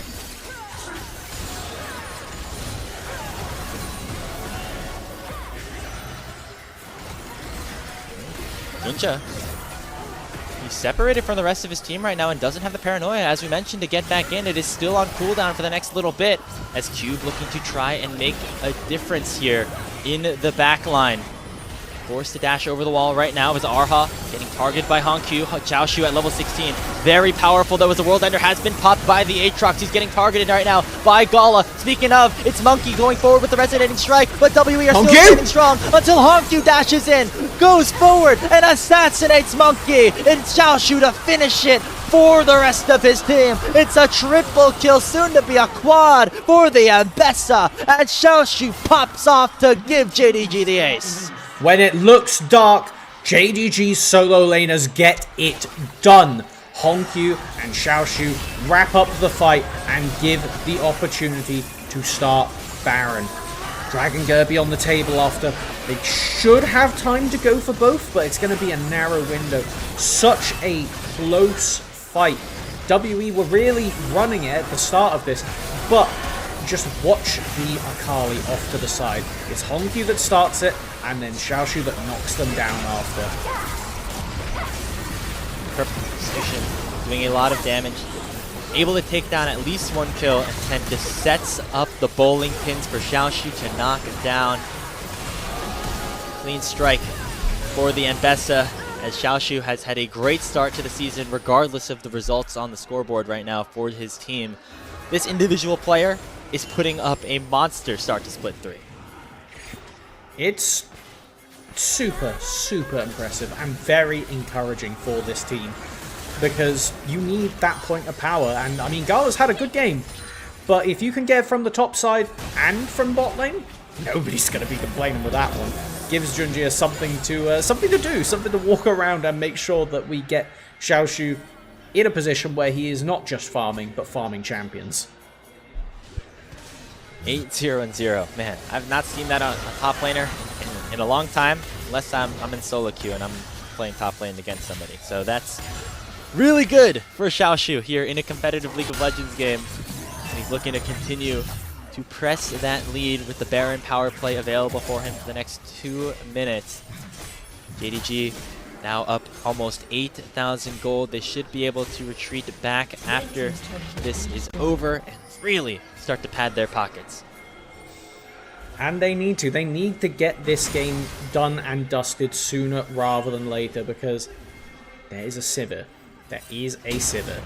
And Gala nearly put up a fight on the Sivir yesterday to keep JDG in the series. So they should be abundantly aware of what this champion can do if you're all stacking and diving at the same time. Is it a lot harder for a bout? Yes. Pretty hard for Arha here to get away from this one. He pops the Michaelis to get away from the tether. So actually will be the Karma just keeping herself alive. But the options are running out for Team WE, because as soon as one play is made, still have another one being made opposite on the Rift. Xiaoshu continuing to push down there. Cube able to do nearly nothing about it at this point. Finally, he pops the World Ender and will try to fight Xiaoshu in what could be a 1v5 situation. Will the Ambessa escape? She's got a huge shutdown on her head. She flashes away from the Sonic Wave, and Karis comes in for a teleport. Public Execution does not connect, and so it should end up being the Ambessa going down. Will she be able to find anything? No. A big shutdown goes the way of the Sivir, but JD Gaming going to punish what could be a disastrous play on the other side for WE. Mid lane inhibitor down. Potentially top lane inhibitor turret in some danger as well, as the Baron power play has yielded a 9,000 gold lead for JD. I mean, off the top tier 2 and that mid lane breaking, it's probably going to be about gold, even gold positive over to JDG by the end of it, so they're not going to complain. The biggest problem is not having that flash available for the Ambessa, I would say. That's probably going to be the big one, where it's something that they need to be aware of and make sure that WE don't run back that same play. It took them a while to get it done, but at the end of the day, it's either that or you're walking forward and hoping to be able to break past a Seraphine, break through a Nocturne, and allow Hongyu to just slide into the backline. We do have Karos picking up the Seeker's Arm Guard. This is a very low damage Victor between that and the Rocket Belt, so I don't expect there to be much threat onto JDG's front line from him, but it does at least have enough potential to help burst out one of the divers who's going for a bout, who is the real carry right now for Has WE. to be all about, yeah, at this point. Has the 100% crit, or at least getting close to, I think he's at 100% right now. Infinity Edge finished off. This is the only win condition for WE at this point. We should clear out a lot of these waves, potentially set WE up for advantageous positions around mid lane until this Baron spawns in a minute and 50 seconds. WE don't really need a hunt for a fight right now. Maybe can wait for a couple of item spikes to come through, but they feel comfortable fighting at this point, knowing that About is probably the strongest champion in the game at this point. Well, yeah, if they're not in a 1v1, absolutely. I forgot about the Ambessa. Speaking of, might be going for a huge TP flank, as Hongchu is actually going to be the one to come in first. Xiaoshu second. All of WE are very collapsed upon, but it will be About going down first. The fear lands onto Cube. That's a second kill going the way of Gala, and they might not even need the Baron to send us to a game number 3. It's a 3v5, but none of WE's members carry any significant threat, as JDG will try to break open the base before 30 minutes. Vampire with a beautiful encore to just send WE into disarray. Now the defense of the Nexus. Xiaoshu dashing forward. The Nexus tower is under fire now. Monkey flashes away, not looking for an aggressive kick, and Hongyu will go in and assassinate 2 members and make it a 3rd potentially. The Fountain going to save the triple kill from Hongkyu's resume, but he won't care about that because all he needs is a game 3. The ace comes through, and they're headed to a decider here in Shenzhen. Incredible stuff from JDG to turn around not just their luck, but also the tempo of the series. This was completely different to all 4 of the games we have seen from JDG thus far this split. They were actually aware in the early game, they were present, and they made sure to contest objectives. WE still got some plays off, and they were still able to accelerate a bit. but they weren't able to break through Hongyu, they weren't able to put Xiaoshu out of the game, and they weren't able to access Gala, importantly, who, on this, Ezreal was nigh untouchable. Much better game from JD Gaming. I think you can credit a lot of it to certain players. You know, Hongyu had a great game. Xiaoshu, I think, is going to be your obvious MVP. But I can't help but think that a lot of what gave JDG an opportunity to win this game were just mistakes from WE in the early to mid game. Monkey did not seem as comfortable on that Lee Sin, historically not one of his better champions. And then the rest of the team just took a little bit too long to scale into a position where they were able to succeed in the same way that they did in game 1. And that is one of the issues when you have a team like WE that is so reliant on Monkey being able to get plays done, because there was a pretty reasonable Poppy angle in that first rotation before we went into the second ban phase. And for a non-WE team, you probably just take the Poppy there and dissuade most of the dive, and you play a game where Hongyu doesn't actually get the threaten backline for a lot of it. But when you're WE, you need to be fishing for those champions that can get stuff done early. Lee Sin, again, like you said, didn't get that much done and wasn't something that Monkey had that clear comfort on. But it was trying to play the WE style that really stymied their ability to draft in counter to JDG, even the Aatrox to an extent. It had some decent moments, but when you look at the JDG squad, it's so difficult for Cube to get a lot of value in these fights because nobody is going to stand still for 2 seconds. Nobody is under threat if you get on top of them, except for Vampire, realistically. Yeah, it never felt that easy for WE to have their composition work in the way that they wanted it to. A lot of conditional things that JDG did not meet. Let's take a look at some of the highlights. It seemed like JDG had a very easy to execute composition, right? You press Nocturne R, you press Seraphine R, throw Mbessa into the middle of everybody, and you end up having a good time. Absolutely, and it's one of those things when you see a lot of dash champions and a lot of divers, you always feel a bit reticent to say that they have the easier execution, but this was absolutely one of those times, because the pressure then pivots over to WE, and their comp just didn't have the tools to deal with the amount of dive that JDG was rocking. And even if you spend all of your resources to defend against dive, you have Gala and Vampire, who were doing incredibly on this long-range nuisance duo. They would soften you up and let the divers go in and get all the final hits done. And then if you do try and aggress, Hongyu and Xiaoshu do exactly this to you. They look and then they jump in at the very last second to completely wipe the fight.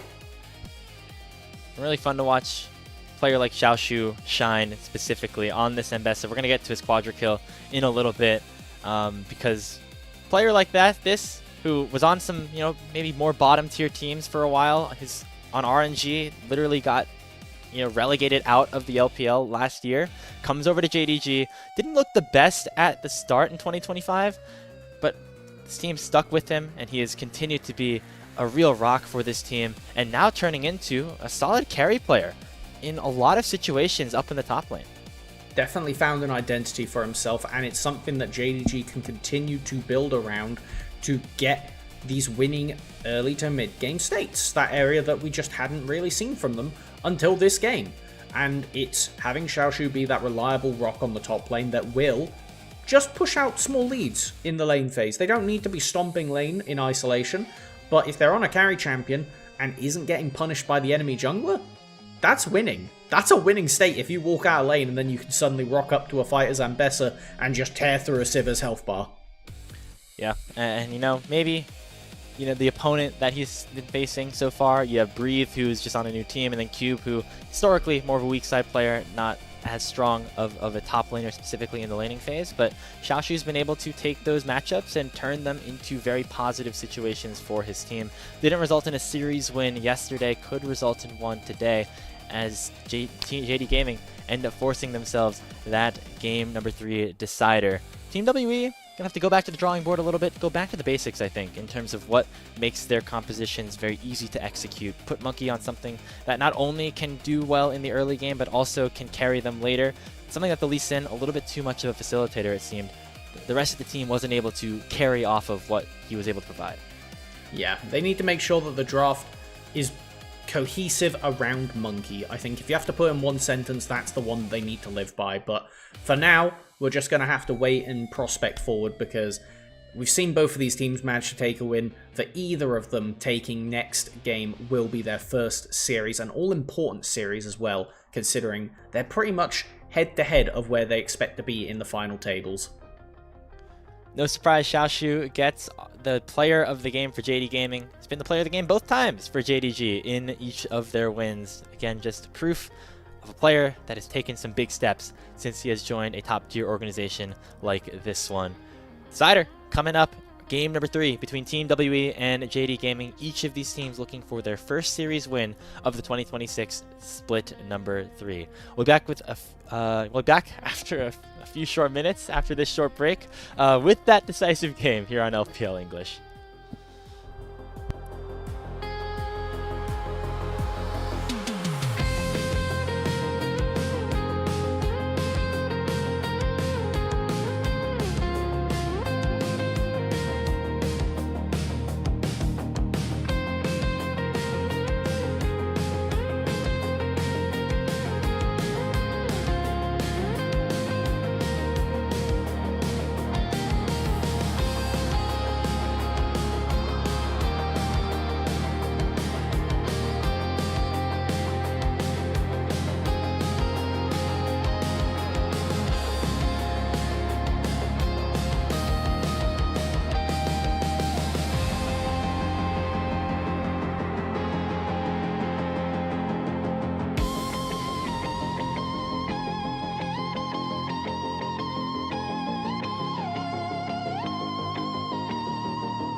Welcome back here to LPL English for our final game of our second series. JDG and Team WE are tied up at 1 game apiece. Reminder, we still have another best of 3 after this one as BLG will take the rift against Edward Gaming. Make sure you stay tuned for that. But diving back into this matchup, Melvin, it's been a very fun back and forth. Xiaoshu carrying JDG in that second game to make sure they did not go down in a sweep.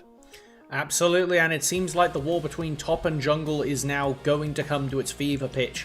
Between Xiaoshu and Monkey, they both have to put all of it on their back to get the game done. It feels like Draft has played an even more than usual significant point in this series.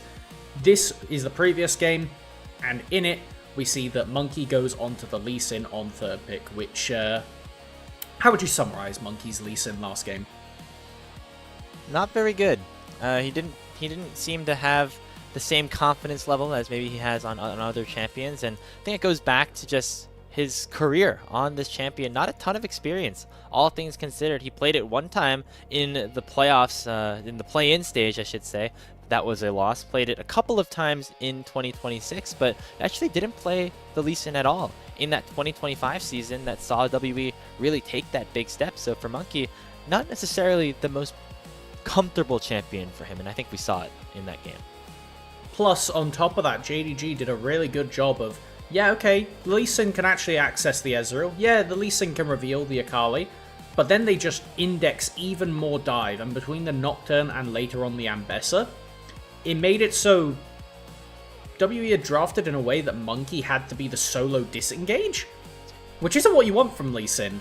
And suddenly, the game becomes really difficult to navigate for the Lee Sin, even more so than a regular Lee Sin game. So, putting that extra pressure on the key member of WE, JDG did a lot of their hard work in draft, and that is where we get Tabe in for the congratulations to pull that one. Can he do it again, though? Tabe's always been a player that has really been able to take teams to higher levels. Again, JDG making it all the way to the international, perhaps ahead of schedule a little bit in split number 1. Same thing with Anyone's Legend a couple of years ago, or last year I should say, in 2025. Maybe still a little bit more work to be done for JDG to make it all the way to Worlds, but with Tabe at the helm, feels like he's always able to just extract a little bit more out of some of his teams, and seems like maybe that's happening a bit here in that Game 2 draft. Just a very easy to execute composition for JDG to play. And that seems to be the kind of thing that JDG need at the moment, because between yesterday and today, I would say this was the first game that we have seen where JDG have felt confident in what they're playing. Simple, we know our roles, we know exactly what we need to do, we protect Gala, and then as soon as they break apart into some kind of opening, we send in the divers and win the fight off the back of that. Easy. Can they do it again against WE, who are notoriously very good as a team, not necessarily in their drafting philosophy, but at just completely tearing into you if you give them an opening. And often when you don't give them an opening. I mean, comfort has always been a big thing for Team WE, getting their players into situations that they feel like they can win on, specifically their solo laners.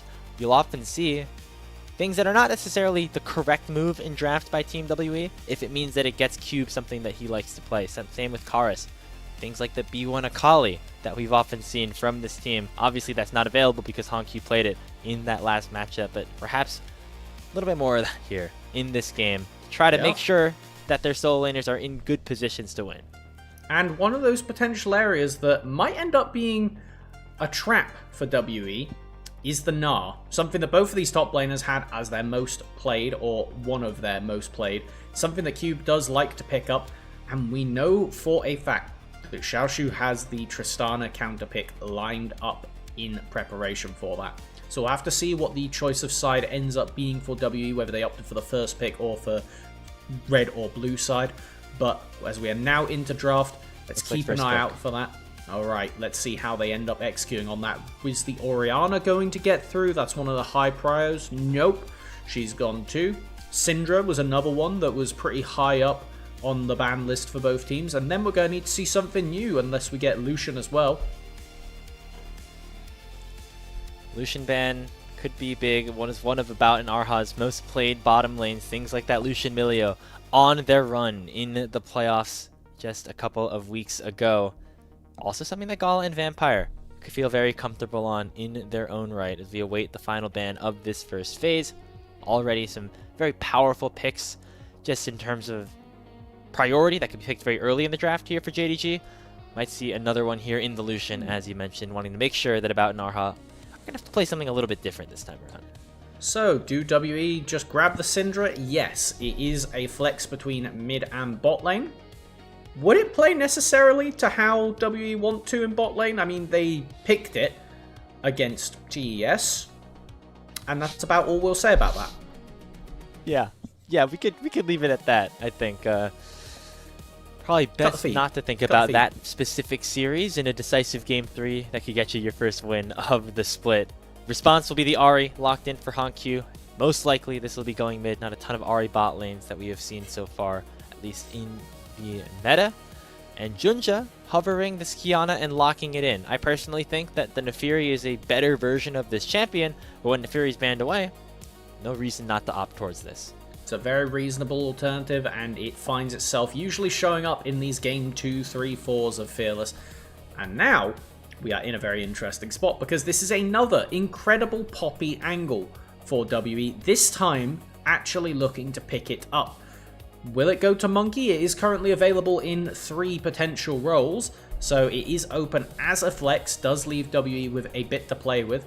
JK, it's available in 2 potential roles. And I would imagine a jungle is more likely than not here for Monkey. The Nautilus awaiting to be locked in. Arha, historically, as he got started as a support with Weibo, much preferred the engage supports.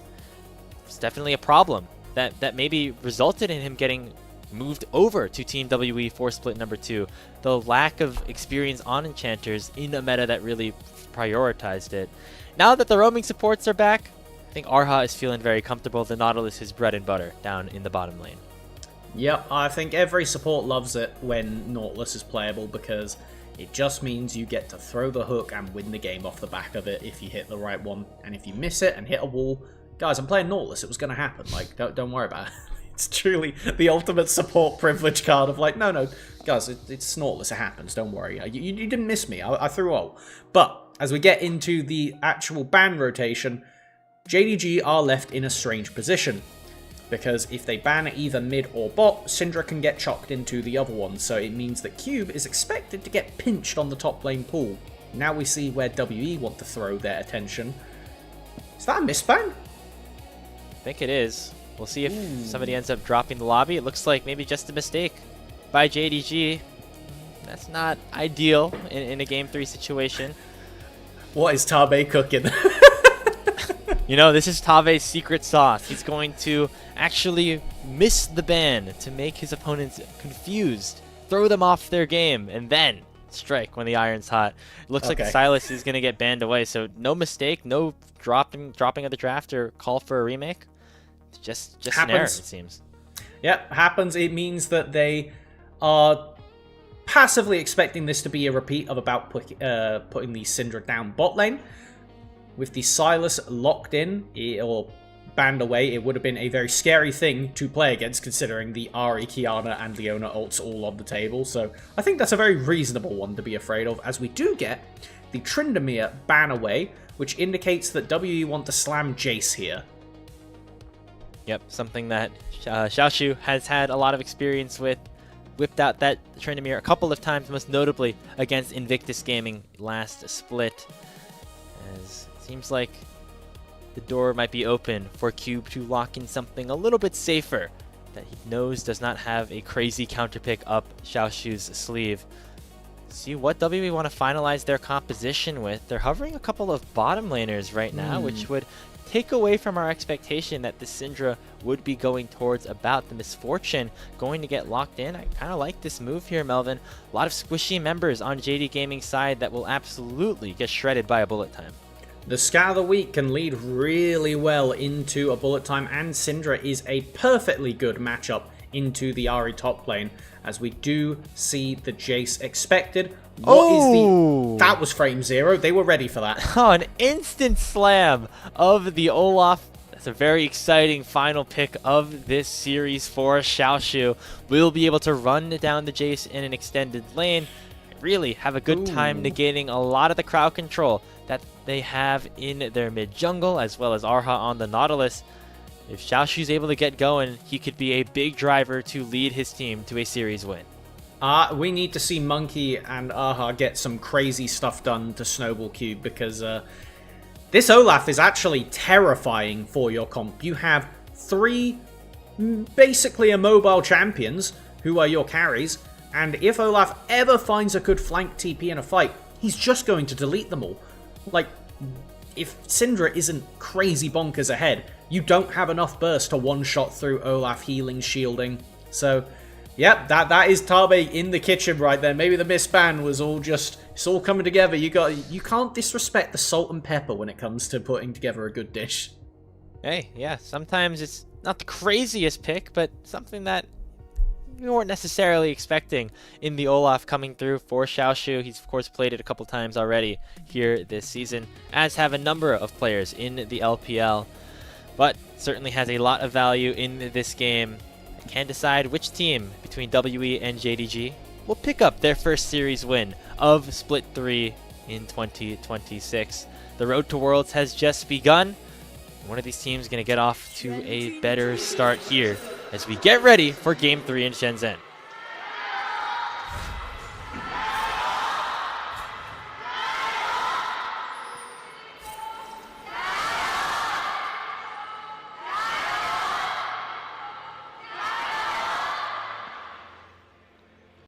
Alrighty, I am not disappointed by the rune selection of WE.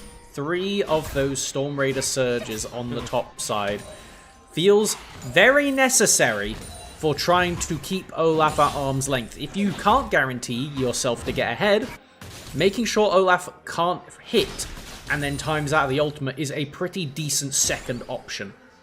Storm Raider's not going to get a ton of value on the Poppy. Remember, they changed it from what originally was Phase Rush. It's now no longer set spells procs consecutively. It's now a percentage of HP.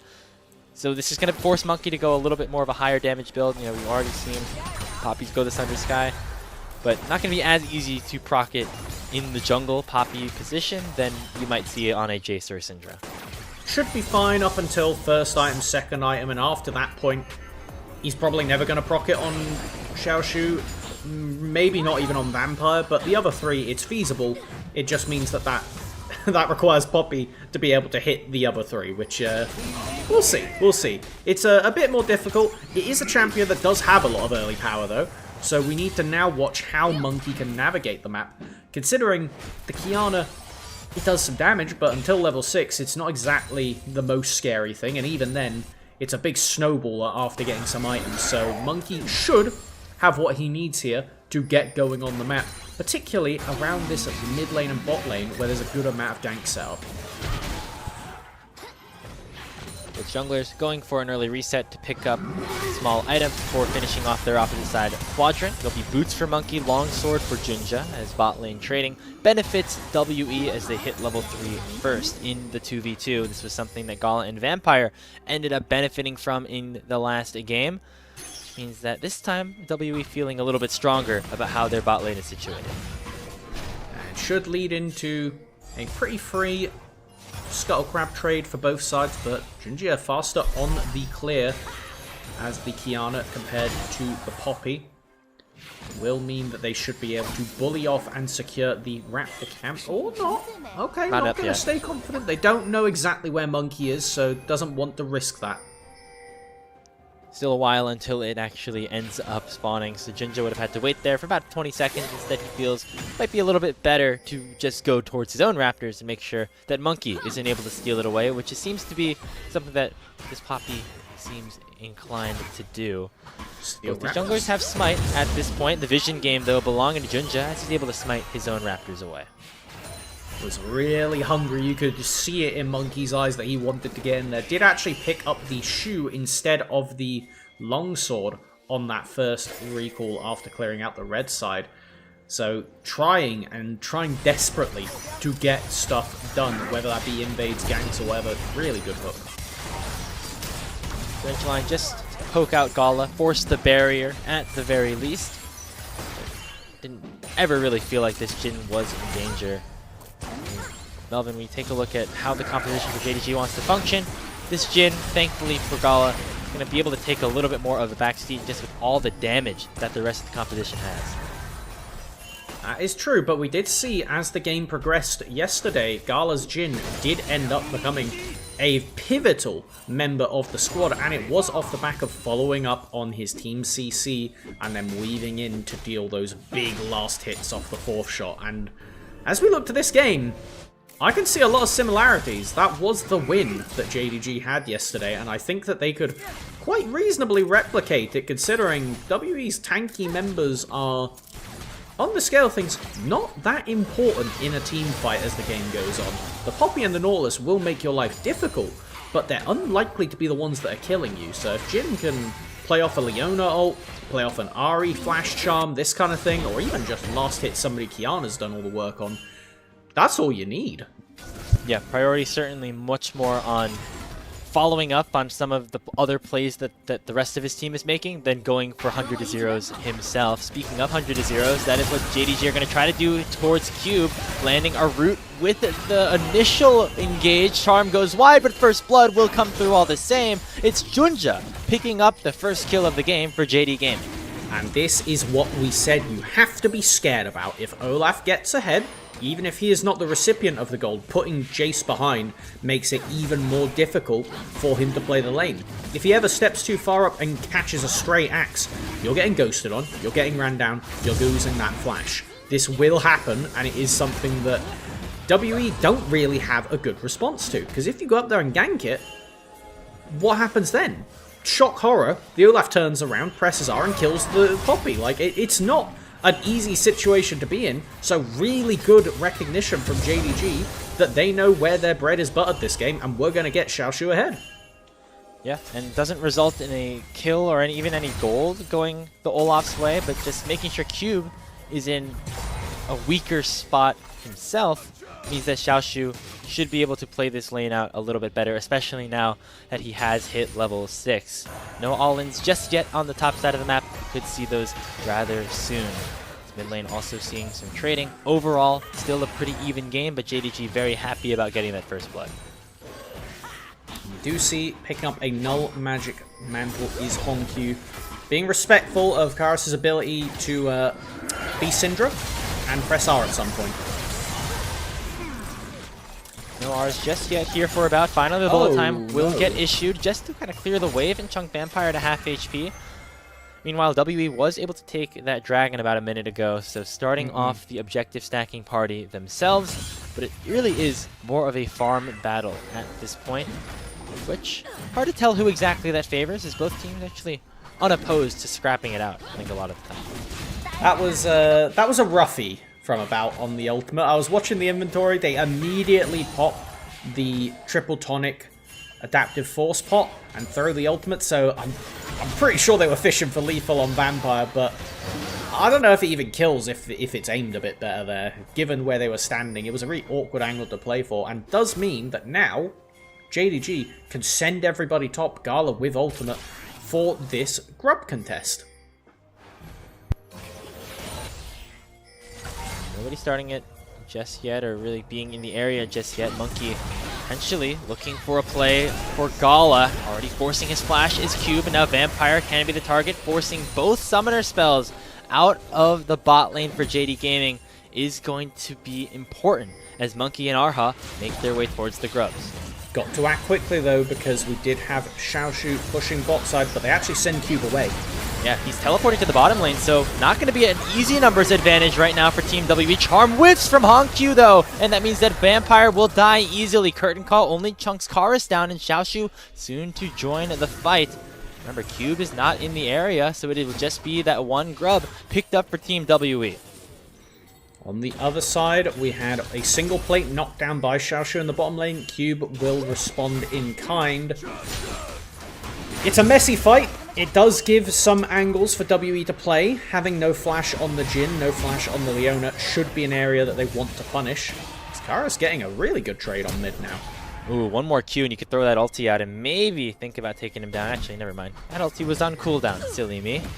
So, just a flash force for Hong Q.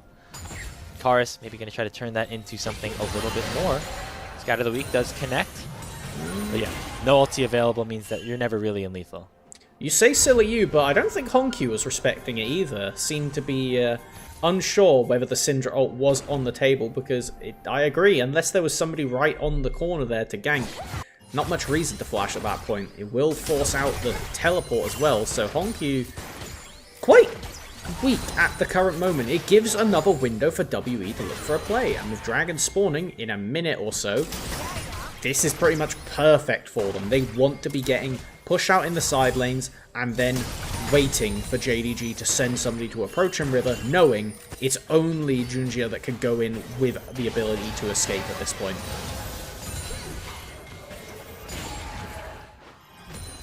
Tense here in this decisive Game 3. Both JDG and WE don't want to start their season 0-2, especially after all of the expectations that have been riding on both of these guys. JDG, of course, bombing out of playoffs last split a little bit earlier than expected, and WE going on that very exciting run that saw them become the darlings of the LPL that got oh so close to a placement at MSI. However, although those trajectories are differing, they're converging now in our second series of the day, as Junjia looking to turn to the scene of the crime on the top side of the map. A dive could be in the works, but instead Monkey is there at the perfect time to send him away with the Keeper's verdict. He just poked his head around the corner, saw there was a control ward not in the bush for WE, went for the jump over the wall, and Monkey decides let's not actually. Does mean though Keeper's verdict is down for the Dragon fight.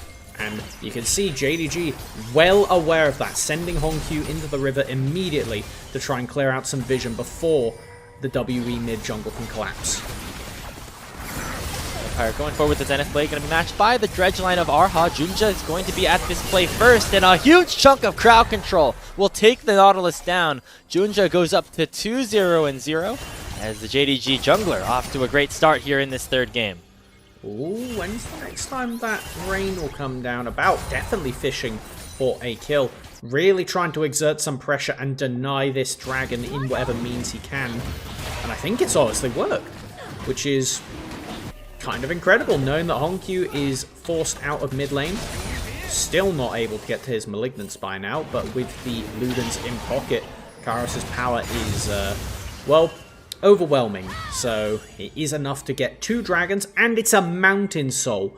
Terrifyingly good for either team. Those fights are going to go crazy, because if you can secure Mountain Soul against an Ahri, a Kiana, a Syndra, I can keep going. It's basically everybody. You're going to be so much harder to break through and get those resets in the case of the Ahri. And to be fair, even the Olaf.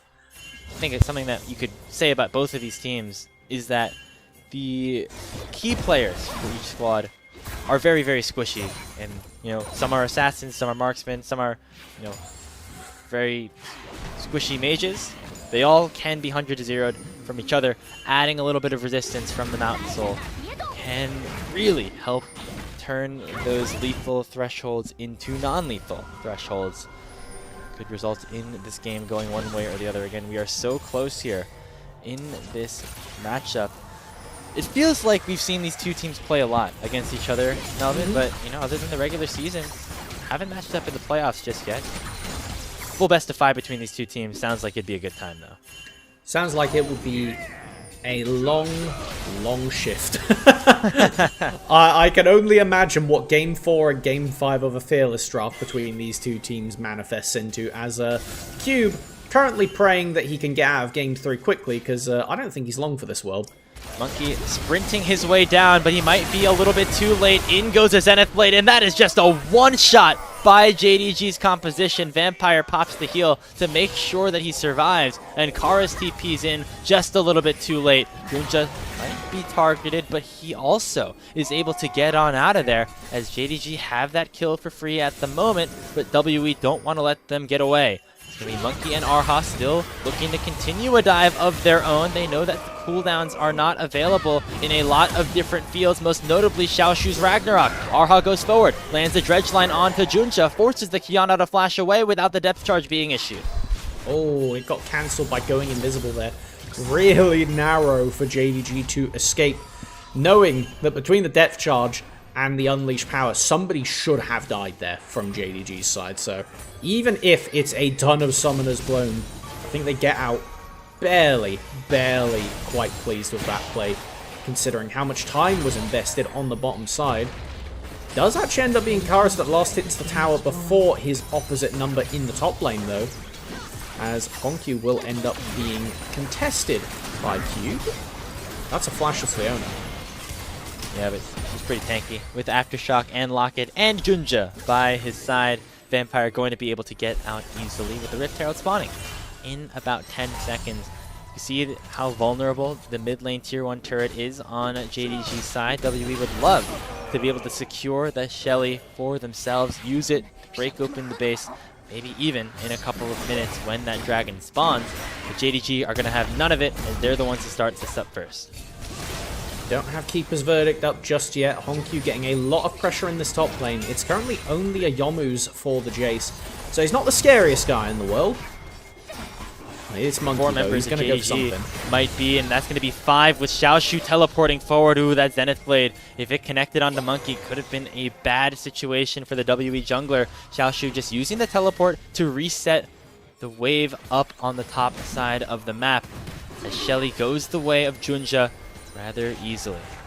Really not much of a meaningful contest from WE, but the fact that they get Olaf's TP does mean they are playing the next team fight safe. You don't have to be afraid of an Olaf teleport flank behind you, which is, honestly, I would say the #1 loss condition for this WE team. Particularly on this side of the map, the amount of times I have watched an Olaf TP adjacent to that Gromp, adjacent to that blue buff in the WE jungle, and then just run behind and immediately one-shot the immobile carries. Probably upwards of the 10s now at this point, with Olaf becoming more of a fringe counter pick in the top lane. So WE at least know that they are fighting front to back. Does give them an angle for Monkey to get a really good eviction again and deny the play, because if they get to soul point here, pressure's all on JDG. Seems to be one of the few things that WE still has at their disposal.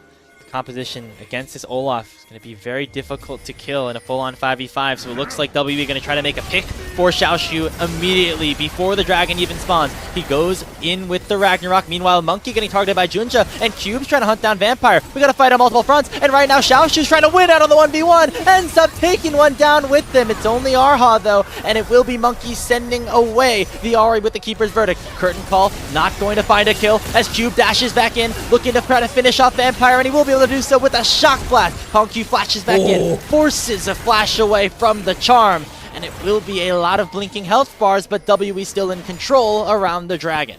WE dance their way around the lethal threats. They are approaching the dragon though with really low health bars, but it looks like Junjio doesn't want to risk it, doesn't want to throw away his camps he could be taking in the meantime. It leaves WE incredibly happy to be at Mountain Soul Point.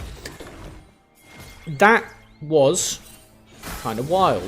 I'm excited to see them attacking the Olaf, because I think we're at the point where one of them needs to buy some anti-heal if they want to go for that play again.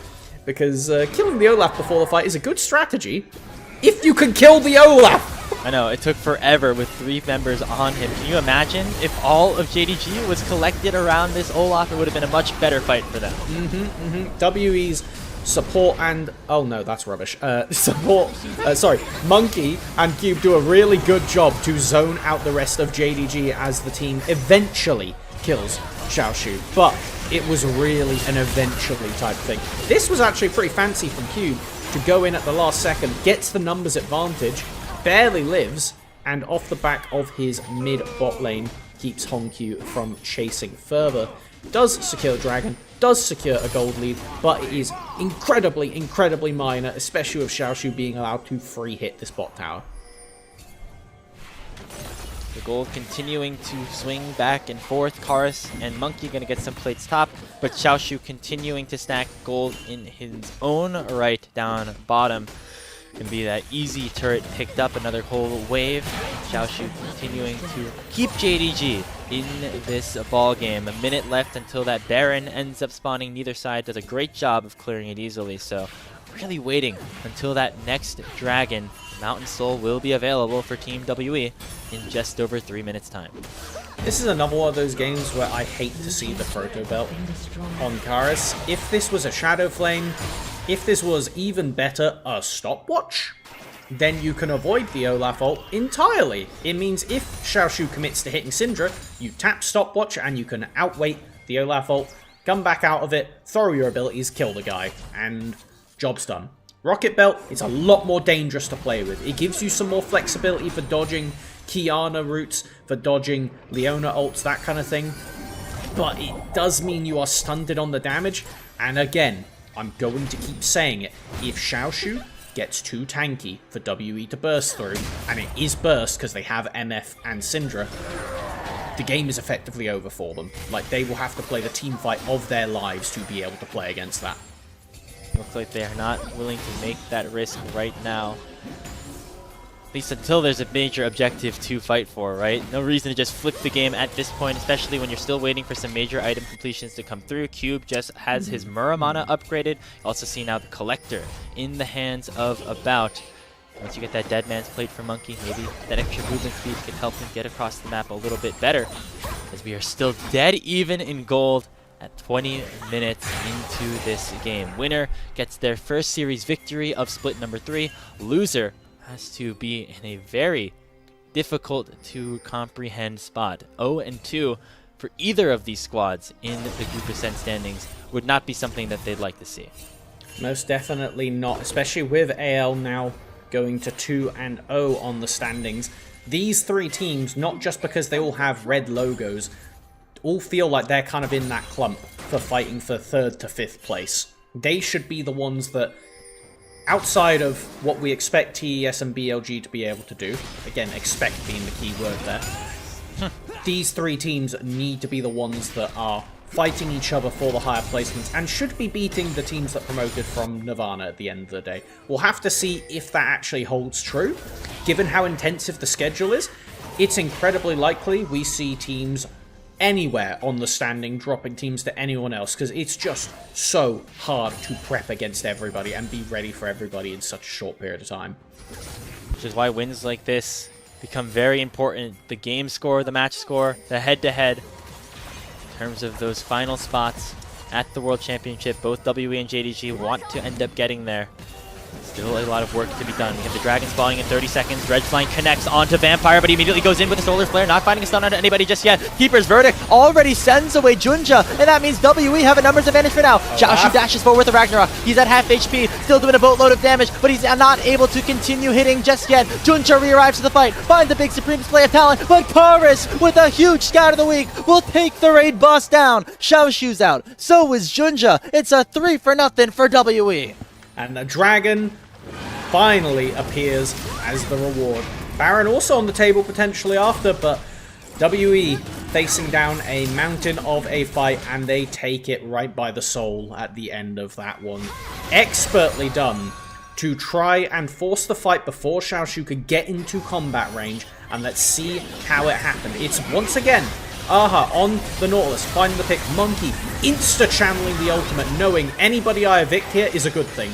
They force the play, so JDG have to back off. And as soon as Monkey goes in to buy space, watch everybody start hitting the Olaf, realizing that his team is about to get engaged on. About turns around, throws the ult, gets out of the way of the Kiana, and you're not one-shotting Poppy at this point, so WE are left in a fantastic position where they can just walk down the fight, because Xiaoshu didn't want to dive a tier 1 tower. He saw what happened to Tian. That's a bad idea.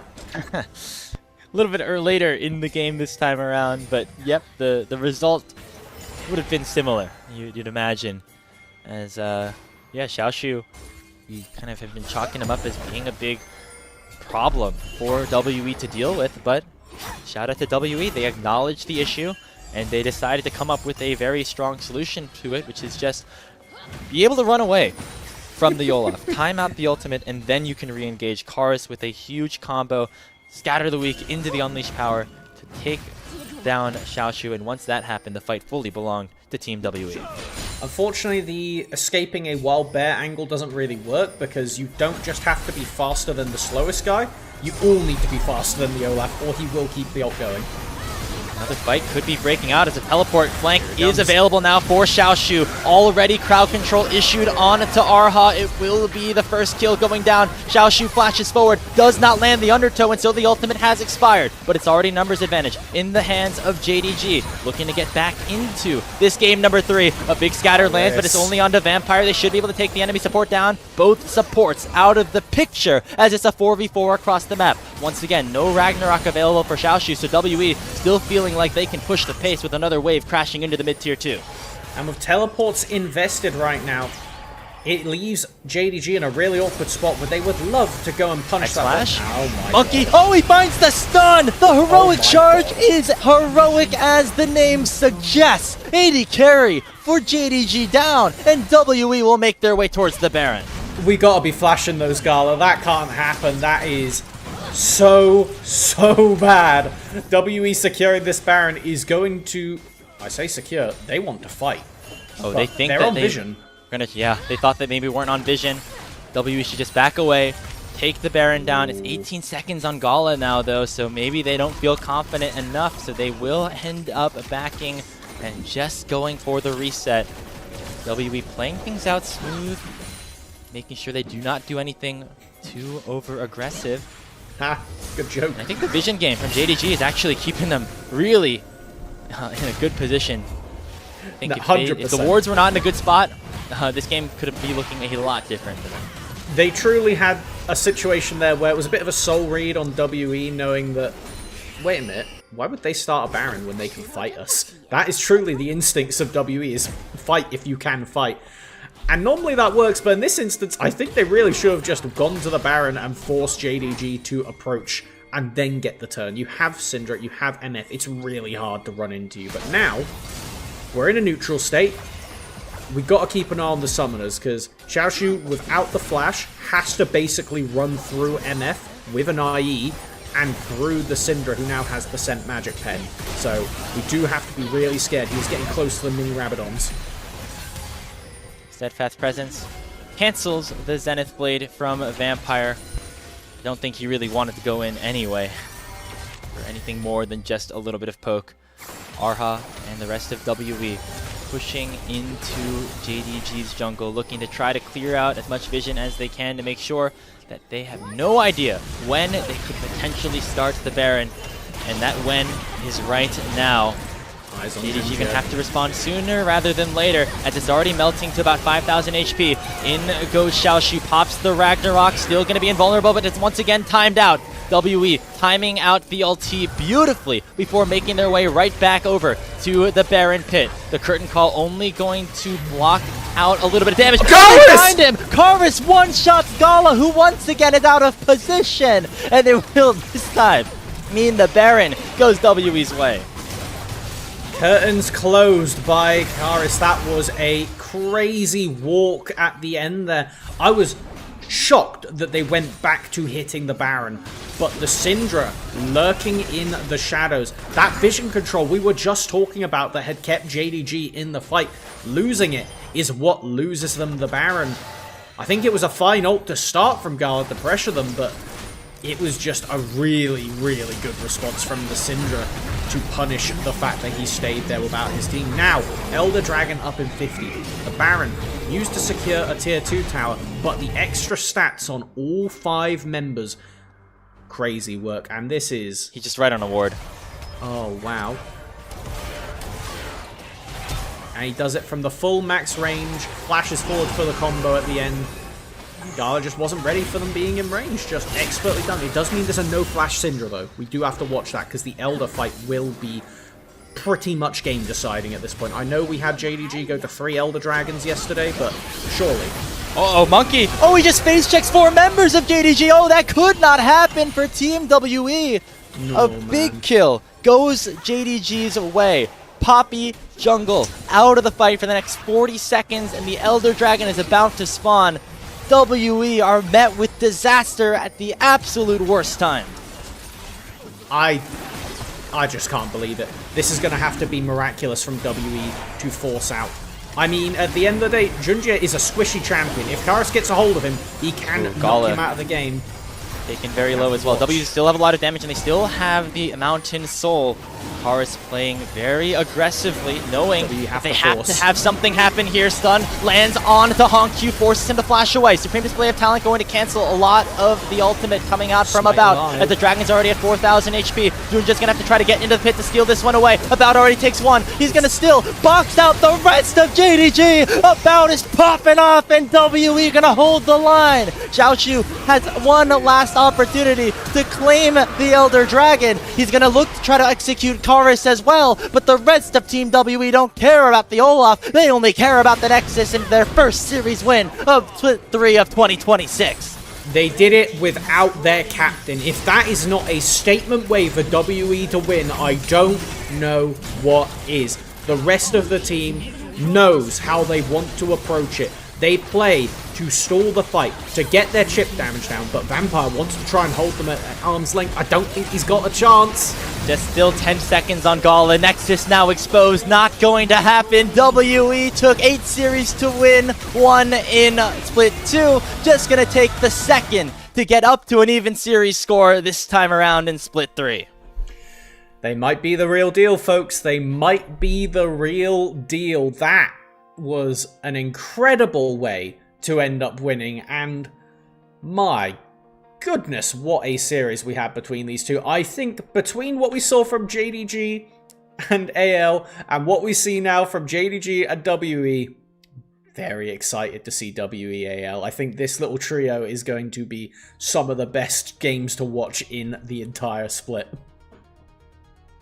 And it's Team WE proving that that Split 2 was not just a fluke. The playoff run was not just a one-time thing. They can do it also here in Split number 3. They take down the finalists, a first stand representative in JD Gaming from just a couple of months ago. And they even up their series score in the standings. They're at 1-1. And, you know, losing to Top Esports, beating JDG, that's a sign of a pretty good team that's right in the thick of things for a world spot. Exactly, and that's gotta hurt. That's gotta hurt for JDG to drop down to 0-2 in such close fashion twice in a row. It felt like they really solved what they needed to do in Game 2, but they weren't able to replicate it in the mechanics, in the clutch moments in this Game 3. They had a good plan.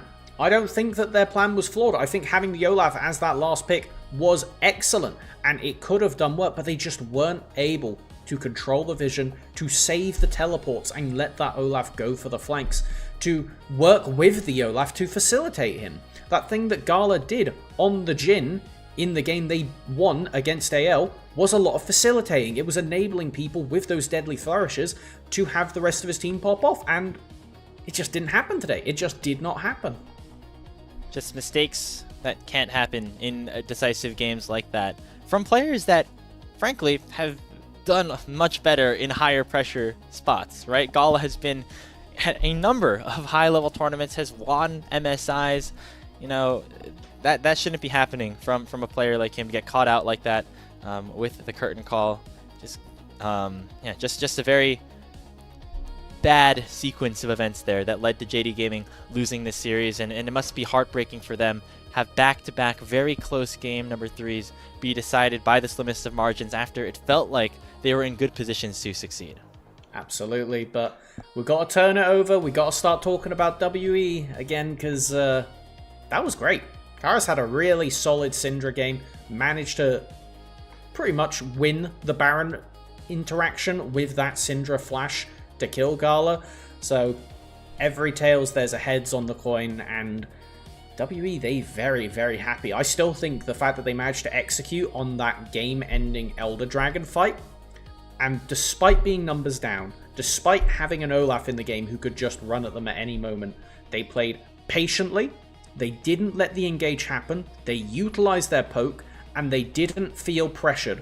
The fact that the Elder Dragon was just standing there in front of them, gradually ticking down, knowing we do not have a smite, we do not have a Jin 4th shot, we can't last hit this, and yet that didn't stop them from knowing their objective. Just tick down the enemies one by one until we force Junjie to show himself, and then we get him. Really well played on that last sequence around the Elder Dragon. Somehow, just the two carries of About and Karis taking Junjie out of the picture. He had the smite. Nobody on WE did because Monkey was dead. And he wasn't even able to make it a smite fight at all. The Elder Dragon stayed alive all the way up until everybody else except for Xiaoshu was dead. So that's never a good sign when you are the side of JDG, when you have the smite advantage and aren't even able to use it. We're just going to wait for these post-game graphics to show up and everything before we hand things off to our next series. But it's been a fun couple of days here in the LPL, Melvin, and I think the big thing that we're noticing is that these top teams in Group Ascend, they're all going to be battling with each other as this split goes on. And with the way this tournament structure is formatted, they're going to be playing each other a lot of games in a very short amount of days. Means that every single matchup can be very, very important. Absolutely. What is it? We have BLG and EDG coming up next. That's another statement one, because we know that the middle of the table has got that spice going on. If the top of the table and the expected bottom of the table also can have some competition going, then we are heading towards a chaotic split that can really end anywhere, because, I mean, we're kind of alluding to it in the green room and as we started the broadcast. Those championship points really, really matter. With the just exodus from Group Ascend into Nirvana by so many of those teams, it means just by the sheer numbers alone, if you get yourself a good placement in summer, just from the regular split going into playoffs, you're going to be securing pretty good standing to make it to Worlds off of one, maybe two best of 5 series wins. Still a lot of season left to go, but if you're WE, you're happy that you're in a position to really contend towards that middle of the pack, right? Last split, they started off with such a horrible record, and their thought process was just, okay, let's take it one game at a time, let's pick up some wins where we can, but the big focus is we're going to be last place, so let's just win our series in Knights Rivals and then go to playoffs and see what happens. All of a sudden, you have the luxury of being able to really compete with some of these teams throughout the regular season, and that can turn into buys in the playoff bracket, immediate spots into the playoff bracket. Like, those are things that WE have the opportunity to fight for now that they are really showing that they are potentially at this form for good at this point. Absolutely, it was a really good way to focus their attention, and as we go through the replay package, I'm honestly not 100% who's getting the MVP this game. I would possibly think about Karis as my number one. That's the one that's coming to me, apart from the flashy play around the Baron Pit, but also on the Syndra, did an incredible job of buying space in a lot of these fights, and balanced it with also making sure that they were able to have those key moments, those key stuns. So, I don't know, do you got anybody else that you would really put up there in massive contention? I'm thinking Karis as well. I mean, just, I know he didn't do a ton in certain parts of the game, but the ability for him to one-shot a couple of members, you know, you see Xiaoshu here, and then we saw Gala a little bit later on around the Baron. Those were the difference makers, in my opinion, in some of those really decisive team fights. I mean, this play from Monkey also was insane. I can somewhat forgive Gala thinking that's not going to be a stun. However, you should still be flashing that just to be safe. The fact that WE didn't immediately take the Baron in front of you was a blessing, but it came back to bite in the end, and this fight, I just want to enjoy watching it again, because they half-bar Junjie just off of the bullet time, and again, it's a 4k HP Baron. Look how low it gets while the jungler is still alive. It is 100 damage off of smite range, and they see that, they know this guy's a jungler, I'm a jungler. We're dogs when we see a dragon on that lower HP. We're right-clicking and smiting. It doesn't matter. And they play to that perfectly. They know exactly what they have to do is make sure it gets just low enough to be appetizing, but not low enough to kill. Yeah, man, a lot of high-level team fighting from Team WE. JDG had some good moments in that series as well. You have to think eventually those narrow losses are going to turn into wins. That is what has happened with this team throughout the first 2 splits of the regular season. There's still 12 more series for them to play to get back into a winning position and an advantageous spot for the playoff bracket. Take a look at our player of the game for this final matchup. It's going to be about on the misfortune. You know, still deserved. He did a decent amount. His KDA looked good. I didn't love some of the ultimate placements that he ended up having, but shout out to him. He ended up doing enough to earn the pog from the fans. Counterpoint, he played this game as an ADC and didn't die.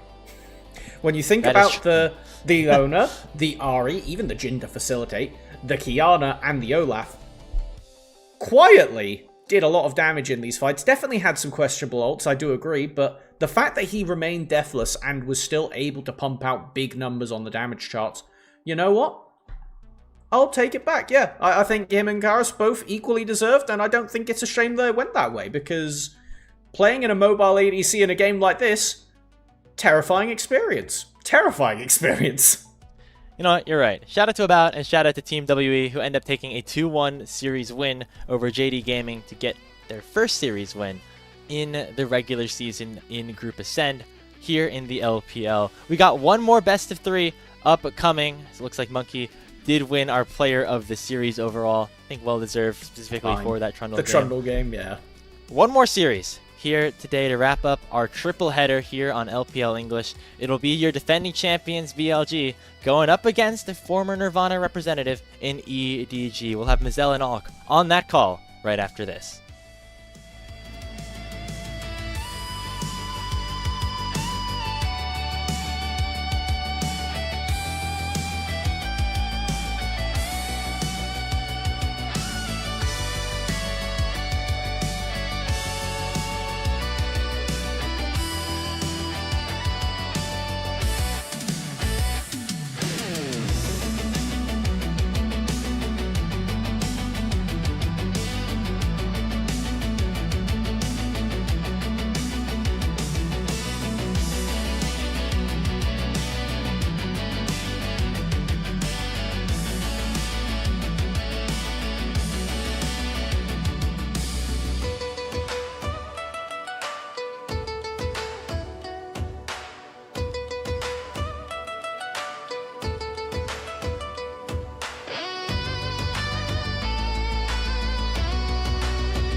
Hello and welcome back everyone to LPL English, your unofficial home for everything LPL. I'm Mazel, I'm joined by Alk. We've got Shivan behind us on production. We've got the admin cast coming out, and we've got EDG versus BLG. A favorite of yours, a player, and a favorite team of mine. Here we go. Yeah, and hopefully nothing bad's going to happen tonight, because there is so much happening outside of this game that we're not going to even be able to address. We'll get to it on the podcast, which will be filmed on Sunday, hopefully. If you've been on Twitter, you know. And with everything going on, popcorn. Yeah, as an LPL fan, we can't have nice things if you look down Twitter. But Nope. Regardless, we got a match to play. And for tonight, I think a lot of fans are going to be looking at BLG to be overwhelming favorites. But with yesterday's performance in mind, I don't think it is completely out of the realm of possibility that we see EDG pick up a game here. The most LPL thing would be for EDG to look really bad and then still beat BLG. It's always a possibility, Alec, you know this. As we're going to go ahead and move forward with the night, let's go ahead and take a look at EDG. And this team that raises a lot of questions in terms of what the viable strats moving forward for win conditions are going to be. I mean, I was a little on the fence about the Bulldog change. I was fine with Purkia coming back and then kind of getting rid of Clear Love. I know some of our more long-standing LPL fans are going to be like, "Oh, but it's Clear Love." It's like, okay, man, but we gotta move on, man. You know, he had a really great MSI, and you know, he had a really great couple of Worlds, but like, he wasn't that good. He's not been super impressive in the coaching position so far. So him moving over to Weibo, I'm hoping that over the course of this split, we can actually see EDG actually evolve, because they've had decent early games, both this split and last split so far. Small sample size for split 3, but man, oh man, there are some mid-game mistakes that these guys pull off that I am just like, my hair is getting torn out. You can already see the peaks are getting real extra long back here. Yeah. I don't know what I'm going to be able to do to save these guys. At this point, I don't know either. Maybe some consistent performances could turn things around for them. But I know we are going to focus a little bit on one particular player, one that you are very fond of, obviously, but in Leave, as it's obviously a fun track record. I think when we come into new splits, I always like to focus on this because it was such a weird give and take between EDG and Leave for all those years, it felt like, and then now to come home and try to raise the bar here. I mean, look, it's a tough spot to be in. If you're Leave and you're looking at who the 80 carries are for EDG, you're like, okay, well, can I slot into 2022? Can I go into 23? I mean, we got to see a little bit of him in summer as well. Was he right? Was he not? No. He got to play with Mako. If That's you know, all that you really know. mattered. At the end of the day, he got to play with Mako. He got to, you know, take one of the last couple of years from Mako before he moved on to top esports. But I think with Leave, what we have seen from him from last year on Ninjas and Pajamas and now here is, while he has kind of evolved, he's no longer the player that's going to just be really far up and die on a mid-wave. There are still a couple of concerns. I think that he's not fully fleshed out in terms of the mage play yet, and that'll come with time. I just kind of am wondering what exactly is going to be the ceiling for this player, if and when we can actually unlock it here on Edward Gaming. And I think we're going to get to that now more so than ever, at least in the next couple of years, where the hubbub around him has quieted down a little bit. I know he was a little bit of a troublemaker in the past, and obviously the end of EDG for him the first time around, but we'll see if he can do something. I think obviously first series for EDG did not go super well, but we do look to this player to be the best player on EDG. But on the other side, if we can go ahead and start talking about that next team, the team that has a lot of crazy drama around it, but also some very hefty expectations, BLG. Wenbo in the top lane now looked decent on their first outing. Want to see what they look like now, consistently moving into a second series. He's like, guys, I know all of you are awesome players, but can we please win against some of my former teammates? I do not want to lose versus some other BLG junior players, and they got it done in the end. I don't think Wemba was spectacular. I also don't think he was a complete abject failure in the 3 games. I just kind of see him as the player that kind of what he is for right now, which is he's just kind of a top laner that's going to slot into this team. He needs to hold down the fort in top lane and not create a vacuum position for other teams to abuse. And that's going to be a tough task, I feel like, in some regards throughout the rest of the split. Maybe not necessarily against EDG, but who knows? We actually got a little word. We're obviously not going to pull it up here, but we'll talk about it in a little bit. Something that's very interesting between these two teams. But there's also something that I wanted to talk about that was super interesting. And it's my favorite player. It's Shun. We both get to talk about our favorite players tonight because this guy's got the threefold hex here going for him. He's the glue of the team. We've heard he's the personality. He's the guy that's making everybody smile. That's always laughing. He's also proven this year that he can carry. Man picked out his kindred at MSI at an international and found success, but he's also been playing consistent carries in the jungle. And then he just always brings the good vibes with his ducky self. So, I think it's a three-pronged strategy here coming through for BLG.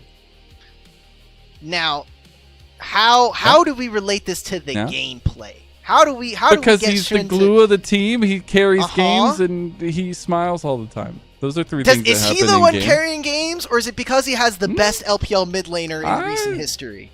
I'm just going to say it. Maybe I'm a little biased, but he has been carrying a decent amount of games this year for BLG. Look, I won't take care. I think his Lee Sin has been really awesome. His Zephyri's his Pantheon was like undefeated point. For a majority of Split 2. Yeah. I want to see.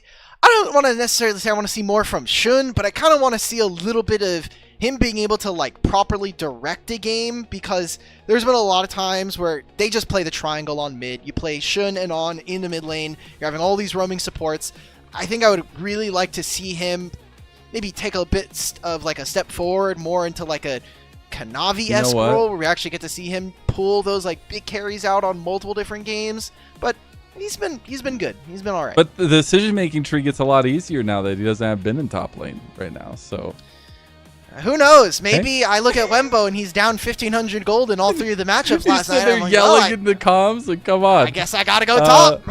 Speaking of Wembo, though, we did want to highlight some of his moments from that first series, and it's interesting because something you highlighted to me and something we were able to find through the clips was a good amount of resource, or at least presence, given by both his team and the enemy team here in the first series.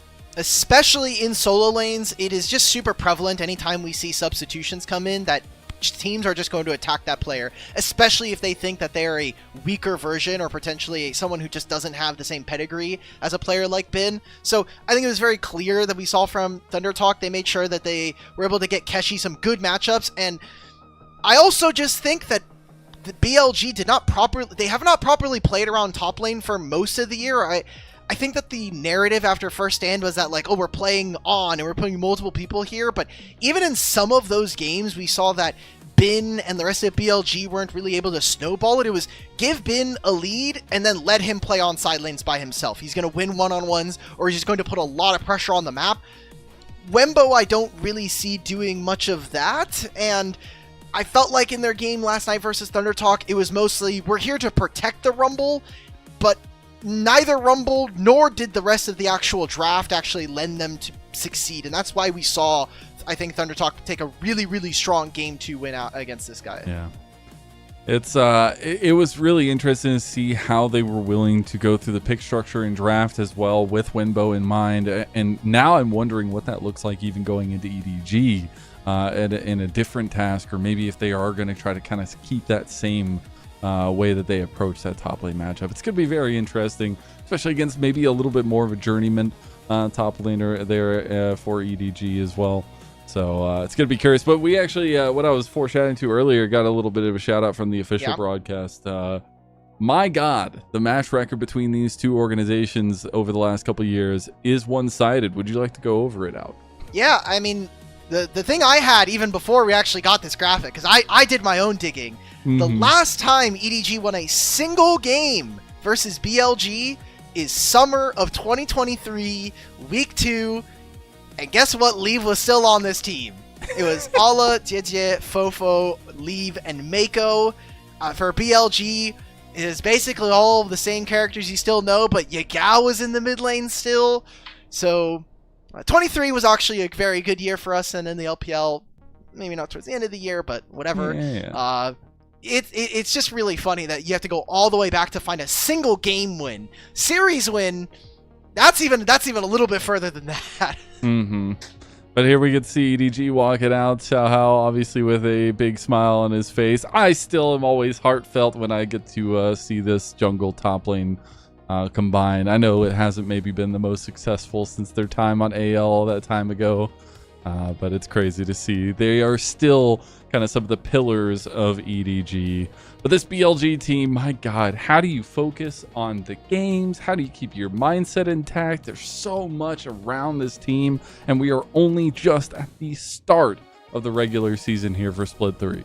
Do it. Turn around. Yeah. Oh, No,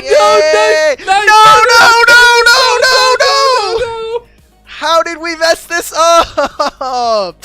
Viper, and this is why they're on the opposite side of the map, okay? My God, what did I do? Oh, man. Winbo, no, you know what it was? It was a perfect representation of his rookie status. He pulled the trigger too early. He got nervous. He was anxious. He looked, and then he just turned. And Knight was stalwart, veteran. He's waiting for the moment. He's building up the tension. Him and Viper both turned around at the same time. So I'm not only going to get, I don't want to put all the blame on the rookie here. Viper, you should have known your cue, brother. You should have just called it. He turned with him and they both looked around. Like, let's be real, though. Is that night a microcosm of what BLG represented to us in their first series? They were all over the place, it felt like. I mean, still not on the same page here. At least EDG 2-0 is all I'm saying. No. Let's get a game win first before we start talking about a 2-0, okay? A 2x or whatever it's going to be for them. Oh, my goodness. We come into this match, and I think the guys on your screen right now kind of feel like the head-to-head that we want to talk about. Xiaohao has been a really good driver. I know that K-Man has really gone to bat for this guy. I personally have still yet to see Xiaohao have, like, really incredible games. I think there was that best of 5 obviously from play-ins in last split where him, Leave, and the rest of this team kind of got it together all at the very end of the regular season. But I think that Shun just, one, you have the better mid laner. I think that's completely fair when you're playing jungle. And like you were mentioning, I think Shun's wealth of experience plus level of play this year has given him, I think, the edge in a lot of different matchups. Yeah, I mean, I think he's outright contesting for best jungle in the LPL this year so far, which I think is really interesting. Obviously from the developments from last year where JDG were almost non-existent. But it's going to be a very important matchup because it's a matchup we've actually seen a lot between him and Xiaohao. Xiaohao's been trying at this for a while now as well. But I'm very curious at the aggression we'll get from the jungle because that's something I know I like to see whenever we see them go at each other. It's about those invades, about that tempo gaming, and I want to see if that kind of comes through tonight, especially in the draft itself. Speaking of, we're going to be getting close to it, Alk. Do you have any thoughts or feelings of what you want to see getting into this one? Well, tonight we're going to have a perfectly reasonable and old traditional style draft. EDG, they had first selection. They chose counter pick. BLG choosing blue side means we're just going to have a blue versus red kind of draft. So far, what we're looking at is more of what we have seen. I think the Poppy and Vi, just to take away options from Xiaohao, we have seen a lot of prevalence on a Lee Sin B1 so far in the split early on. So are we going to continue to see this champion rise in priority? Or is it going to be what has been, I think, we have seen some of our top teams start to really dive into, which is more of these unique mages. We saw Cassiopeia show up at MSI, and Viper's already played it once. Is this going to continue to be a thing here for BLG? I think it just makes it so easy for On to get out onto the map. It's also terrifying because both Viper has shown he's a menace on this pick, and Knights has been one of the most lethal we've seen this year of Cassiopeia's. So I think it's such a cool addition, a new face of the die for BLG, and we'll see how they can utilize it. But it's going to be a pretty powerful duo if that Lee Sin does end up getting locked in. But first and foremost, that Syndra that can still be a little bit flexible. I don't want it to be flexible, though. I really don't. It's going to go bot lane. I don't want to see Leave on mages. I think all of his skill is indexed into playing marksman, to AD carry marksman. Just put him there. let Bulldog play the mages. It does limit your style a little bit, but I just think you'll have higher upside playing through that.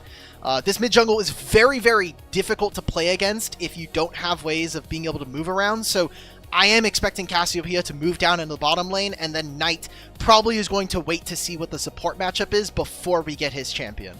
We get the Ambessa here. We have that for Wenbo, so it might look like the top trio drafted first and foremost for BLG, trying to strengthen the guard there, the Jarvan coming through. Alright, so ZDZ has a couple of different ways. If he thinks that Wembo is not very good, you can just play the Gnar and say, like, we've seen this matchup, I think, evolve at the beginning of the year when Ambessa was a lot more OP. She would just run you over, and then we saw the adaptation of, like, Electrocute into it, and it was doing well. ZDZ, he's been wanting to play more range top laners. We already got him playing Twisted Fate earlier, and there we go. We got a Vayne top into this. I know you're sad, but if they can generate a lead, I don't like ZDZ on carries. I don't like ZDZ on carries. How many teams have said that? We can get the Vayne. 2 kills. We could do it. Yeah, Vayne's crazy. How many times has it worked out? Oh man, I'm interested times. Though. It's worked out a few times. I don't know if it's worked out for ZDZ. We did say that he shouldn't be picking carries, but we'll see here. I think it's a good test of the waters for EDG. It is a best of 3. They still have a lot of wiggle room, at least with this first game. So just come out, try to smack BLG in the mouth and see what it gives. So Camille is banned. We now have Leona as well. Probably means that we're not going to be seeing Shen here in this game, because that is the most prototypical answer into Camille. Likely that Alistar is going to get higher and higher priority. You already have a Jarvan here and the Cassiopeia to lock down. I think that 2v2 is going to be really, really dangerous if that's what they're looking for. Right now, EDG are exceptionally squishy, so I like the fact that they got rid of Leona, and because EDG have counterpick, the Nautilus ban I think is extremely important here for BLG. That would probably have been something that EDG would have snapped up if they get access to it after the ban phase. Wondering what kind of engaged supports are still going to be focused on coming into this second phase. We do get the Bard ban away from On, so giving some respect over to him and his potential disengaged but engaged potential as well. We'll see if the final ban is going to be for BLG. See if they still want to focus down towards that bot lane, because again, they won't have that counter pick, but they'll be able to see what the 4th pick for EDG is going to be. I wonder if this is just getting rid of another AD carry, because if you ban Alistar, then Rel becomes the most important champion here. There we go. We get to take away Ezreal. I think incredibly good spot here from BLG. You don't want to have to find a way of locking down an Ezreal later into the game with Jarvan. So it seems like the lane matchup that I was looking for is going to occur. We're just going to get Rel for Perukia, which is fine in the 2v2. But then you're just going to get answered with Alistar, so kind of pick your poison if you're EDG. BLG, I am still waiting, though, because we get to see whether or not the Cassio actually gets flexed. I'm glad Perukia is back in. I really liked the Rel when we were watching him before, when he was garnering so much attention. The Lucian-Emilio combo does come through for Viper and On, so they want to win that 2v2. What lane are we picking here as EDG? Please don't be a mage. Please don't do this to me. Because right now, Lennon, what I see from BLG is a somewhat shorter range composition where Lucian and Cassio are going to be hard pressed. I'm worried about Ambessa, though, because Ambessa doesn't have the best amount of setup for her ultimate, especially with the longer lock-on time for her ult. And EDG, however, they don't have very many ways of stopping a short-range composition like this. Like, Syndra and Ziggs are so important to this composition, and if you don't have a frontline, if you don't have a Vayne who's applying pressure on sides, I think that EDG are going to crumble once we get to those 5-on-5s where they basically need to find big picks and kind of turn those into small wins. You know what I love about these comps? It's blood.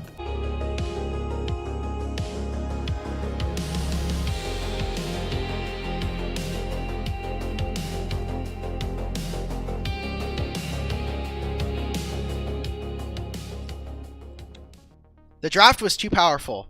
The draft was way too OP for us. It also broke on there. No. We just are getting into game now. There we go. Yeah, hopefully I'll be able to see things now, but we'll be getting into game as we go into it. BLG versus EDG, the final series of the night.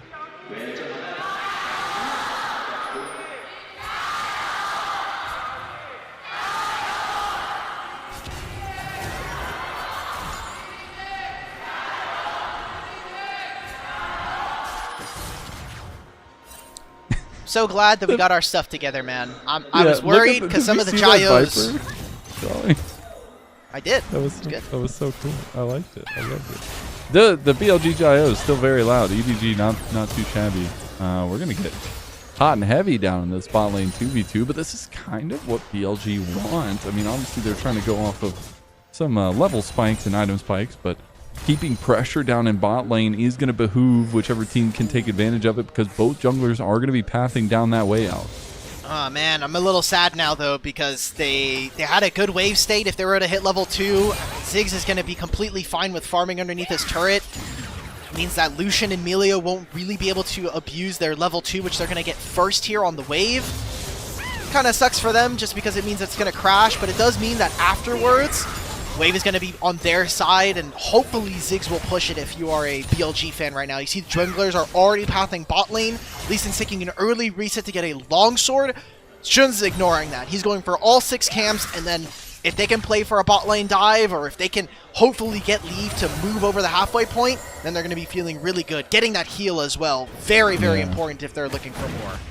And they're definitely going to be looking over that skirmish for the Scuttle Crab there that's going to be spawning in the bot lane. See if they can use some of that prio gained. So we are getting some heavy trades in the solo lanes as well. I know we haven't switched over to them very much yet, but obviously ZDZ is having his way with Wenbo for now, at least in the top side of the map.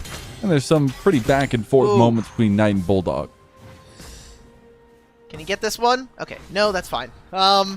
I was a little... Look, you're playing into Vayne. He's going to get a lead. The thing we've seen from ZDZ is even with all these individual leads, he just isn't a strong enough team fighter, or the coordination from Edward Gaming hasn't quite been there. So my trepidation comes with the fact that if we are going to be playing a ranged top laner, we also need to have strong enough 5-on-5s, and that means that Bulldog and Leave are going to have really good setup. Look at this. Look at this mind game happening. Wow. That's a flash out. But both junglers went away from the Scuttle Crab, and Shun tried to go path knowing that he wanted to try to meet up with Xiaohao on the top side. He's going to go for his flash too, but Xiaohao does end up connecting, getting a little bit more damage back, and he will be able to take over that Scuttle Crab on top side with Perukia's Roam. Really expensive trade there for BLG. EDG now get top side Scuttle.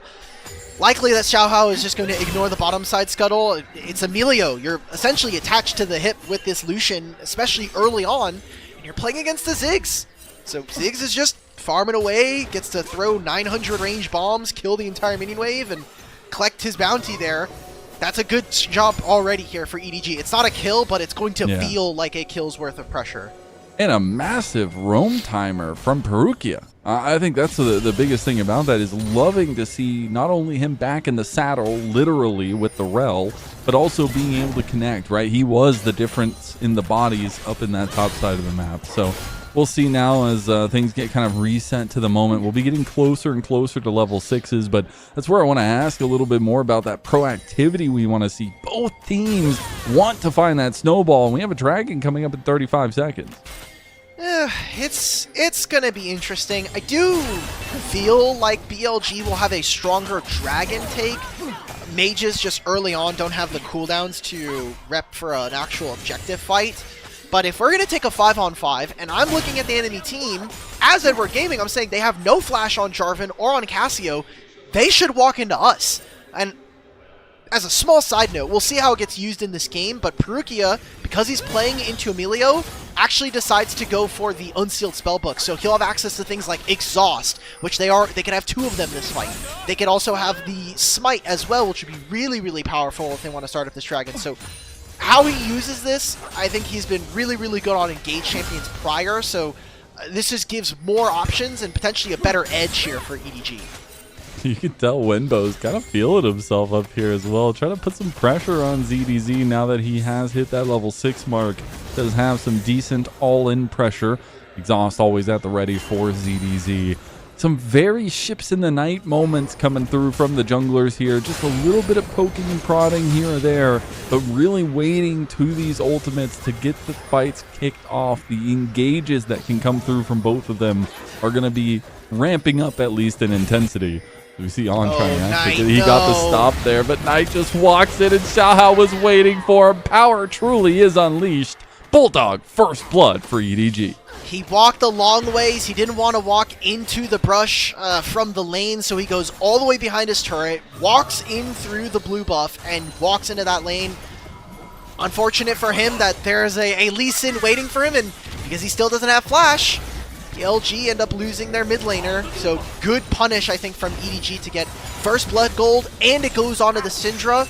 Talked about it in draft. Ziggs and Syndra need to be the focal points for this draft to really find big wins, and already we're kind of doing that by punishing the immobile Cassiopeia. And I like it because it puts a little bit more of a spotlight on the Bulldog, who we have had question marks coming through after their first series, wondering what he can do in some carry potential moments, and at least he'll get an opportunity to prove us wrong or right here in this one, with the Syndra getting a little bit ahead. Still has a pretty decent CS differential over Knight as well in the lane. That's not something you see very often against BLG.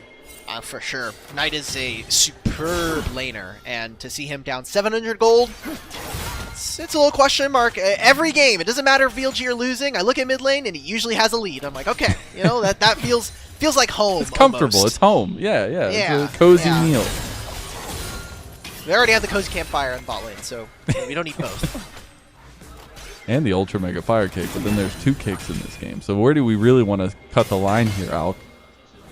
Well, Who's one of the similarities are on the same team, and the other one is a little oppositional. So then we're just going to turn into a potential fight over the dragon. No, it doesn't look like there's going to be any contest from EDG, so that'll be nice map movements. Again, using that prio in the bot lane for BLG to get this first neutral objective. Another thing to note there is that, talking about prio from bottom lane, but that play in mid, it means that EDG don't necessarily have the best timer. Bulldog's ultimate just came off of cooldown 3 seconds prior, so they actually wouldn't have had time to move, and Viper hits level 6 first, so they would have always had the ability for Viper to just walk in from the bottom side river. Xiao was also doing camps at the same time, so EDG will hold a 600 gold lead. I need to see them continue to snowball this, because in their first series versus LGD, we saw some okay starts to games, but the mid-game was where the big issues ended up arriving for them. And BLG are a really flexible team, as well as being a team that, generally speaking, can fight their way out of a lot of deficits. Yeah, we've seen it time and time again, not only in the LPL stage, but also the international stage. We're looking at bot lane. We're looking at top lane.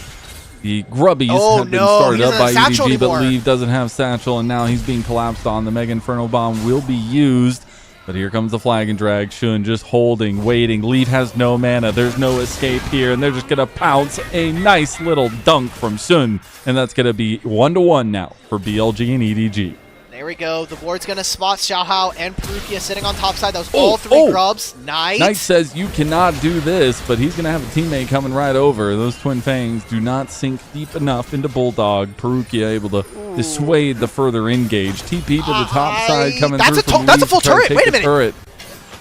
That could be a full turret. I don't think Perukia needs to be here, but, I mean, 3 grubs plus Ziggs. They did this exactly in the first series versus LGD, but they made Ziggs TP to the other side of the map. They just get a first turret at 9.5 minutes. This is exactly the kind of bounce back I wanted to see. So, thankfully, I hope Coach Maokai is actually getting through to these guys and already starting to see some changes, but that is a very good trade. And Cassiopeia just flashed in mid for nothing, essentially. Yeah. Trying to find the upward momentum play on the Bulldog, but doesn't find it. And a nice rebuttal from EDG to keep this advantage that they've had.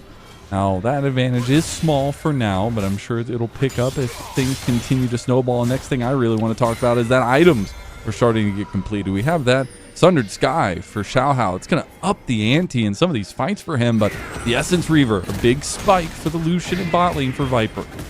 Yeah, and I'm just looking, like, you're going to have 2 mages that are going to get their Blackfire Torch and their Luden's companion soon, so more ability haste for Bulldog just means more spheres, already has or is about to hit 60 splinters, so we'll have an additional charge of his Q. Incredibly important when trying to play those standoffs. And as long as you can keep this lead, as long as you can make sure you're maintaining a gold advantage, great job to cancel the culling. It just means that BLG are going to be really hard pressed to find avenues of attack going into these fights. Again, Knight is really far behind already on this Syndra, something we don't typically see from their games, and that just puts a little bit more of a burden as Viper is the only player with a gold lead now for BLG. And the avenues of engage are actually kind of few and far between, especially for BLG. I mean, you're looking for a potential public execution, or obviously Shun kicking off the fights with a Cataclysm, Flag and Drag, whatever it wants to be. Whereas EDG, they will have some, insect potential with Xiaohao on the Lee Sin, but mostly that engage coming from Perukia on the Rel. Syndra gives you more. I think Syndra has longer range than Rel, so effectively you can just play Syndra, Rel standing next to each other, but we'll see. Again, EDG, my biggest complaint for them has been that their mid-game and their team fight coordination has been rather poor, so whether or not they'll be able to get that down. Look, they have a 600 gold lead. I don't want to doubt them. I just want to see them actually follow through on what has been a pretty good start versus the expected favorite. There we go, Perukia. Unexpected engage. Knight not really finding that one out. The public execution going to go through on the ZDZ. ZDZ's the first target for Wenbo. He knows where he needs to go. They find one, and they might even find another. Perukia trying to get away, but his steed will not be fast enough. And cut down, maybe jumping over the wall. He gets the crash down soon. He wants to follow, just waiting for the drag. Just needs one more auto. Goes with the smite. Shun will get the kill. 3-1 now for BLG, and that lead is erased out. Okay, but Ziggs, stay. I'm looking at the minimap right now. I know there's some fighting in mid, but Ziggs needs to stay. Nobody can answer him on this bot lane wave right now. You could just take this turret. Doesn't seem like it. He's just going to stay for another minion wave. This was extremely adventurous from Perukia, but Bulldog's not even looking at the same target. ZDZ and Bulldog, they aim some of their spells at Shun. Perukia locks up Viper, he goes on a Knight, exhausts him as well, but the coordination, I feel like I just cast a curse at them. Right before this fight, I'm saying that EDG, their target selection, not the cleanest. Right there, we see them going to 2 separate targets, and they get 0 kills. In fact, ZDZ is the one to die, and then the Perukia follows up afterwards.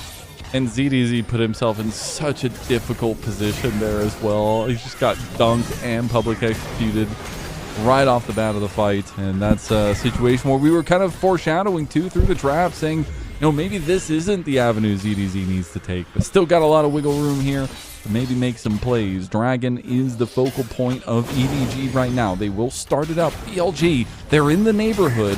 Doesn't look like Shun wants to come over and fight. He will have Cataclysm in about 5 seconds, but he's doing the Krug and the red buff. I just want BLG to farm right now. You have a Rod of Ages that was just completed here for Knight. He is in no position with his flash still on cooldown. Mid lane, you're still kind of even. It's going to slowly start to form in favor of Edward Gaming because you have this Ziggs.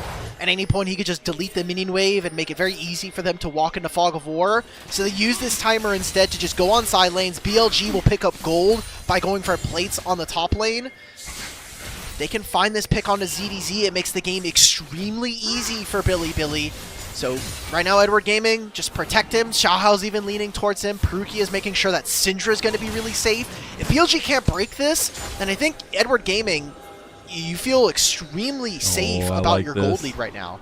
I like this. They've been catching Knight unsuspecting time and time again. They're going to try to do it again. He does get the combo, but I don't think it's nearly enough. A beautiful Petrifying Gaze comes through. Mega Inferno Bomb. Not enough just yet, but one more auto from ZDZ will take him down. It took the entire kitchen sink, but they did kill the legendary Knight. Well, that's a 3-for-1 right there. There's 3 players trying to kill him. Ziggs maybe with the least amount of involvement with that one, but the damage is true. You got to push the wave, and I mean, you just free up time on the map. You already had that top tier one, so basically Syndra's playing with house money. She gets to farm for free while Knight is now dead. And I mean, you got Knight's flash. Knight has basically played 15 minutes of League, and maybe like 12 of them have been with his flash on cooldown. That's, honestly, a big value to EDG. Make sure to keep on the pressing of BLG. As speaking of BLG, going to push right back. They're going to take this Rift Herald, no contest from EDG. So that'll be some outer turrets potentially taken down by that combo. As EDG were looking for a play into the enemy jungle. I love these lane assignments for Edward Gaming right now. Leave, do not die right now, please. I need this. Thank you. Like they're playing towards the bottom side of the map. It seems like BLG are going to try to trade for this mid-tier one, but Syndra is just farming. Cassiopeia, instead of going bot lane, had to go into mid. These are 4 players now that are splitting gold between them, and I don't think they're getting all that much. Syndra's going to now join. Xiaohao's coming over as well. They try to get the play. The Sonic Wave doesn't kick. Nice! Goes for the insect. Gets the land on On. On's going to hit the Breath of Life, but unfortunately Xiaohao gave his life for the support trade. It's going to be BLG looking for a return. They wanted to try to get Bulldog. Bulldog's going to flash, expecting the public execution, but Wembo is not going to land it still. That flash will be burnt. That needs to be returned to. I hope that public execution indicator bug is merely just a spectator client issue, because I really hope it was so. invisible on the ground and he was out of vision. So that could have backfired massively and gone in favor of Edward Gaming. They trade 1 for 1. It is expensive. It is Bulldog's flash and his teleport and the flash from Xiaohao. And it's a turret and a half coming on through for BLG. They got 2 plates. Can they replicate a pick onto On is going to be the question, with Dragon spawning in 2 minutes. That I don't know of, and this is all just gold going into Viper now, and it's honestly, again, big summoner spells coming out right before an objective. I was curious, why did On come out sideways from the Rift Herald? That was interesting. It's because Here's something to take a look back. the bomb. Wembo flash, but he's going to flash right into Xiaohao's waiting arms. The kick comes through. He's still pretty tanky. Wants to give the kill over to ZDZ, the true carry on the Vayne. They will give that, but they will also be giving up a little bit of pressure in the mid lane. It was a satchel bomb from Ziggs that ended up stopping On from flying through the air. Good timing. There's the ultimate from Leave. The wave is gone, and with that pick, it just means that EDG now get to push on bot. Likely that they'll only take 2 plates here and then look for a reset, as ZDZ does not have teleport quite yet, and we still have the dragon that's going to be spawning here. Are BLG going to have time to actually go, wow, they just take it with 2 people, This never mind. game is wild. And it's an even game state here at 18 minutes. Yeah. This is problematic here for BLG, I think. Such an interesting position. We talked about all the blood that was going to be here, but it's really just map trades, which I find more interesting here with the way that the teams want to kind of force their sides of the plays. As it takes a little bit longer for Xiao to take that, but he will go ahead and initiate his back, which means they will be second fiddle to the start of the Dragon if they even want to contest it. It will be an Infernal Soul on the map, so it's something to think about in the long term. Look at this fight. I mean, Syndra still doesn't have flash, because that was something we talked about when we saw BLG siege onto mid lane. If EDG want, I think a really okay line of play here is kind of just sit and play around mid lane, where instead of ducking into Fog of War into the river, you can just try to play and try to find picks with Syndra, maybe even siege for this mid-tier one, but they're moving ZDZ over. He still doesn't have TP, even if he wanted to join this fight off of flank, so LG are going to start it. Cassiopeia plus this Fed Lucian are going to be big damage dealers. You could see that BLG wanted to try to kick off a fight before ZDZ got over. Now they're going to wait in tow for this one. The Dragon, already started by EDG at least, held on to. Soon going to go for the 50-50. Will it actually truly go 50-50 here? We were talking about Xiaohao and Sun before this thing started, and now we're going to see a little bit more of it. They focus on the pull on the Perugia. Now it's Sun into the Dragon. He's not going to get it. It's going to be a little bit of it. No, he actually did get it. He stole it away. It's still the kills coming to the EDG, though. Knight able to get a petrifying gaze right back. It's a triple kill coming through for ZDZ, though, before he had gone down. It is a huge trade of kills, but the Dragon still goes to Sun.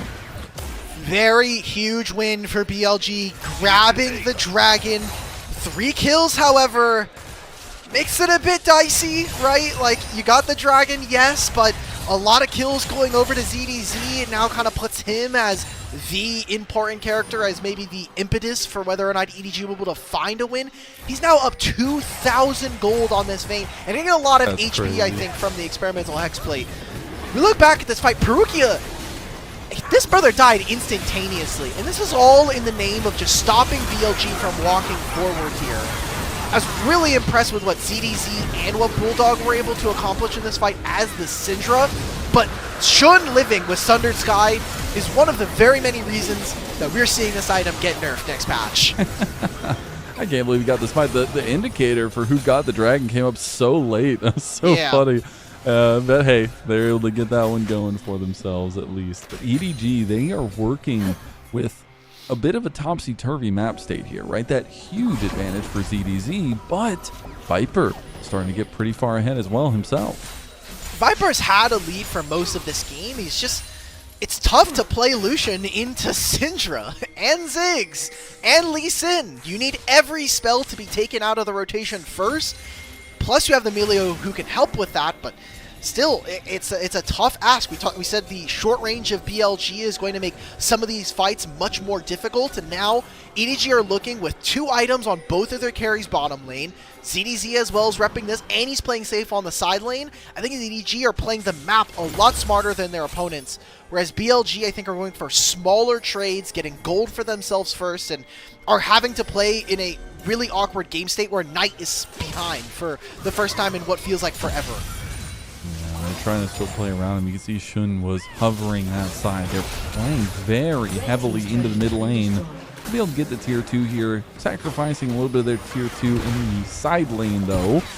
Still, everybody kind of focusing up on this mid lane. On, they're trying to get a back off. Xiaohao goes for the fight on the Shun. Shun's got to be careful.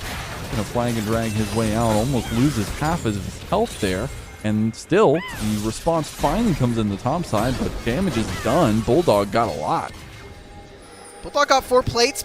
Knight did get a nice turret for himself, so it evens out, turns into a blue buff steal as well. Oh, but this might not even out here. TP coming in, but it's going to be very late. A lot of damage coming down. Shun goes down, but it is an instant trade. 2 kills already to Viper. Bulldog trying to fight his way back now. He overextends, though. Needed to get around the corner here. ZDZ, he's gliding. He's looking for the kills now. He's targeting onto Winbow. Maybe even the Observer didn't know where he was going there as we see them pull off in the end.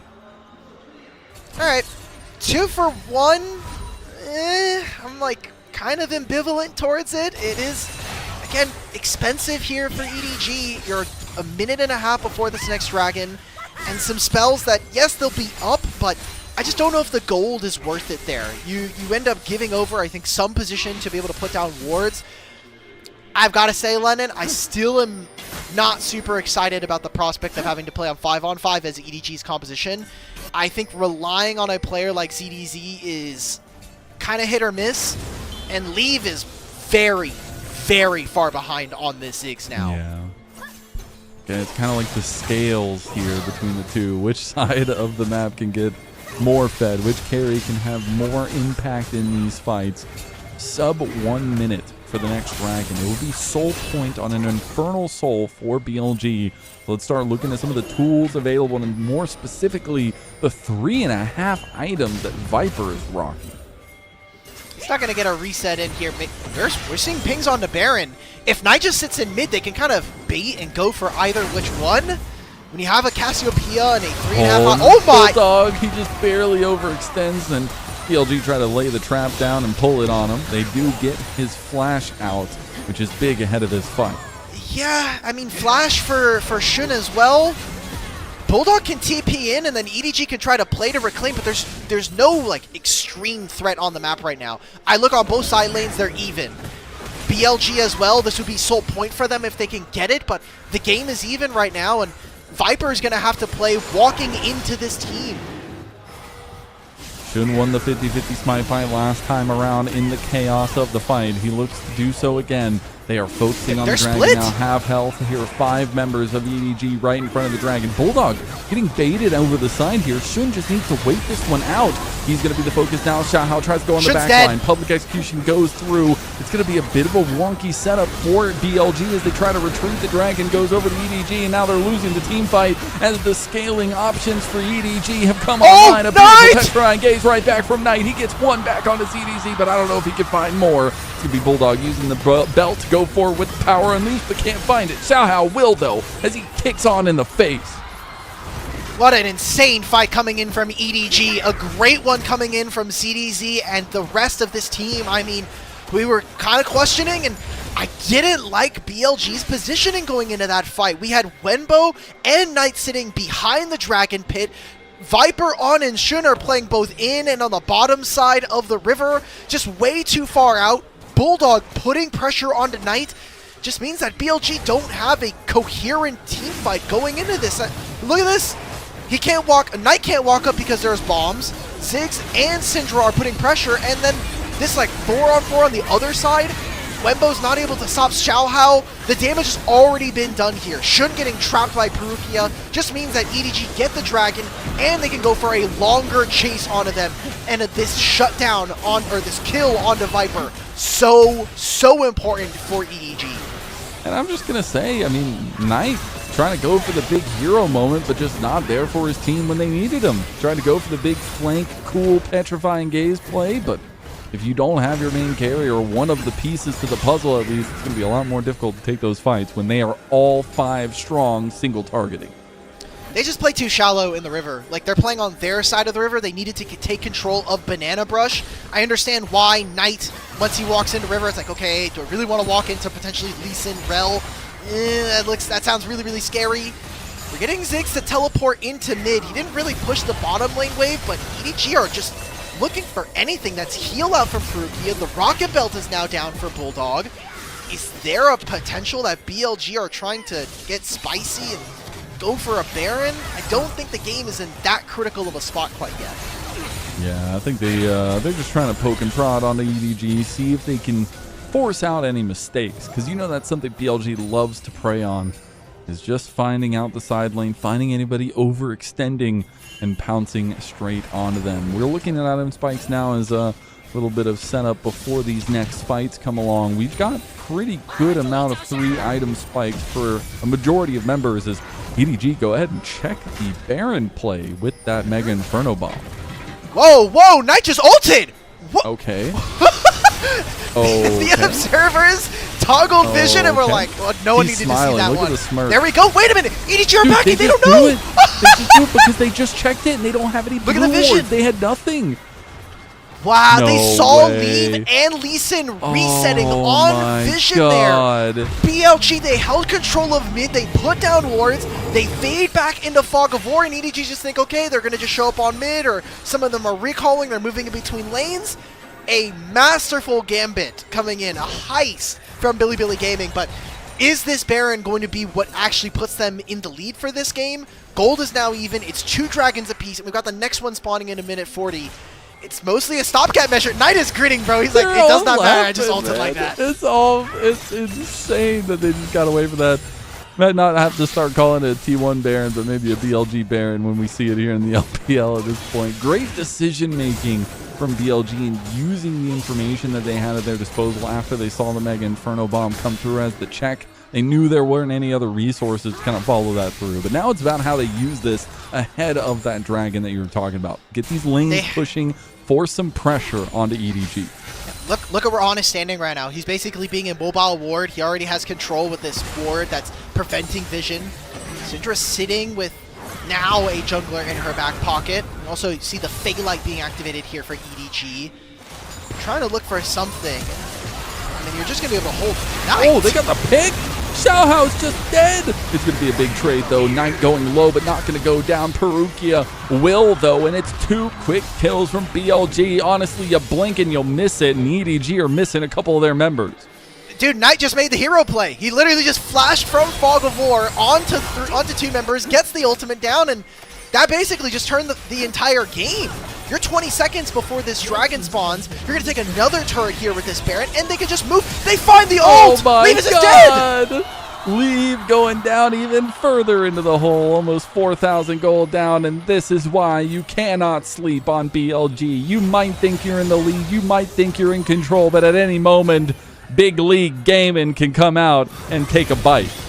Public execution should just not let... ZDZ just fully outplayed Viper. Viper fell for the trap, and he gets inched by it. It's going to be Wenbo trying to go for the return kill. Can he get it? He wants to take down Bulldog, but he can't. Bulldog with the kill back. ZDZ making the big play, but Dragon going to BLG. Alright, expensive stuff here for BLG, getting that kill down, getting the 3 members of Billy as well, stops them from taking the inhibitor. It's 3 good plays for BLG, and EDG are able to respond to at least one of them, but that was way past the point of return. BLG just saying, hey, we're far up ahead, we're already kind of in a good spot, let's see if we can go for a little bit more here. Oh, they don't know that no. Oh, no. Bulldog. Oh, he actually, they can't move up. Okay, he's got GA. It's going to be Pop. I mean, you got to remember, these 2 scaling AP carries are very strong. Going to get the Cataclysm down and the Flag and Drag away. Really nice move from Shun to get away from that one. I love that we're getting the audience right now. The audience is completely losing their minds here in Shenzhen. ZDC, brother. Okay. We're just going absolute wild mode here. Parukia going back in, but he goes straight into a blast code, and then 3 members of BLG come flying away. It is so close to full-on engages, but we haven't gotten it just yet. It is pandemonium here in Shenzhen as EDG and BLG are fighting for just a single game. This is the first game of our 3rd series tonight, by the way.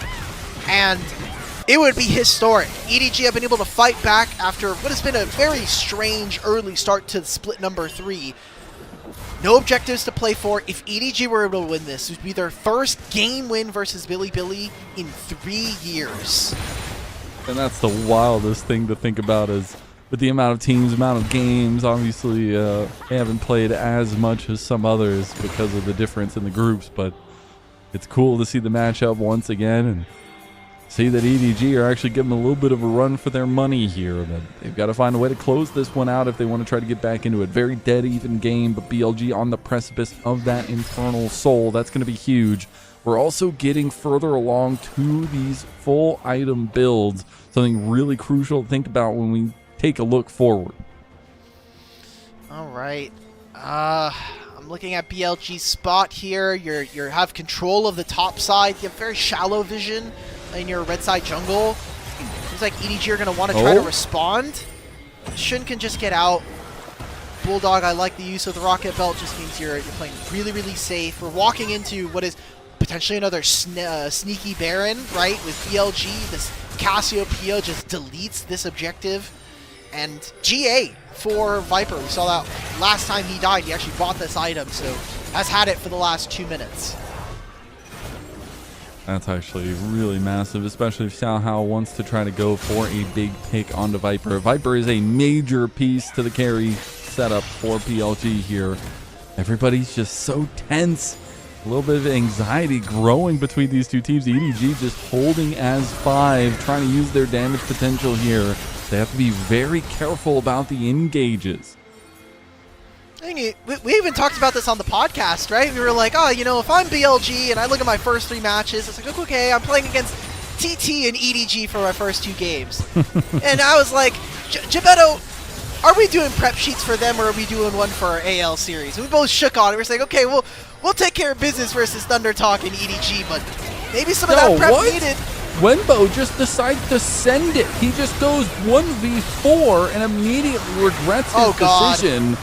The back's going to come through, and that means TP coming out from Bulldog. Wenbo just sent it and might have just upset BLG's chances.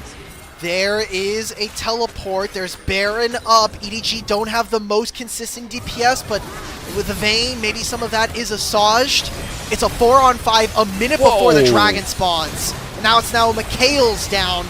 Long cooldown, but hopefully it'll be up by the time that the drag is in more of a reachable state for them to be able to finish. I was really hoping Wenbo would finish an item, because then he's just like, oh, it's a quick back, and then I have TP with the shield coming up when dragon spawns, so it's perfect. But hey, now we get to see this setup around the mid lane, and we're trying to figure out now what BLG need to do to kind of cap off the year with more impressive moments. I think BLG need a second jungle. What do we think? I think we need to do another jungle. Yo, chill, bro, chill. It ain't Shun's fault, all right? It ain't Shun's fault. Yeah, I know. But look at this game state. I mean, I really personally don't care about the 600 gold lead right now. This game has just been so back and forth. The gold graph is going to be extremely ugly, and I don't know if I want to maybe attest this to like a compositional difference or a level of play, but I mean, BLG will take the Baron. I have really yet to see Viper have a massive Double team blue fight trinkets. difference. Yeah. Yeah, I mean, but it's tough into this comp, right? Like, especially the Lee Sin and the Syndra. Be very mindful of how you move forward. BLG moving forward onto the Baron. It's already Barney down. They're just going to go for another 50-50. I guess why not? Xiaohao versus Shun for the fate of the game. Shun's going down. GA stopped. He's not going to come back fast enough. The Baron is going to go over to EDG, but the kill's starting to lane over towards BLG. Shun comes back from the grave, and Bulldog is on the wrong side of the tracks. He's about to meet the wrong people, too.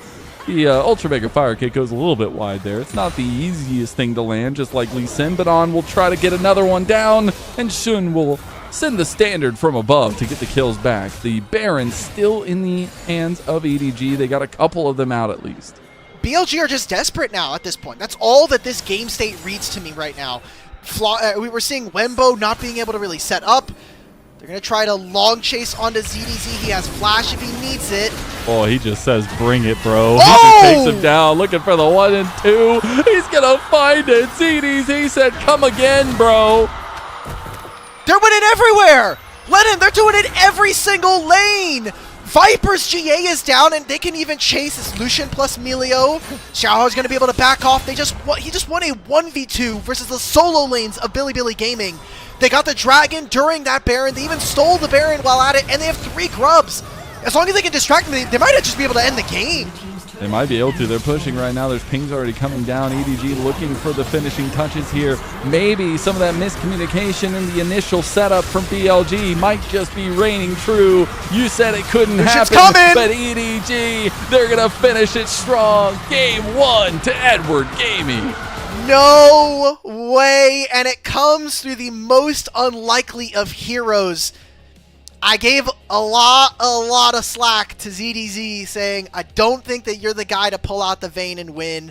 I don't think that you're the guy to be able to pull it off in these team fights, but we saw small skirmishes where he was ahead. We saw a Billy Gaming that looks a bit frayed at the edges to be able to find some of these wins, and I mean, honestly, that was a game that I needed to see Viper carry. I don't want to put all the blame on him. His entire team was very, very dysfunctional in these 5-on-5s. I hate to harp on it. I still gotta ask, what the hell was that in mid lane, Wembo? He just sent it into 1v4. I know that's not the deciding moment, but it's moments like that. And then the disconnect after in the Baron pit, the fights, like those kinds of disconnects can't be happening for BLG, even with some of the newer members. And maybe it's a little bit of foreshadowing. We are in unprecedented territory. A 3-game series versus Thunder Talk. You could have told me this yesterday and I would have not believed you. A Game 1 win here for Edward Gaming. The first time in 3 years that they find a win. By the way, we're a little over a month and a half from the anniversary of that date. The actual 3rd anniversary of them winning a game. So it is getting tight here now for BLG. We are in week number 1. This is the 3rd day. Already bubbling up, man. And we did not believe in Sir ZDZ, and I wish they would have shown the most hyper slow-mo reenactment of him just destroying Viper in the bot lane with that one play. Gold. Yeah, that gold graph, man. That's so ugly. That was where ZDZ started turning it around, though. And he won fight after fight. Then he took a 2v1 that Knight misplayed. And gotta say, Knight got kind of handled in this game. A very rare occurrence, by the way. It is... I think this year I can count on one hand the games I have seen Knight look uncomfortable and unable to get a lead in lane and transition that into good mechanical play. Again, this is I think a tough mid matchup to play, especially if you're going to lose your flash multiple times in the first 10 minutes of the game. So wasn't easy, and a lot of things ended up going EDG's way. It didn't really matter that Viper was up 2,000 gold for a majority. We didn't actually just get to see good team fights from them. And even the blunders from EDG, they by no means played a clean game here, weren't punished enough. Like, multiple objectives where I'm kind of left head scratching as to some of the like actual choices that we're seeing from Billy. Yeah. Some tough decision making. It's the funny thing though, because it's one of those teams where you're like, you get this kind of performance and it's got you scratching your head wondering what the heck is going on, and the next game for some reason they'll just come out and act like nothing happened and down smash EDG, and then we'll get 3 games in the series just like we wrote from the beginning of time. It's gonna be a great time. Who knows? But it's nice to see. You said it was gonna be a 2-0. You said what if it was a 2-0 for EDG? Be a EDG? 2-0 for EDG. Could you imagine? Varus top for ZDZ next time. Let's be real though. Does ZDZ earn back a little bit of that carry respect at the top? This is one game. One game sample size. We're not doing that. N equals 1. I'm not doing that. I'm not going off of that for too much. Okay. If you're in Twitch chat right now, spam my favorite emote. Let's get some ZDDs in the chat, please. He's getting MVP for this game. He earned it. Look at that. Dude, he just mentally outplays Viper so hard right there. Yeah, by pressing the F key, that was really good. Yeah, bro. Well, no, going invisible, forcing Viper to dash forward and then going back. Like that. Oh, God. Beautiful. Beautiful. This is what happens when you have an ADC versus a, ADC. You get fun moments, right? No. I think he just got completely clapped up there. I mean, they this didn't have one, though, bro. good crowd control. This was such a cool outplay, man. What are they the doing? Instant turnaround to not get hit with the petrifying gaze. The EDG coaching staff. Only one man in the booth right now. Where is Maokai? Where is brother Maokai? He needed to be in the room for that one. I'm sure he's happy being able to take down some former teammates as a former BLG coaching staff, but dude, what a great game if you're an EDG fan. I'm not happy as a Leaf fan personally, but we take those. We take those for sure. We take those. ZDZs everywhere. Does ZDZ also get the player of the game? Oh yeah. I would be very sad if he didn't. Now, who would they give it to? I hope it's Xiao Hao. Had some clutch smites. I know he lost the one at the Dragon, but that honestly didn't end up mattering. I think that his Lee Sin was really, really impactful, and that is now 2 games. I hear it. Show me my MVP. Who's it gonna be? Who's it gonna be? Who could it be? Yeah. There we go. ZDD, brother. We doubted from the minute that it got locked in. And fools we are, Alk, to doubt the power of ZDZ. This wouldn't have happened if... No, I'm not saying that. Anyway, good job, ZDZ. Yeah. Good job, ZDZ. We're proud of you, ZDZ. but it's not yet a series. You need to win one more, EDG, before we start talking about the downfall. We'll start ordering flowers now. We'll see what happens with the 2-0 potentially on the table for EDG. That means we are going to step away for a little break, see if BLG can recollect themselves and come back and give us a fight for game number 2.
Welcome back, everyone, to LPL English, your unofficial home for everything LPL. As we get into it now, it is looking like a game 2 between BLG and EDG that maybe didn't have the expected results from game number 1. EDG come out swinging, ended up going up to match point. That is a very, very big win for them. I mean, just the fact that they're able to win this game, and I think it wasn't the cleanest, but so far I think that has just been the EDG way. And we did it on a mage for Leave, which is really wasn't big. having fun. We did it on a carry top, a ranged carry top here for ZDZ. I think breaking the mold a little bit for EDG. But of course, there's always going to be the snapback. Are we actually going to see it from BLG in this series? That's the biggest question. We saw a lot of disconnects, a lot of misplays from BLG in that first one, especially in terms of macro and kind of movement around the map as well. And I don't know. I keep going back to the image of them messing up the original turnaround when they got into the arena. I don't know, man. It's just showing off that things maybe are trending that way for BLG. Nah. Oh, we're still doing one of these. Nice. It's the thing they did at MSI where you do like a player and then a thing, and then you have to say, and they sound very similar. Oh, you haven't seen it's the like TikTok thing. Yeah, it's like the yeah. dun, dun, dun, dun. Yeah, Okay, yes, yeah. I know this. Mhm. Okay. Yo, I want Oh. that. That looks sick. We're giving some. Can we show the merch though, brother? Stop moving it around. I just What want to see is it? what. It's. I mean, it's leaning, so- obviously, but yeah, but what I just want to see what the patch is. We're not seeing the patch. It looks like they're throwing back to desk. Cool. Awesome. High desk. Awesome. Who needs context? Yeah, it's okay. Speaking you know, of- maybe we should just learn Chinese already. True. We were trying to learn it through the podcast, but Yeah, you know, speaking of, this is now Ilya's fault. So Ilya's been busy the last couple weeks, and so we haven't been able to have like a proper lesson. We got a message from a fan in the Discord that they're like, yeah, I skip all of the learning Chinese on the LPL podcast, and I'm like, oh no, that's like the most fun part. That's like, it's you not know, league like related. It's not. I get it. It's not league related, but like, if you're gonna watch this much LPL, I think there is like somewhat of like a burden on you to at least learn the language. A little bit at least. Yeah, that's funny. Well, rant over. Let's rant now about BLG. What the heck do they got to do, man? I know we have an L3. We'll talk about it later, but I'm talking about in this series. I don't care about what happens in the future. What the hell was that first performance, and how did they turn it around? Okay, so Mbessa, I think, is a champion that kind of requires your top laner to want to play up and go for the public executions. He's gonna get lambasted for what was that last fight in mid lane where he gets picked off, opens up a timer here where we then see that Baron towards the end of the game, or the second Baron of the game. Sure, you can make fun of the rookie top laner all you want. It is a tough spot to be in, but we're probably just going to see him on all the other regular top lane shenanigans. We saw him in their first series. He played Yorick, Rumble, and Cassante. I assume that is going to be the case. And now that Vayne is gone, really the only more abusive range top laner that's left for ZDZ is going to be the Twisted Fates. So I am expecting that we're probably going to get something along those lines where ZDZ is going to try to get an advantageous matchup. And maybe something that I would wonder if BLG want to lean towards something that maybe doesn't require Wimbo to be such a primary piece to the starting off of the fights. But that's also what they kind of need in a lot of cases with the way that they like to build their comps here. Do you want to see anything specifically from either of these teams going to game 2 in terms of picks? Not an enchanter for On. I just want to see him play on the map for the rest of the team, and the Melio, you can try to do that, but it's not even like a Lulu, who's another enchanter who does have some playmaking with her ultimate and the polymorph. So let's get On out of lane. Let's play the style that BLG has been known for years with Knight. Play the triangle around mid, win his lane, get him resources, and just kind of let him be a dominant force. Because even while he was behind in that last game, he actually had really big fights multiple times throughout. Yeah, it's going to be very crucial to see what these teams are giving us for game number 2. It could be a 2-0 for EDG to right the ship a little bit. Again, we were talking about it before coming into this one, that these two teams are on a little bit different trajectories. You know, motivation and consistency is in the eyes of BLG, but we were wondering if this was going to be a bit of a roadblock start for EDG, and now they have the potential to turn things around. We already see, though, the Orianna, the Camille, and the Jace banned by EDG. Very particular there. It is going to be the Vi, Gnar, and the Poppy, rather, going to be banned away by BLG, and first pick Rise for Knight. Recognize the fact that the team that has to do first pick is the one that gets the Orianna Camille side of it. So they are the ones that are going to have to deal with it as EDG.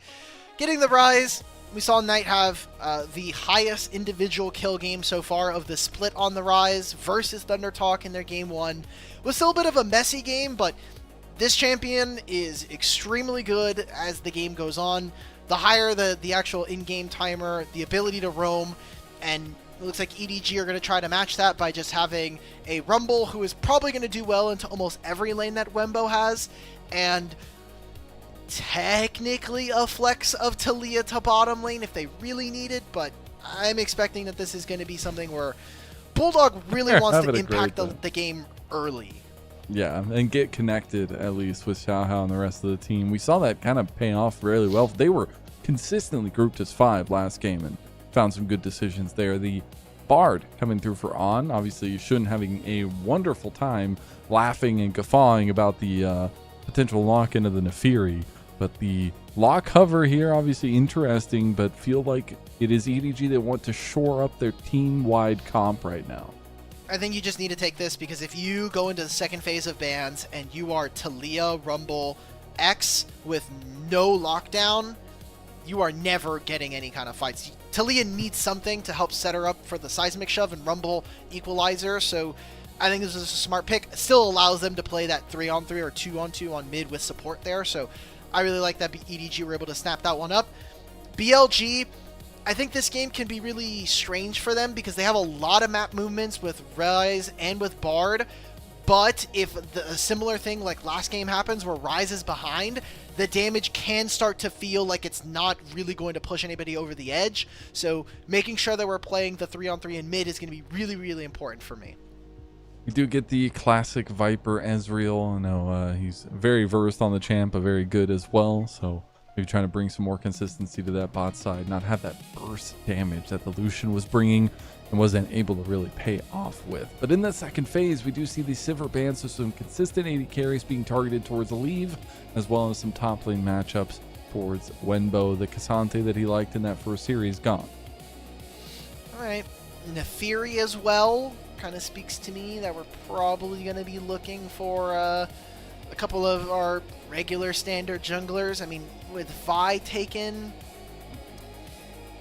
is this like a Nocturne game?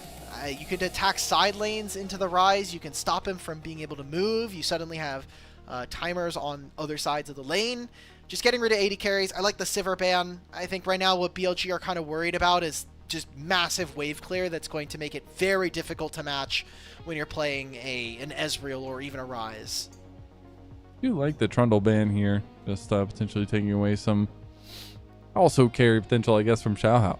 But now we got to see what exactly we're going to be getting here, if it's going to be bot lane, if there is some of that flexibility with the Taliyah or the rest of the comp for EDG. Please just put him on Varus. ZDZ, yeah, you should. Awesome. We did it. We're able to get Varus, so another sense of lockdown. I like this. EDG are just kind of playing like a mid-range composition right now where they have some range to be able to interact with their opponents. You have the Nautilus to be able to set up. I like that this is giving them a possibility to play within the first like 10 to 25 minutes of this game. They're just going to have to piece it together now, and that is kind of always been the question for this EDG team. Okay, BLG gonna lock in the Wenbo Yorick yet again. Something that's maybe becoming a staple for him. As Nocturne, interestingly enough, gonna be picked up for BLG. All right. Well, I called for Nocturne to get picked. It went to the other team. This is a game, Lennon, where there are not like a ton of what I think fans would consider like traditional hyper carries for BLG to play to the side lanes, but if you're just going to sides and picking off Talia, picking off Rumble, that's gold. And if that goes into even something like a Rise, I'm perfectly okay with that. Yorick is even better at being able to abuse Rumble, so I think BLG got a lot of really strong lanes for themselves. I do worry about this team's range going forward and their ability to engage, because it's Bard ultimate, and then maybe you're just sending Shun on the Nocturne, which can be a one-way trip. And we also get a little bit of comfort for Xiao Hao on his Wukong. Going to be coming through here, so gives him some skirmishing potential into Shun. We'll see what that jungle pathing has in store for us, because the first matchup was fun. Get to see them kind of butt heads all over the map, but being respectful of each other's jungle, which was very, very interesting. A little bit different team comps coming into this one, though, and the way they want to play the game out. Yeah, it definitely, Edward Gaming's draft is extremely standard, right? We've got Talia Rumble again. It feels like we're playing 2024 all over, and right now, BLG, they have a lot of flexible pieces. It almost feels like their composition is very fluid as to different kind of carries and kind of the identity of what it wants to be able to get done. Again, BLG, 4 out of the 5 of these players are massive names. I expect for them to be able to play with just a higher level of poise, especially for a team composition that does have a lot of good things going for it early. Especially if they just got punched in the mouth. That's going to wake you up a little bit. First game not going their way. A lot of indecision, a lot of missed calls, a lot of missed plays for BLG. Can they turn it around, or does EDG go ahead and get themselves a 1-1 scoreline in the season with a 2-0 over Billy Billy? We'll find out after this game, game 2 of EDG versus BLG.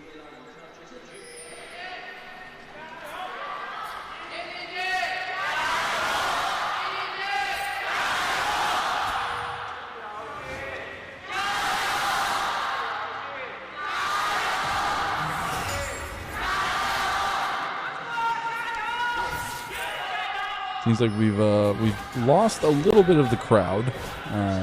Those seats were full. No, they're not. Maybe they're coming back with snacks. But we are getting the 1v1 going, just like I was talking about. It's so funny because typically the Nocturne, it feels like, is always on the blue side, invading the red side's chickens. But this time, Shun's going to keep the trend. This time fighting from that red side to the blue side. And we get the trade in the bot lane 2v2 too. We are still Dude, going he's for just this. hunting him. Yeah, wait, oh, they split the Raptor, so neither of them got level 2. Shun, you got to get more of these camps. He's almost level 2 here. He's gonna get it. He got it. He's going to smite it away. It's going to be traded back, though. Shun's going to have to flash away. Xiaohao's going to join him, too. Shun just going to get ran down. What was that early decision? The spell shield is there. Here comes Bulldog. On's going to come over and try to body block for him as well. Knight going to fight, too. We are just getting crazy wild in this game number 2 already. Knight's going to try to trade down Bulldog too. Shun makes a mistake. Is going to get a lot of attention towards that jungle early. Hey, double ghosts now done from both of our mid laners, so maybe we get some more action with a Bard and a Nocturne, but look, Nocturne got to invade and stop him. Xiao's not even going for his red buff. He's instead going to continue going for his topside camps, try to meet Nocturne on topside scuttle with Yorick here. I think it's an okay ass to go, but you are going to have a Nocturne who's... I thought it was going to be a longsword, but is only a glowing moat. So, not a ton of damage, but a little bit of ability haste is fine. The first setup didn't go the way he wanted it to. Let's be real. He was kind of betting the game on that one, and I'm betting the game on this 2v2 now. Level 2s and 3 completed there for everyone but Perukia, but On's going to get dead now to Leave, and Leave's going to try to chase down with a piercing arrow. Viper wants to move. It's enough. He's able to get away. Wow, if they land that is obviously a double kill. The wave here. Ezreal has no sums, so it's not only the 300 gold, but it's a massive amount of experience and gold just being left on the table. Ezreal just has to stay here. Leave and Perukia are just going to take their recall. Kind of a blessing in disguise here for BLG that the bottom lane of EDG just decide we're going to move away. And with Shun being spotted, you always, as soon as that happens, like, well, I guess we could have stayed, but it doesn't end up happening. Leave recalls, he gets himself a tier and a call. Big pickup, and even keeps his teleport just in case. The TP is actually super big here. How they can leverage this, though, in the earlier part of the game. Still pretty back and forth through mid lane. Perukia is going to try to get an angle. Does get the lollipop there onto Knight. Knight's in trouble now as well. Bulldog going to try to burn him down.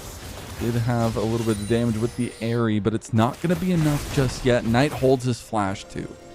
Bulldog had just a little bit more mana, maybe, was able to get more damage off of the Unraveled Earth. That could have also been opening up a kill. Both these mid laners not having TP, and especially with their ghost down so early, means that backs are extremely premium. If you take a bad back, you're trapped, you're not going to get to your lost chapter at the right time. It's pretty important, even with going for Catalyst for Rise. So you could see it's just like, guys, I need to stay. Like, I'm staying in this lane, I'm going to try to go for it. This is not going to be a dive onto Ezreal, but he just Bard's loves these exploring. They push just saw him. games. This is 2 games in a row. We even saw in their first series too. Xiao just loves to try to test out and tease these push games in the bot lane. He has nothing else to do. His bot side is not going to be up. His top side's respawning. So I like that Xiao is playing with at least a little bit of edge towards his bot lane. I'm going to always be partial towards junglers playing towards bottom lane. It just means that there's 2 kills there potentially for you. It's more than any other lane, possibly. It's not something we necessarily see all the time from other junglers as well, so kind of cool to see. Let's see if it pans out for them. They're going to be way far away from this bot lane for the next foreseeable future here, as both of them clearing out their top side jungles.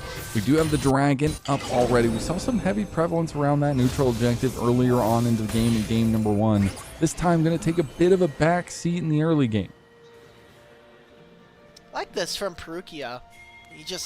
They're like, hey, I'm not actually going to hit this. I want the wave to be on our side. I want it to be closer to our turret. Just give 0 possibility for a Nocturne to sneak up on us, play underneath our turret if we really need to.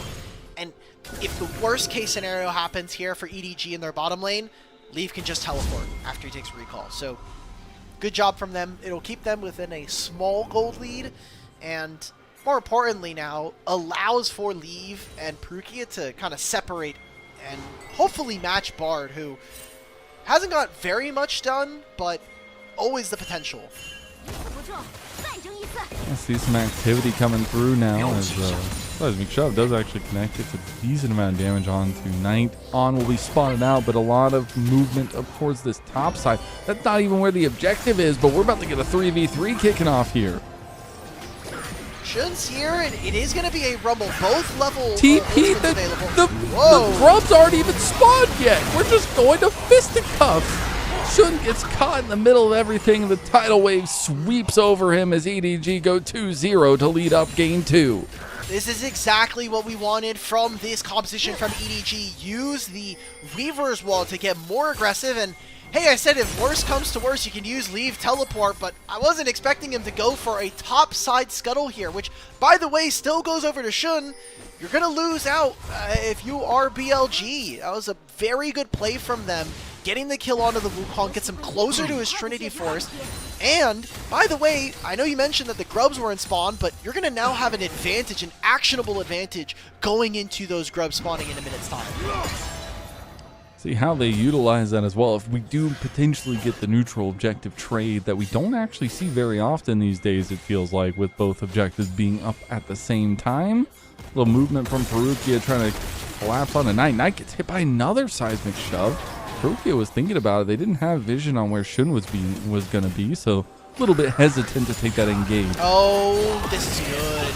Leave in some trouble now. He's going to get the flash out and expertly dodges away from BLG's advances, trying to get the fight back too. Piercing arrow does not connect on a Viper. Shun's here. This could be a one-on-one if he really wants it. He could throw his ultimate. That ward in the lane that you see right there, perfect spot, allows for On to look for that. No flash from Leaf. He's actually going to stay for this. Okay, they know that the dragon's being started, so I think Lee needs to be on his absolute best behavior. He stays, he takes one bad trade with Viper, who's also hitting the wave.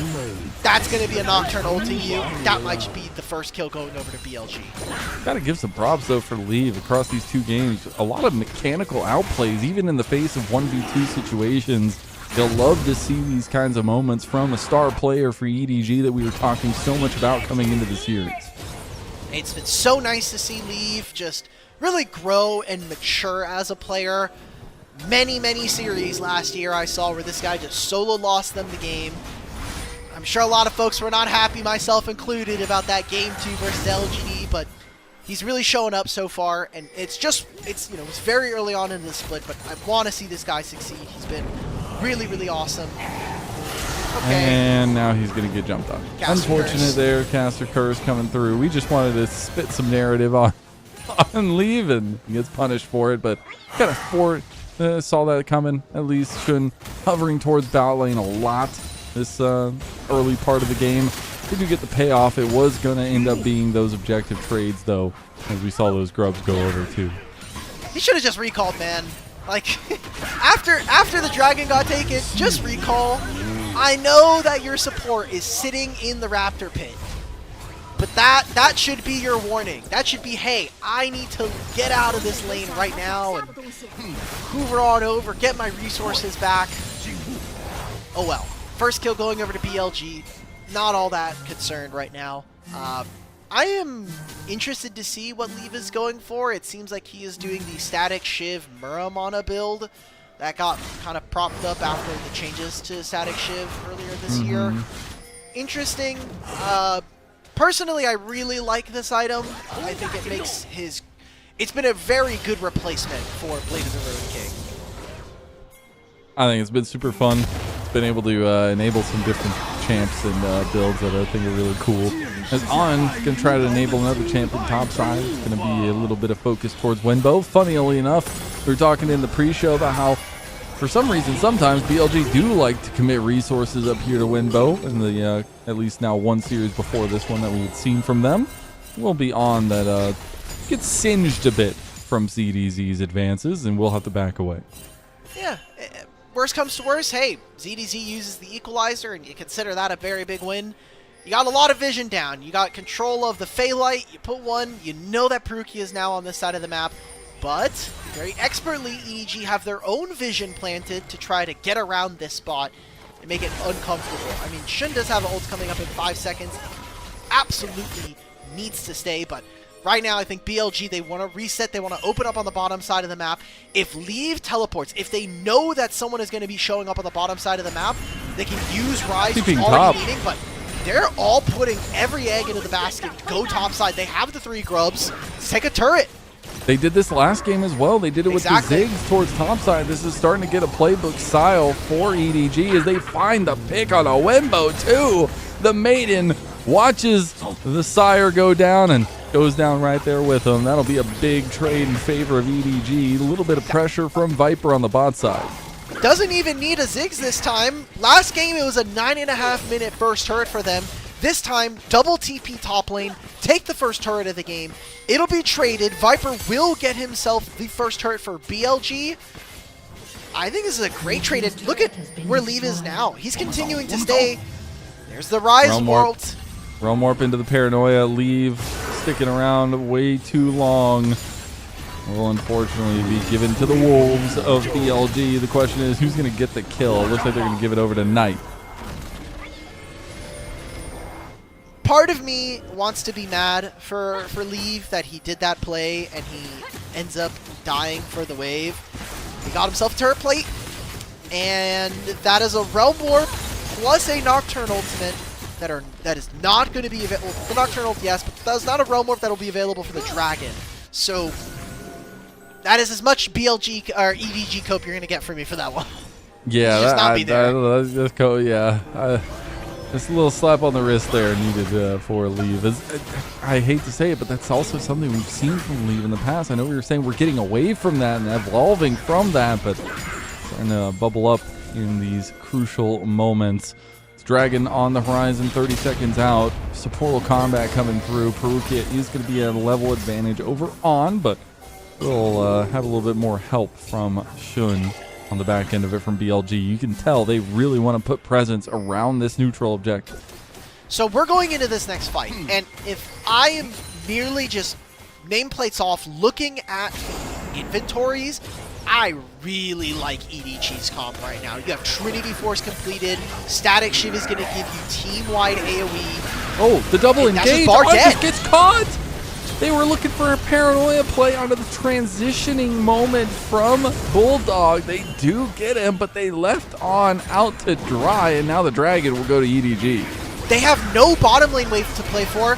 You know who's the biggest winner? It's the person in the picture-in-picture. Wembo gets to take a turret. So you're going to get team-wide gold, but a Dragon going over to EDG feels very good, and it's an Ocean Soul here, Lennon. An Ocean That's Soul huge. for either one of these teams, I think especially for EDG, is very problematic. The healing that you're going to get versus a Rise, a Nocturne, and an Ezreal is good. Yeah, it's incredible. And now we don't even get to pull off the gas because we have Rift Herald coming up in 50 seconds. Would give a lot of breathing room to these outer turrets, at least if the other side gets hit. So want to see who can kind of turn this around. The objective is going to be extremely important. Tools are going to be available for both sides as well. Still looking at those first item completions for everybody now as Wenbo does complete that Trinity Force. Huge stuff, and interesting. This is gonna be some fun game. You got double Trinity Forces here for BLG, so a pretty decent spike in terms of power. This is one where, hey, Bulldog still has no flash. We just took him down on bot side. We can try to go for this. On, by the way, didn't have ult when he died in mid there. Now has the Tempered Fate. This is where I think BLG can start to come into their own and feel like they want to go for something, but I see a lot of pings bottom lane. I think they just want to kill ZDZ. Try to get the picks, use this Nocturne, because again, for me in the draft, it felt like a bit of a weird piece to put into this one for BLG, so I like that they're trying to play around that fact. We'll just lead out to the Rift Herald to EDG, which means some of that standing gold for them will be chunked right back. Presence right now for BLG is bot side, as Equalizer will come out from ZDZ to try to clear the way. Please, Riot Games, can we please nerf this? Rumble, when he gets ultimate, is the most infuriating champion to try to fight because it's like, cool, am I going to get a one-on-one or am I going to try to dive you? Never mind, he just equalizes and he gets the whole wave. Cool, man. He's got a quarter of it back yet already. Yep, and guess what? He gets to recall afterwards if he really needs to. The strengths from this BLG comp, though, it all comes from side laning. You didn't get 3 grubs, okay, fine. We need you to be able to apply pressure on the side lanes.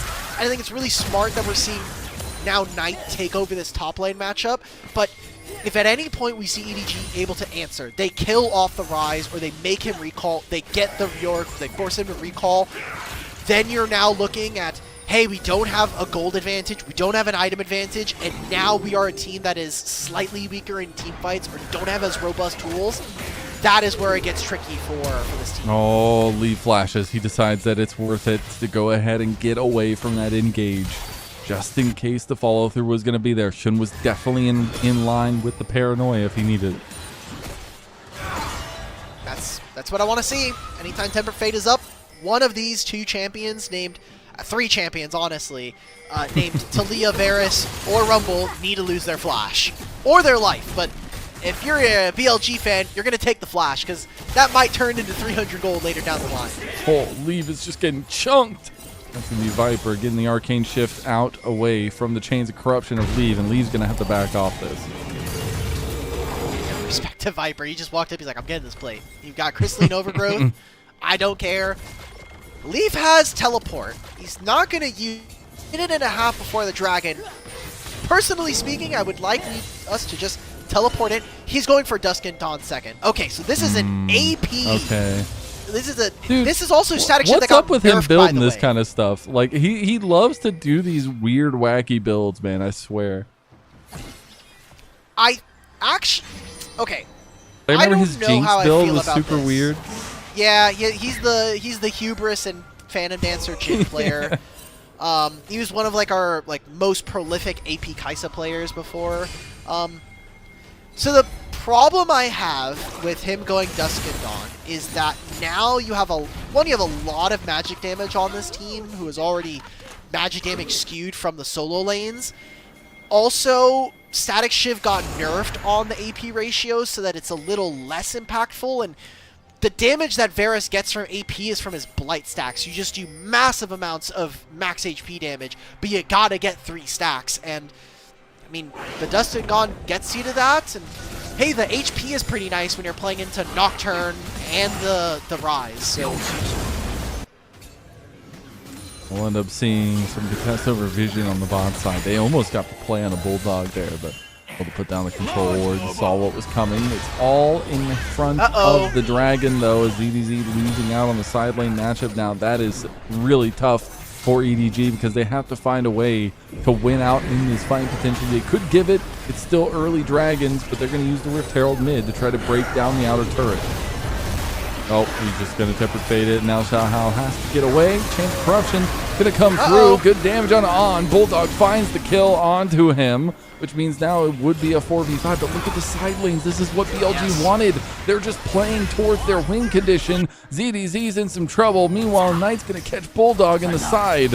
As they're doing the Dragon right now, that will be second Dragon for EDG if they can pull it off. But they're a little hesitant as now Bulldog just getting 1v1 by the golden left hand, and EDG getting collapsed on by the rest of BLG. As they found the fight, now Xiaohao has to get away from the Dragon, does take the Dragon. Knight's in some trouble now too, as he's on the wrong side of the fight. Lee's gonna get the kill in the killed in the end, as you get burned from ZDZ coming in, gets 700 gold, equalizer in the middle of everything. Viper gonna flash over the wall, get away with the kill, and that's going to be Xiaohao now ran down with a true shot barrage, and Wenbo at his back, a double kill for the rookie top laner of BLG.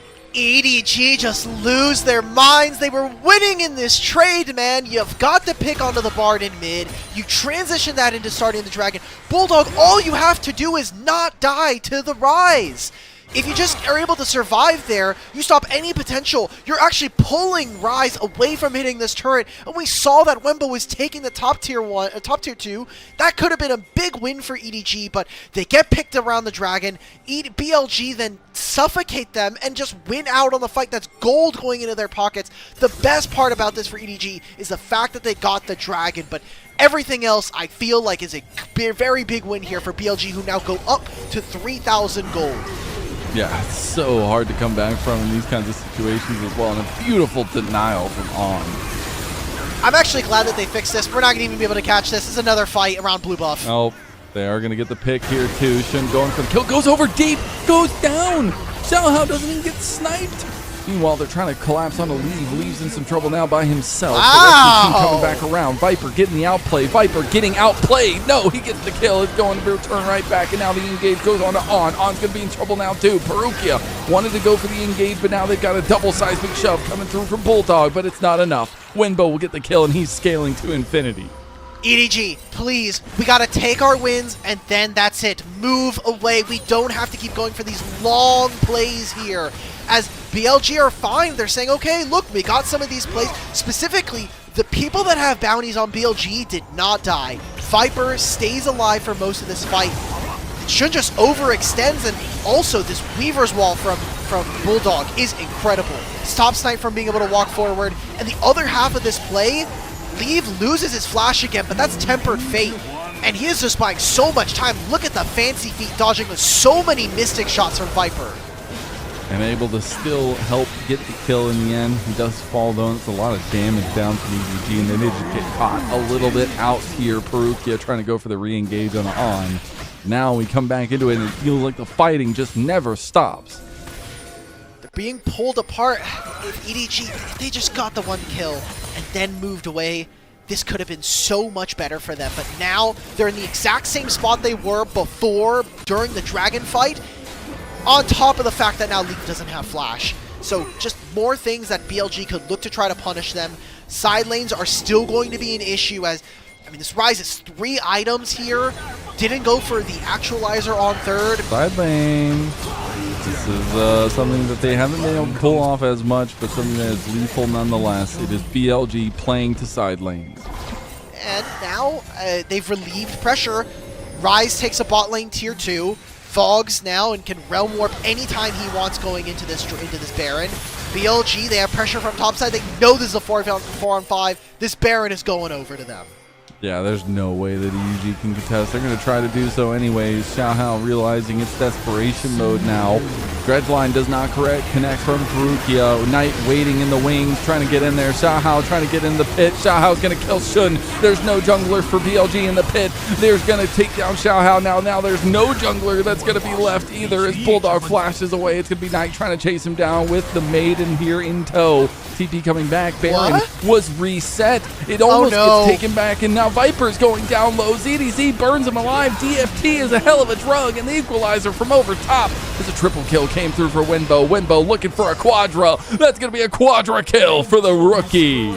He gets it after a massively extended fight, and BLG are preying on EDG's tendencies. They know that they're going to come fight even though there's a numbers disadvantage, and they come out big for this trade. They got the TP out from ZDZ. They know that Leave doesn't have his flash, and so now you're going to be walking into the 4th dragon of the game with nothing to show for it. This Baron was merely a battleground for BLG to squeeze summoner spells and get more gold from them.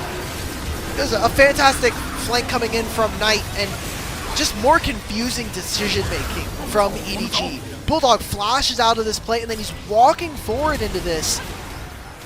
It almost feels like they have like this need to like, oh, we need to go for one more. Maybe we can win now that ZDZ is able to teleport in, but the last like 4 plays from EDG, I just feel they've gone one step too far and completely lost track of the game.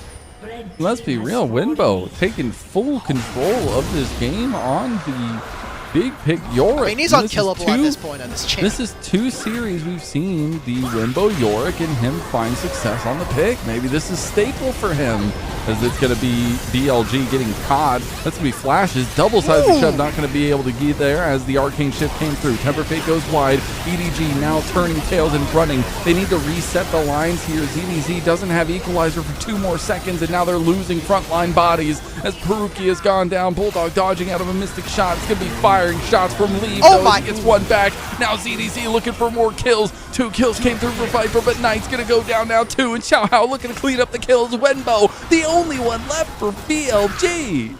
What was this fight right there? BLG, they themselves go and overextend, and there's no chance for a Baron. The best look here for EDG is just to get this turret, but Wenbo is so damn tanky. He is 2 levels up on the rumble, and he might just die. He does a ton of damage right now, and 1,000 gold shutdown to Xiaohao. They're going to get the turret as well. EDG, they're fighting back in this one, and look, the health that we were talking about from the Dusk and Dawn is nice here for Leave.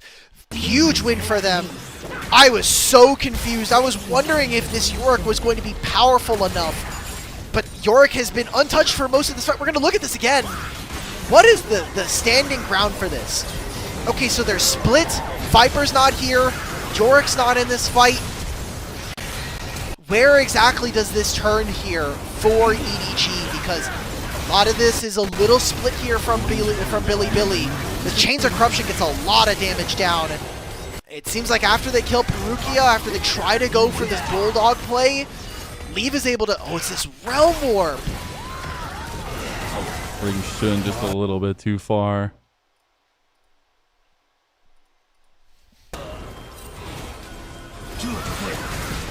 Wow. And then Xiao just comes back and cleans up. Okay. So, feels good, I guess. We were able to get that one down for us. Oh, here we go. go. Start of the Baron. I don't know if EDG have enough tools left in the tank here. I mean, they have all their ultimates up, but it's already burning down. Already half health, I believe. It's already going down now as we skip forward. Shun is dead. It's going to go over, but it's going to be Wenbo who secures the Baron. And miss flash from Perukia. Well, they got the Baron at least, but this is still a tough spot.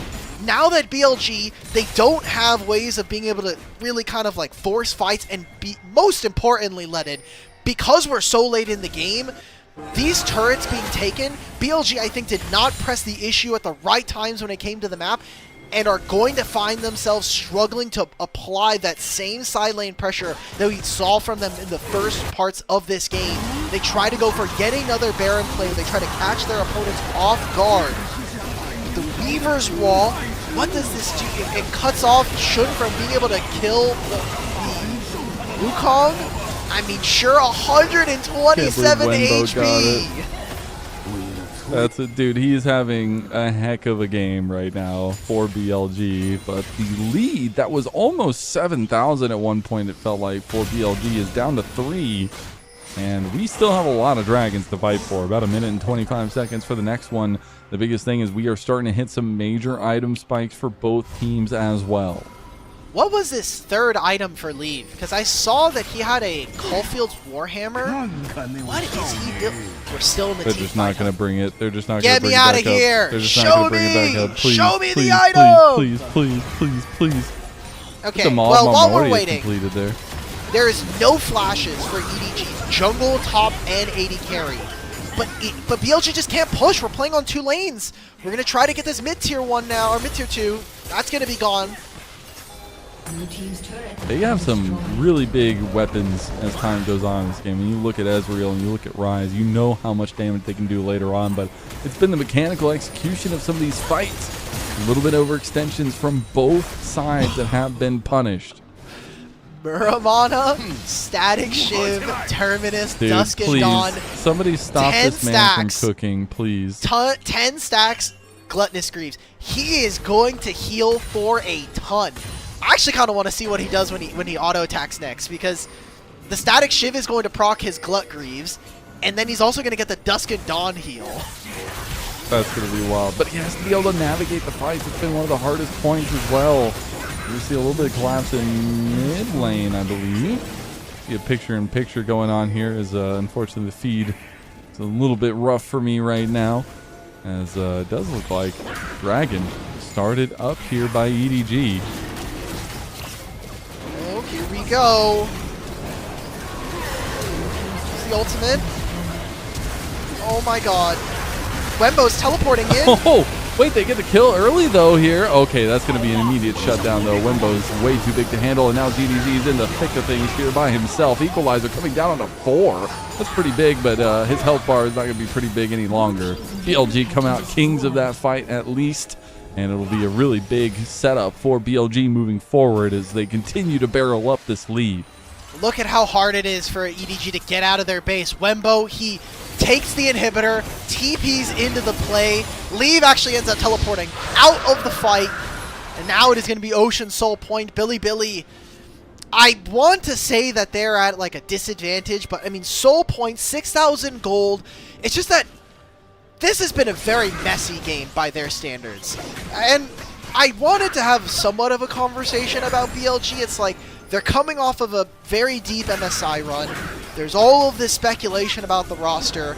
And so, when should, I think, fans start to expect them to come back? I mean, Xiaohao is just dead, yeah. I think fans should probably give this team until, like, week 3, week 4, before we start really sounding the alarms. A loss to EDG tonight is definitely worthy of some kind of caution, but this team has been at the top of the leaderboards for LPL and globally speaking for 7 out of the 12 months of the year so far. Yeah, I mean, I think those expectations are always going to be there, even with Wembo coming in and the fluctuations of the roster. But when you see moments where they're disconnected, you're like, I wonder how much that's going to affect them in the long run, or how it works out for them in this series as a whole. Right now they have a dominant lead. They have everybody but Shun and An having fun in this game, it feels like. And it's been a marquee moment for Wenbo, it feels like, on the Yorick. 2 series now in a row. This is also a very good Yorick game. Like, even just taking away the historicals of the series last night, Yorick is incredibly difficult to move. I mean, the only person who's really giving him the hard crowd control is going to be this Nautilus, and fortunately or unfortunately, because of Leave's itemization this game, magic resistance is so OP for this guy. He's also 3 levels upright. He is level 20. ZDC is level 17 at this point. This Yorick champion is going to be a massive problem for EDG. They need the shred from Leave, but I don't know if he can spare that much time now that Wembo's gotten so ridiculously strong. We do have the Baron coming up in 25. You know that BLG want to try to force the hand there. They want to wait for that Dragon Soul as well, but you can see pings already, movement already, and a ton of wards to light the way. Right. So, 10 seconds before Dragon, we're probably going to see BLG do exactly what they've been doing all game long. Stand around the Baron, hope that EDG walk into you, and it's a tough prospect as EDG. Where is your damage going to be coming from? It kind of has to be Leave, who's now also going for Sonya's. Trying to get Viper. Wow. Oh. Try to get on now. A lot of damage Wow. down, but that's not going to stick. And now EDG without some big tools, at least in the Weaver's Wall and the heal being burned by Perukia, as well as that flash. And We'll have Wembo's Hex ending Flash the coming up, game. and yeah, you have to deal with the Yorick at some point, and they're just going to pull the Baron and do it now. Oh, ZDZ's they back recalled. off. He has to teleport into 50-50. this. Baron's at 5,000.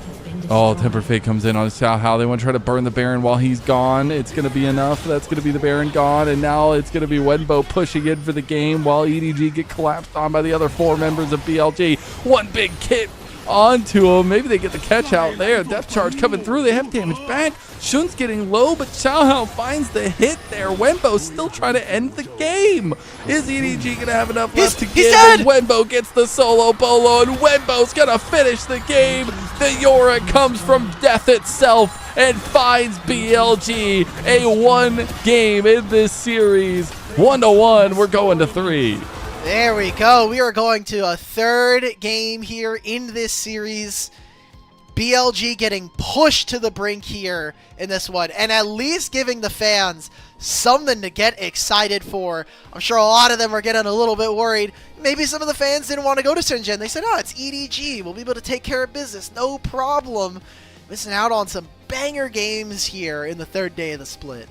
Wenbo, man. Wenbo. Having the angles, finding the moments in the side lane, and being a consistent nuisance as the Yorick should be. Love to see it, and I think teams should start respecting the Yorick from this guy if he's going to be sticking around for BLG as well.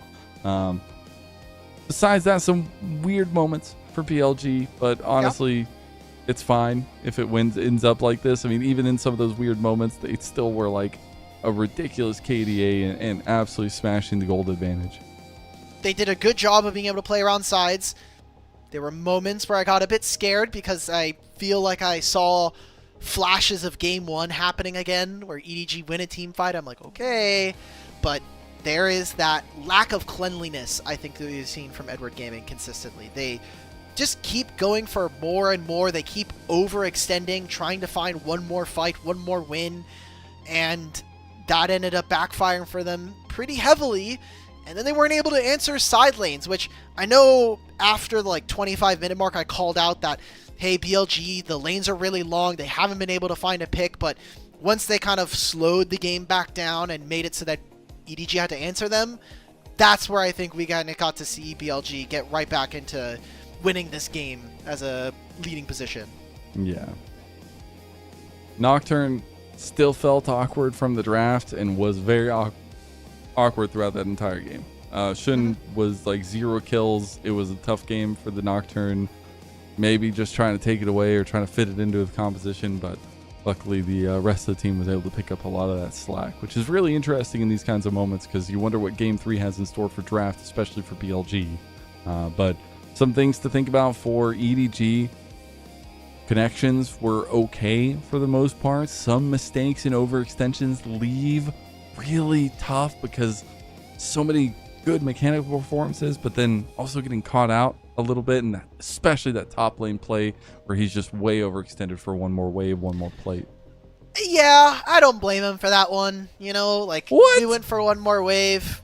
No way, you don't Let blame him- him for let that. him go. Blame Let him him go. for that one. Look, he let played him get most away of the for rest that. of this game fine. Just we didn't play the same style that won us game number 1, which was playing around mid. This time, BLG actually did a very good job of protecting Knight's lane, and they played that 2-on-2. Nocturne was not as involved as maybe we would have wanted, but the champion just does not do very much in the lane. I think we even saw that kind of reflected in the pick ban where Nefiri was banned in second phase. That would have had perfect setup if you had that plus Rise. So, good job from BLG. I think team fighting has almost always been their strength, and so when you're playing against a team that is not as well kept, this is a team that has a new support and a new mid laner. They're still trying to get things together. Kind of maybe a similar story here for BLG, where we were kind of hoping what is going to be the best time for them to abuse a wounded Billy. And you know what? It's okay. Lennon actually just saw that BLG... Okay, he's back. Oh, All right. my There you internet.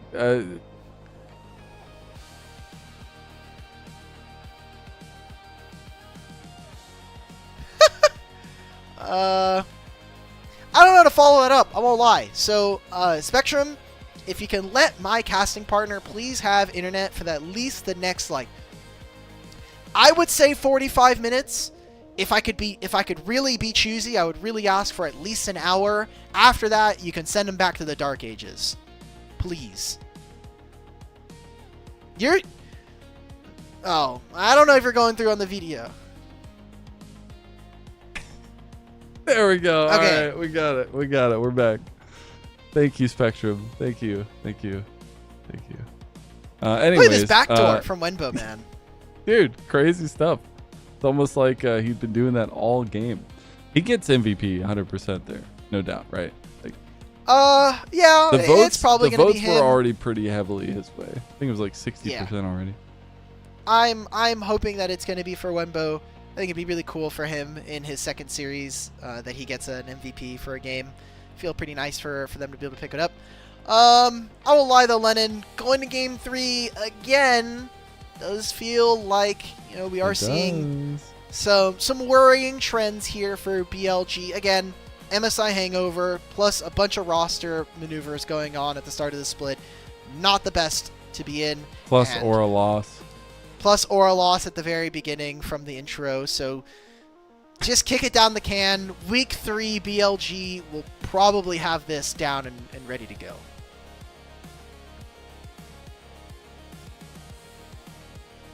Alright. We've lost Lennon, but that's okay.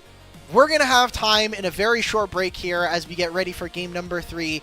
Can Edward Gaming pull off what was thought to be impossible, which is a series win for the first time in 4.5 years versus BLG, or the Billy Boys going to get us back on track and start off the season with a 2-0 start? We won't know until we get to a break, so we'll be right back.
Welcome back, everyone, to LPL English, your unofficial home for everything LPL. I'm Mazel. I'm joined by Alec, and we've got Shivan behind us on Prod, and we have a Game 3 for our final series of the day. EDG pushing BLG the distance, at least to now.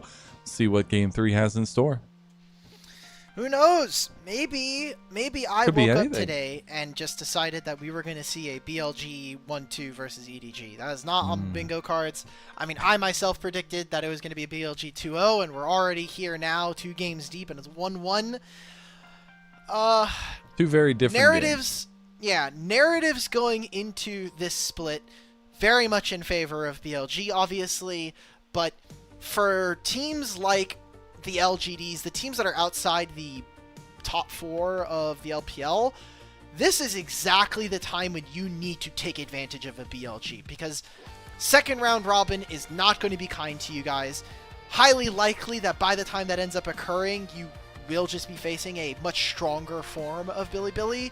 And so getting these wins now, getting game wins, getting series wins, are not only going to be good for your series and maybe potentially keeping you within top 5, top 6, it keeps you out of the range of having to play that play-in series versus the Nirvana teams, which is such an important boon for you. Yeah, it truly is. I mean, hey, we saw a lot of turnover because of that in split number 2 here in Group Ascend. That's why EDG are here as well.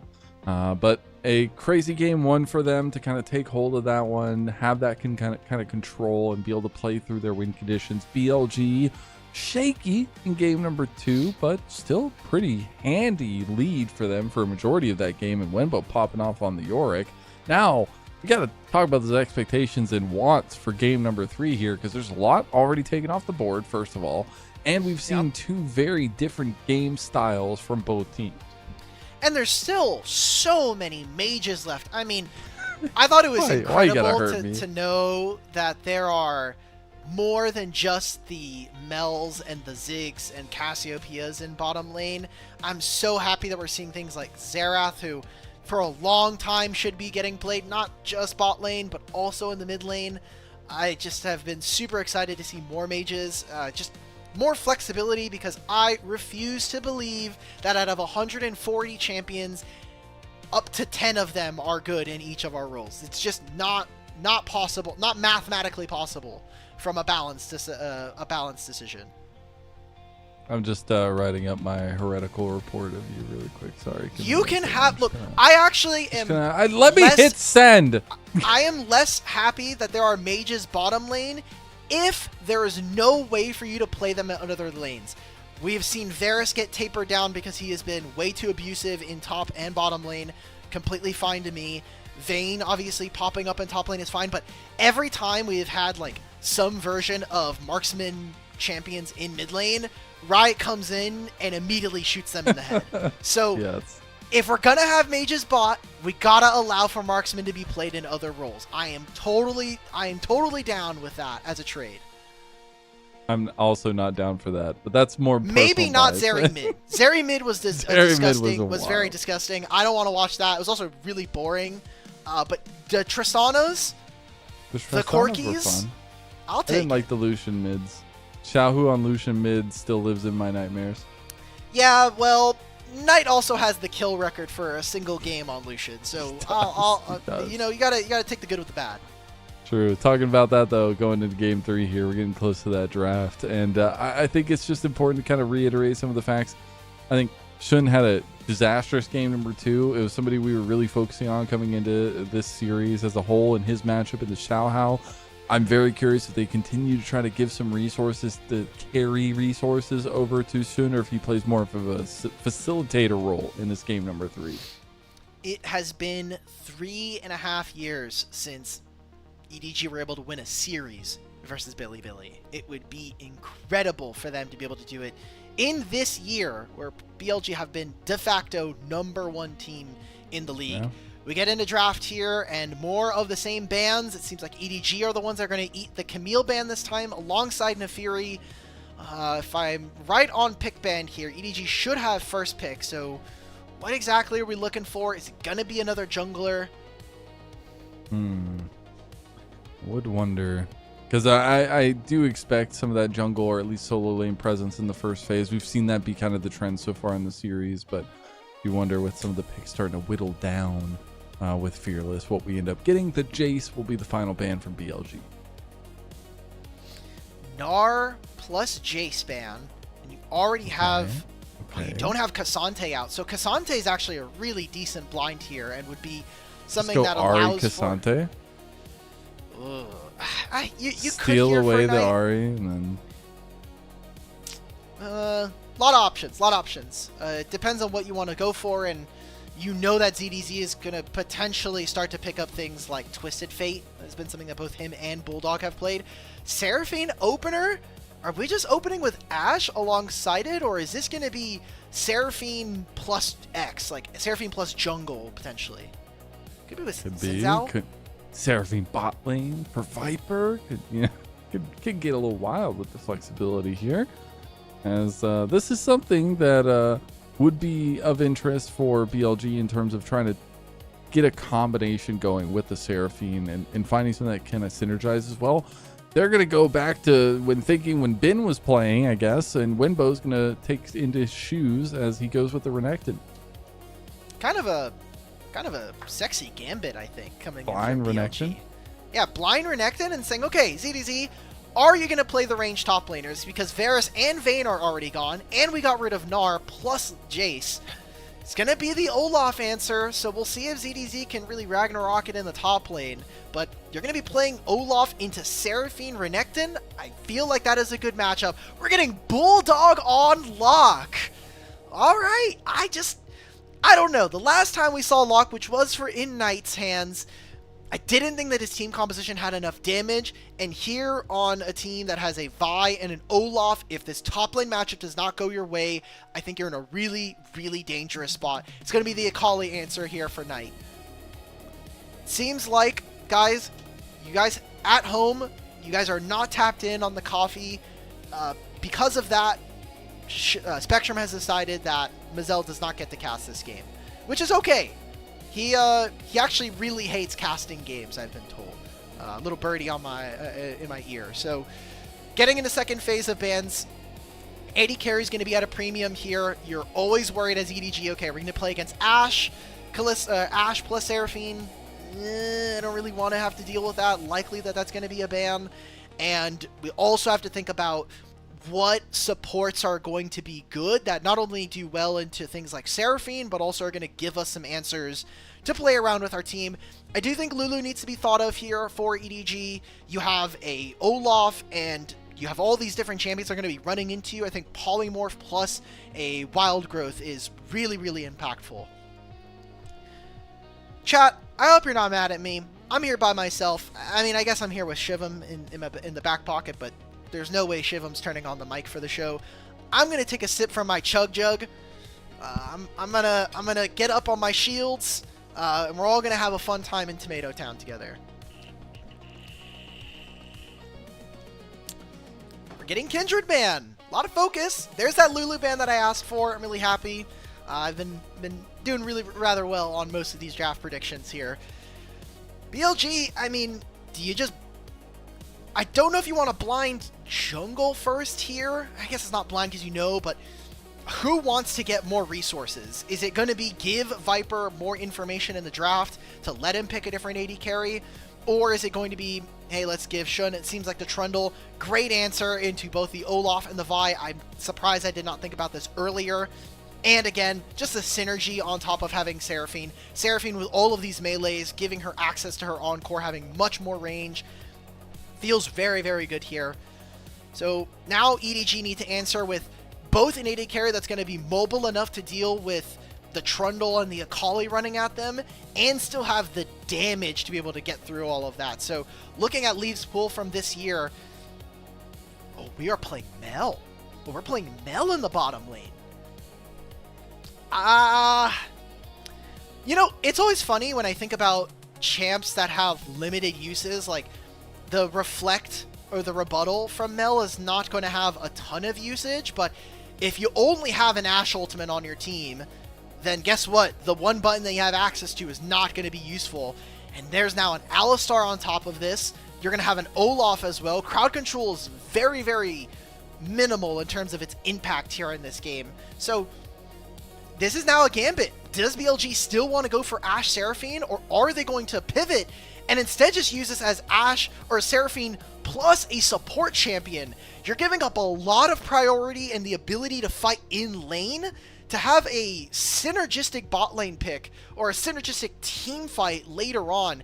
EDG have so much burst with now a Lock and a Mel coming through. The Olaf's going to run into this backline. I have very real worries that EDG are just going to be able to run over their opponents.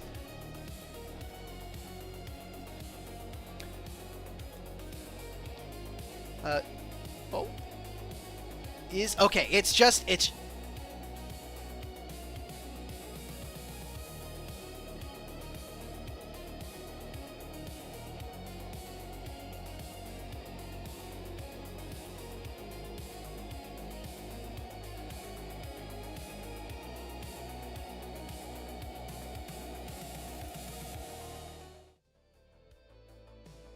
Alright, everybody. We're having full-on internet issues here at LPL English. Remember, this is a volunteer broadcast. We are not an official broadcast by any means. So, they're trying to take us both out. There we go. We're both back. Well, I'm back. It seems like I'm going to be solo casting this game, everybody. Please send well wishes to Lennon, or Mazel. He obviously would love to have casted this game and not just have it be a solo cast. But, you know, things happen. We've got me in Canada. He's in LA. I actually don't want to dox Shivam, mostly because I don't know where Shivam lives, but Shivam's on the other side of the world from us. So we're making do, okay? I'm going to take another sip of the Chug Jug as we get ready for game number 3, match point, and a wonderful transition onto the Rift.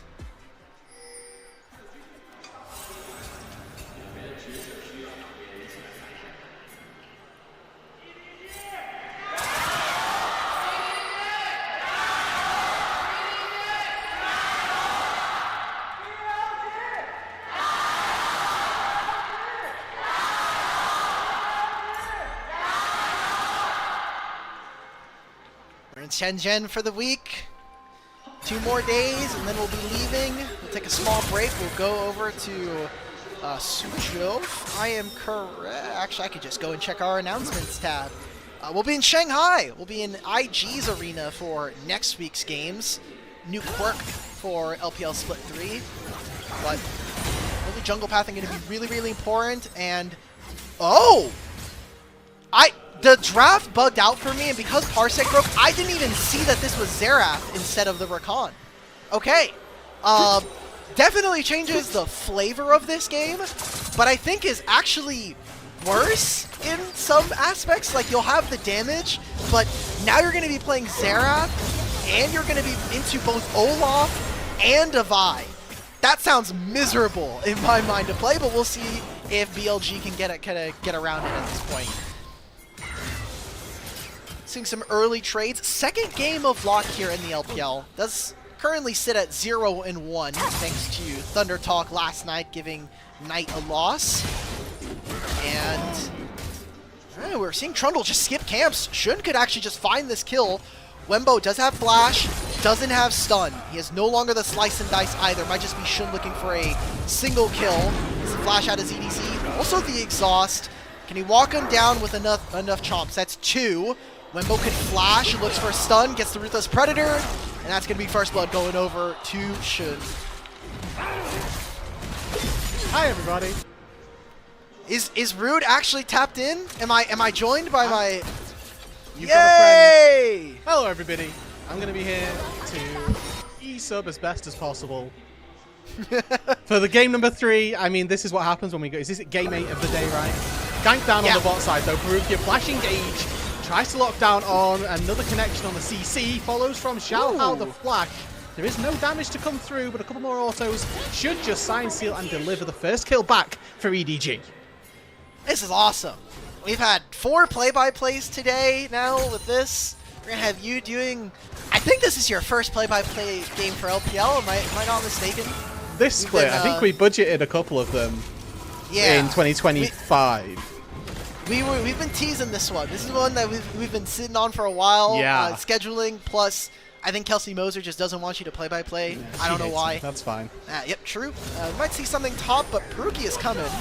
Yeah, no flash here for ZDZ. There is a support off in the wings. Whether or not that makes a difference, we will see. Looks like it might do, though. Jun very low, knocked up, taken down. ZDZ, 200 HP still left to go. Wenbo, I don't know that you've got this in the tank. Axe goes wide ons here, though. And it will be a 1-for-0. A play started by BLG, but won by EDG.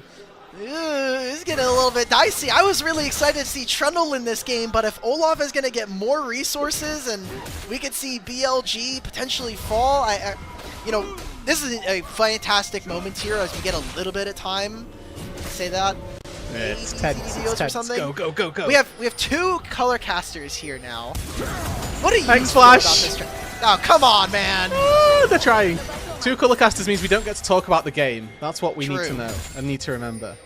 I think they're just going to lane 2 versus 2, but an axe hits by ZDZ. Chase down, should still have all of his spells up.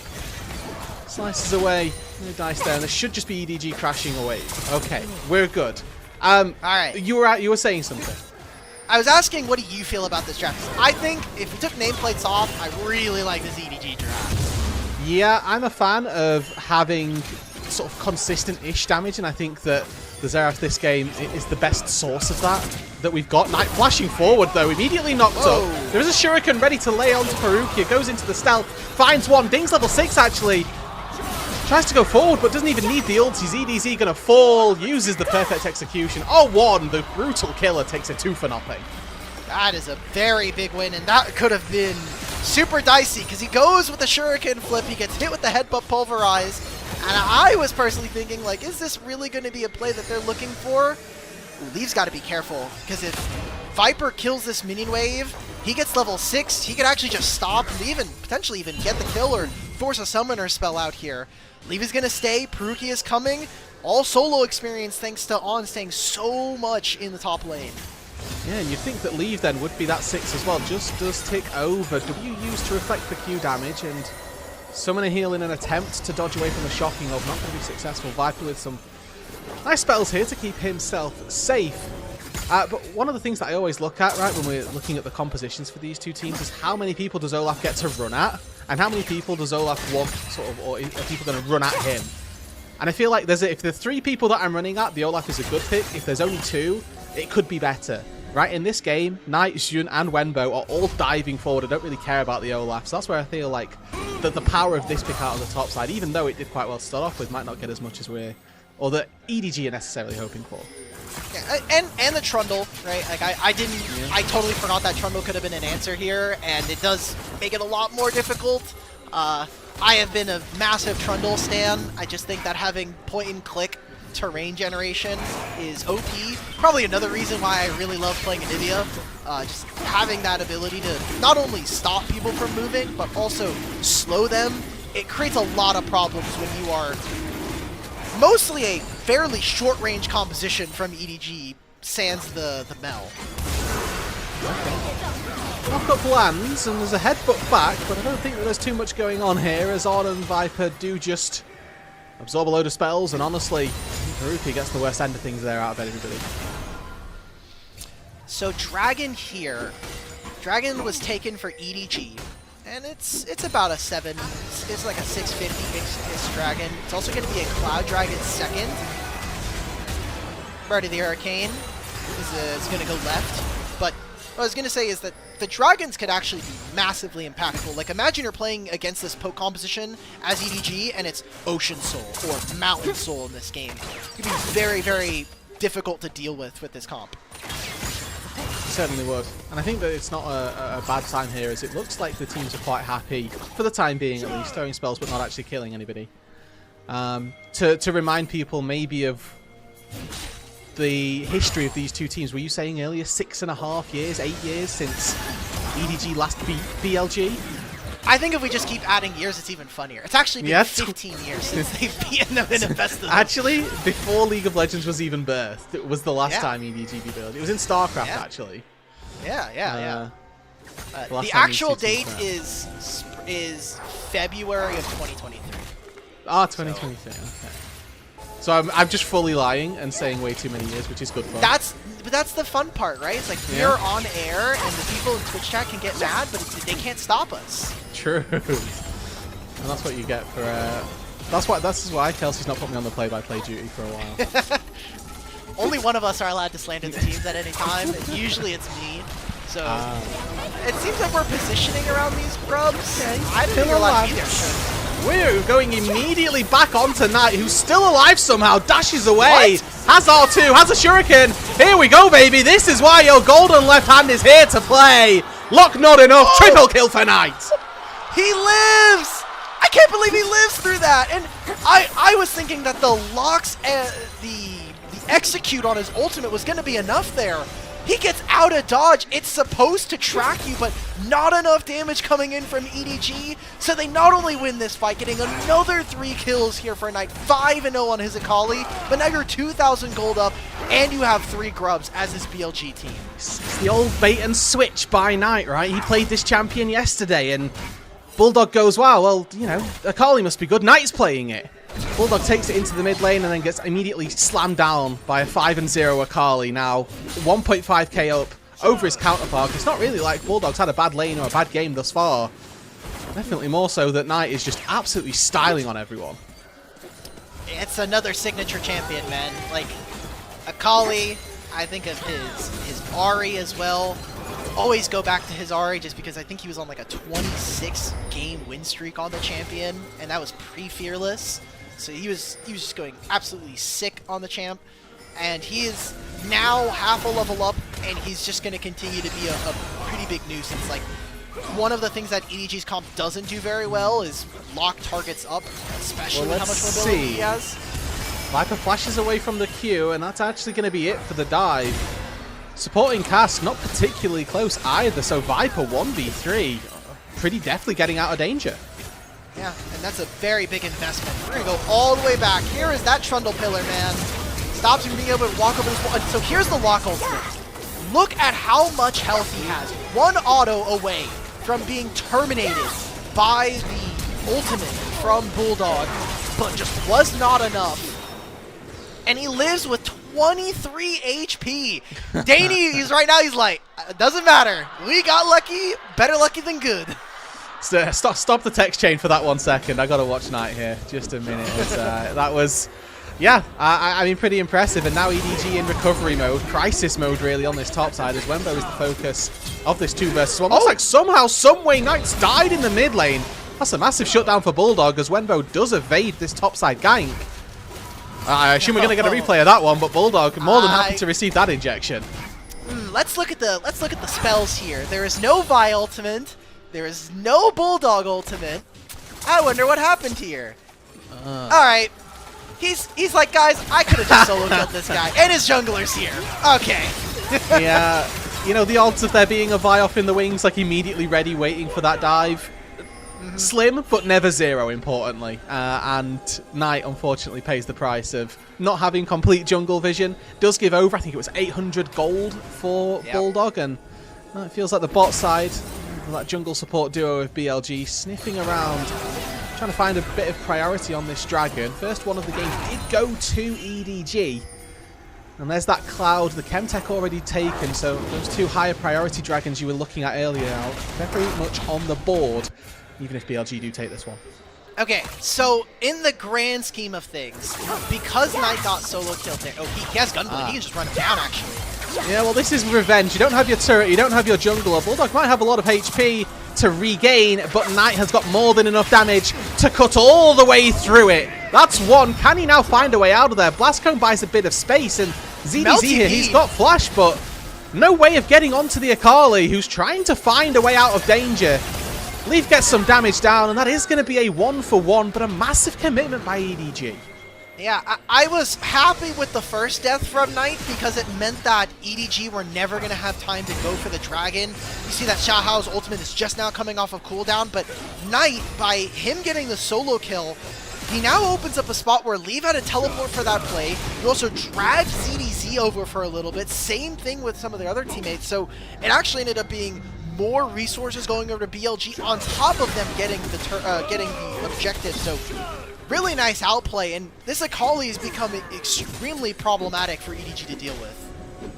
When we look at the tools that they've got, there are options available. Cease and Desist is there, Alistair exists, but we're going to try and use some of those spells upon the top side this time round. Ragnarok and Cease and Desist. Rondo gets exhausted, but slices and dices his way to safety. Now Jun the focus, but again, going to be able to get out, and it's BLG once again. Oh, here we go.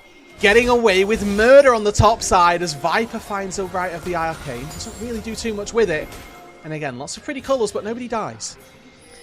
I'm just looking at the minimap, and I'm seeing that Bulldog's like, well, I don't want to step mid because I don't want to take gold away, but if I walk into bottom lane, Akali is going to kill me. The rest of my team is on the opposite side of the map. I cannot go for this minion wave right now. I'll be able to go for this minion wave though. Knight, your Shroud, we're not back in 2022, where that would actually keep you safe under the turret, so Bulldog able to land a few spells there, but we get another replay of the 1v1. I would love to see this replay, but it is also, the feed is chugging for me. So I get to see a slideshow of the play. Yeah, it's honestly just a close-up of Knight absolutely owning Bulldog. I saw that part. And now we get another repeat as Jun came down this time. You had a 2v1 earlier. Now it's BLG's turn. And he gets the turret. So Knight is now going to be 2,000 gold up and about a level and a half. Which is not where you want to be. He's already level 11, and he can just teleport after he recalls here. So, big win for BLG, and they are steamrolling this game now. 2,000 gold, almost 3 here at this 15-minute mark. I just feel like you're in a really tough spot. You already had, I think you had some damage concerns. I think that Locke is really, really reliant on his team. When you're reliant on extra damage, typically, honestly, what you don't want is a mage down in the bot lane, and you know, we'd have thought that by game number 3 we might have gotten rid of all of them, but Mel and Xerath appear to have taken their place. No marksman here to fulfill that consistent DPS threat, as much as Leave may try. ZDZ as well out of that top side, an option for that to happen, but again, you miss one axe, all of a sudden your uptime goes incredibly low as... Not yet found a recall with that TP. Bulldog wants to go forward. Xiaohao is in the wings. Cease and Desist comes through. There's an ulti on top, but Knight... Oh, I thought he was going to get away. He just gets popped, actually. Trades the flash.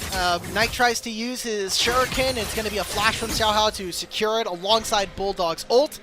Turret may be the look here for EDG. It would be some nice gold, but you're so far down on this champion as Bulldog. I just feel like you kind of need to get more on the map. You need to look for something else. Also, a small part of the Locke ultimate is that if you pick it up after it executes someone, you get permanent stacking and you get a percentage of the cooldown back. Seems like Locke is not going to go and pick that up. It'll stay there until he casts it next time, so we'll see whether or not Bulldog goes to get his little totem. Yeah, that's a pretty big deal, is just missing out on some CDR that you could have collected, but playing more so for that tempo on the map, able to go back to base pickup. A little bit of plating down on the bot lane. Now we'll collect a cannon wave on that top side. It's actually a good combo by Leave there. Just find a good chip damage onto on. We did see temporarily Jun was able to take down the Rift Herald on the top side, so BLG can have a little bit more aid in taking down these turrets. As now Jun beelining it up toward the top side. Remember, got Dominus waiting in the wings, does just quickly hop over the pillar. And that's a Dominus wasted and a bit of Jun's time gone as well. And Shun, if he had just hugged the wall, Bulldog would not have seen him, but just a small jiggle coming in from the Trundle meant that, hey, Bulldog kind of knew. So Bulldog gets to pick up this wave. He has teleport, Wenbo doesn't. This is currently a 4-on-4, and I kind of like where EDG are, as long as they can avoid or completely stop Knight from walking in. The rest of the game is actually fairly even. It's just that Knight's influence is so massive. You're gonna have a Trinity Force plus 3 Grubs Trundle smack this turret in mid. And you're exactly right, and EDG have recognized that. It's about stopping the Akali, but in spending so much time just walking towards Knight, thinking maybe we can find a fight. They were trying to get this position. Engage happens on the other side though. Jun looking to get taken out, and now there's an ulti on top of Viper. Bulldog's there as well. Misses quite a few of the spells, does not matter. Takes Viper out in an instant, and now EDG, they've got the numbers advantage around this dragon.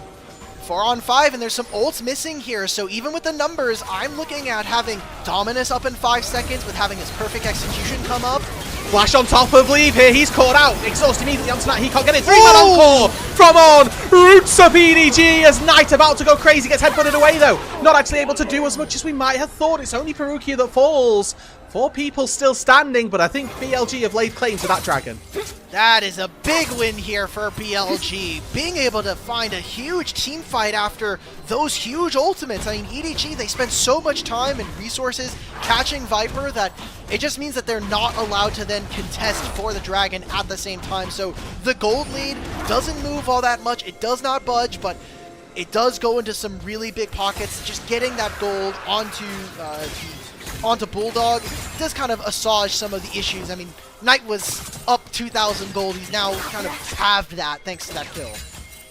This is a really fun spectator bug here. It looks like if you get hit by just one of the ritual nails from Bulldog, that everybody goes invisible for us. So that's going to be really nice to try to track, as nevertheless, you're quite right. Bulldog able to find a lot of those kills, find a good amount of gold to get back into this one, as this snap engage from Perukia started it all off.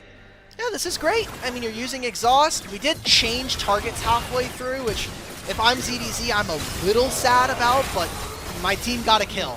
At this point, I think EDG feeling very hopeful that, hey, look, like we have numbers, we should be able to fight, but a lot of our damage is in these spells. A lot of our team fight is having these ultimates. And we're getting the cinematic cam here for On. Flash, and I talked about it from the draft, when you have all these melees, the Encore being able to get extended and fight, it's just magnificent. On with the Seraphine this year has been impeccable. And we come back to live, and we're diving underneath a tier 1. His team is not even in position. My Farsec is completely gone right now. You gotta get in the Discord, man. We gotta tap in. I'm on the Discord stream right now. This Discord stream has been we'll get in there. Mega goated.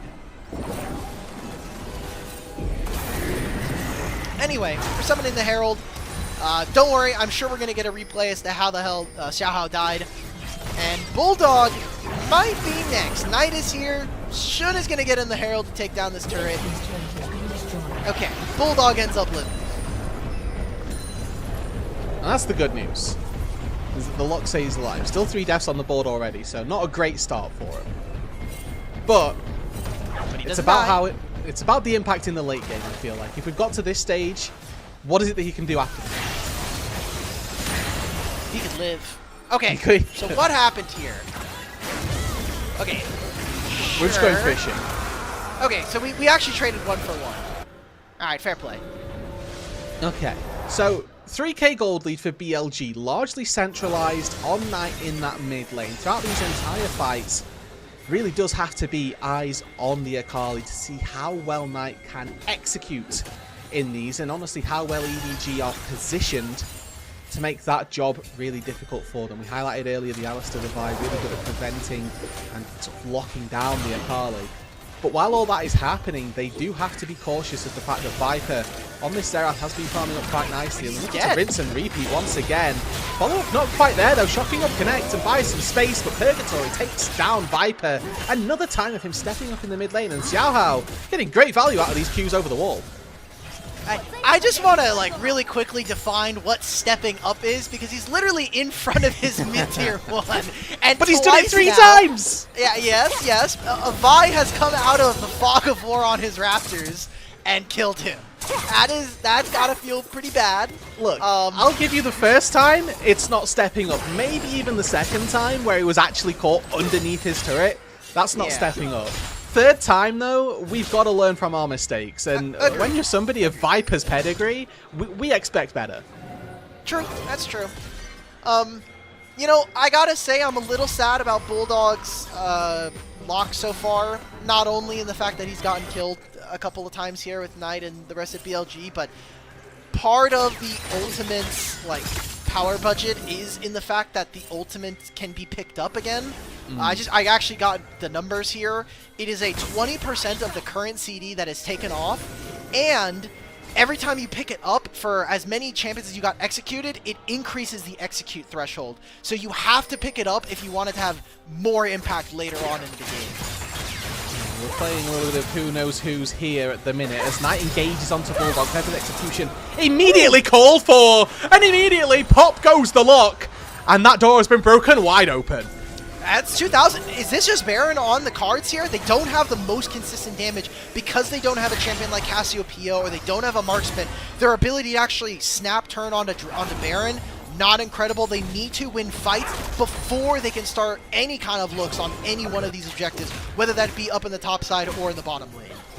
Those objectives have been going BLG's way pretty unanimously, save for that first Chemtech. Has been all of BLG and all of Jun's show here as he does get a nice poke on to Xiao Hao, who's able to limp away to safety. But we've got 4 seconds now on that next Mountain Dragon, excuse me. As BLG look well poised to take that. TP's coming in, those EDG and Bulldog both looking to get involved. I like this setup. You're going to have a pincer maneuver. You're going to have Locke and Mel play on one side. Olaf can run a muck in the back line. But it's Leave. Once again, too far forward. Chain CC, but not yet down. In goes Wenbo to the back line. In goes Knight through the front line. Perukia next to fall. Leave already dead, and it is an absolute slaughter. Bulldog can do nothing in the face of BLG as they take 4. They're not going to even go for the Dragon anymore. They're just going straight over to the Baron there. Not being able to use the rebuttal to send back the Seraphine ultimate. So much lockdown. And a great find coming in from BLG there. It's a pretty magnificent win. I mean, the 4 kills is great. And Knight, this is just BM, bro. Let him hit the turret. Come on. Yeah, not even giving the turret goals down on the bot side over. That's how you know that Knight's in his element a little bit here. Not just playing for his own goals, but playing to deny the enemy as best as possible. And this is the fight starting. Once again, honestly, Wenbo with the flash engage.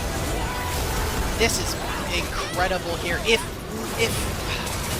Leave is able to flash back over the wall to his teammates, maybe that's a winning play. But another one where EDG come into an objective, or they walk into a fight where they're just not near each other, or they're not able to get next to each other, and it completely backfires. They just lose out on the play. So EDG lose out on so much gold. BLG now gets to completely run this game now for the next 5 to 10 minutes. And what was supposed to be a scaling advantage, what was supposed to be EDG having compositional strengths versus BLG, or it's just completely turning around, and now EDG's gonna die? Yeah, I mean, this should just be a formality. 1 versus 2 with a Viper off in the wings, not quite able to snipe down the kill. It's buying a little bit of time for EDG if we're coping truly, but that's about it. And watching this, I don't want to put it on the champion, but I was promised by all the people online. I saw Molecule tweeting about it. I saw Esports really trying to pop off with the stats in Kespa Cup. I think is 7-0 over there last time that I checked. I was told that this Lock champ is OP. I have seen very little OP's Lock champion gaming. Yes, Perukia has some fancy feet there, just dodges away from 4 out of 5 with the right of the arcane there by Viper, and Shun going to be able to take this dragon without really any remorse. I mean, this at this point is BLG looking to do their victory march. They just need to dot some I's, cross some T's. 8,000 gold, 27 minutes into the game is one heck of an advantage, and again, we look at the comeback mechanics that EDG have in this game. Who are they looking to right the ship? Xiao Hao maybe with a Violty, maybe Perukia with a good engage, but we've not found too many of those in this game. 0, 4, and 2. It's a tricky position. I feel like it has to be the Mel, man. Like, this Mel champion is just too good into melees. I do have some qualms with the build here. Shadow Flame Ludens is completely fine. Maybe in this game, I would argue that having access to Blackfire Torch because the ability haste is just really nice. And Rabadon's, while the damage is good, I just think having Zhonya's versus his team is really strong. So it's an unfortunate thing. Now it just means that even if we get to a 4th item, you're not going to have access to that. It just begs that question, doesn't it? Does he have the space to go for such a low damage item relative to Rabadons? As Knight is going to be the play here in the mid lane. EDG are connecting 4 members to them. And Knight does fall. So far, it's only cost them a tier 2 turret on the top side, and it's actually BLG who are recalling. I'm more than happy with that as a sacrifice, and EDG are going to be dissuaded by Wenbo's TP. Shutdown going over to Bulldog does feel nice. Now even getting this TP from Wenbo. If they can find this pick onto Shun. This is not nothing here. Subjugate goes down, flash out, and will be able to survive. 10 stacks off of the Dark Seal, the Medjai's, excuse me, from Knight, as he did fall as well. So EDG not out of anything just yet, but that's the first step on a very long road back to an even game for them. Many ducklings must get in a row, and that was the first one. They've got the start of the line, but whether or not the rest of the rowdy bunch is going to get in, that remains to be seen. And I'm just looking at the wave states. I love Xerath in a game like this where you're already so far ahead, and now you can just completely outrange every champion in the game. I was a little worried about having to play this champion into the rest of like an Olaf, as Vi, and an Alistar, but it has been out. Aside from the 3 deaths, systematically it feels good to play. Yeah, in this composition, it feels good. Has it actually yielded much fruit through these team fights? Well, no, but that's largely because your mid laner has 11 kills and is playing Akali, so it doesn't really need to do all that much, to be completely honest with you. And if I'm ZDZ this game as well, I don't want to be hitting the Akali, because that guy goes into a Shroud and I'm useless, so I just kind of have to run at the Xerath and make Viper's life a misery. On repeat, there's not really much that Viper can do against that. Yes, Flash is available, but if the Olaf decides to press Exhaust on me, I simply die. There's no defensive spells for Viper either, right? He's got the Flash, but he's not got a Stasis to try and prevent any sort of engage from the Olaf. Something that's been fun to watch this game has been how BLG have been really, really protective of turret plates and crystalline overgrowth. Like, I know we joked about it after when they went for the Baron, that Knight teleported bottom lane, but this turret has so much crystalline overgrowth, and they prevented all of this gold going over to Bulldog earlier. We just saw Wenbo, he protected the mid lane and then goes top lane as well and protects this. There are objective bounties here for EDG, and while I don't think that they have the damage quite yet to take down a turret, I think not having access to these turret plates, and specifically this gold that comes from the turrets, is really, really important. It's making what could have been like a 4,000 gold lead here for BLG turn into double that now. Yeah, it's a very good precedent as well by BLG to set that they're not going to give you an inch, they're not going to give you anything here. We are 15 seconds away from a Baron spawn, a minute away from a Mountain Soul spawn for BLG, and at the minute it's EDG looking to try and take a fight towards the Seraphine. On flashes away, Perukia reading that with the pathing, does take down the Seraphine very easily. Now it's a flash into the backline, now it's BLG's time to party. Knight getting in the mixer, Wenbo in there as well with Rite of the Arcane raining Hellfire down onto EDG. Tiaho flashes away, Perukia limping away with Wenbo and Knight chasing him down. And it's BLG with yet another clean fight. Well, if you're EDG, you're like, cool, man, we got the Seraphine and we went right into the back line, but if I'm this Mel right now, I'm like, well, there's now an Akali on top of me, guys. I can't follow you that far in, and that might just be the game. Long death timers, Baron and 3 grubs. BLG will start off the split with a 2-0 start. And it's with another 3-game series, not infallible, but currently undefeated. It's BLG who continue to surprise and continue to impress with this new top laner in Wenbo and the rest of the team holding on surefire. Another 2-0 or another 2-0 start for BLG through this year. And a really, really weird series, man. Like, what just happened here for BLG? We had a start where they get, like, really, really messy around some of these objectives. We have a game 2 that kind of feels like it's a one-sided bout, but then I just think that this third game, you blew up the mid lane so hard that it's impossible to play. Yeah, there was just kind of chaos, really. From almost the get-go. It was a fight on the top side that started it for Knight, and then outside of that it never looked back, or rather Knight never looked back. Yes, there were a couple of picks that looked good, yes, there were a couple of instances where Knight did fall, but actually the game itself was never close. triple kill into a double kill for Knight just feels like, all right, well, that's tough. That's a tough look there. And there is going to be comments. I think there is a little bit of concern to say that like the best team from the LPL has now gone 3 games against previously a Nirvana team and a like kind of, or 2 Nirvana teams now in Thunder Talk and EDG. But push comes to shove, the difference between those 2 teams is the mechanical floor for them is not the greatest, or their cleanliness around team fighting isn't all there, and I think that is exactly where BLG ended up really taking advantage of their opponents. Yeah, it is. It's that almost experience you'd feel like that not just they get from Ascend but from International as well. And the four people of BLG that have been there since the start of the year, being able to shore up problems across the Rift that aren't necessarily coming from the top lane, but just that are coming from inexperience on EDG's side, from a lack of playing at that high level. BLG were able to find those exploitations, and they were able to sort of put EDG back down after don't get me wrong, a mammoth performance was out of ZDZ from game number 1 to carry EDG to a first win in this series, but obviously BLG doing just enough here to see it over the line and put that game 1 to rest. So many things just completely, thrown to the wayside if you just win, right? There's no reason to start talking about the doom of BLG for losing a series. They get to be 2-0. They get to be right next to AL, although with a slightly worse game record, so they'll be second here. And not to mention, they have to play against AL in 2 days. They play them on Sunday. They're the last series again. BLG just have had a really long schedule. We were talking about this during Game 2, where it's just like, wow, you guys are playing for almost every single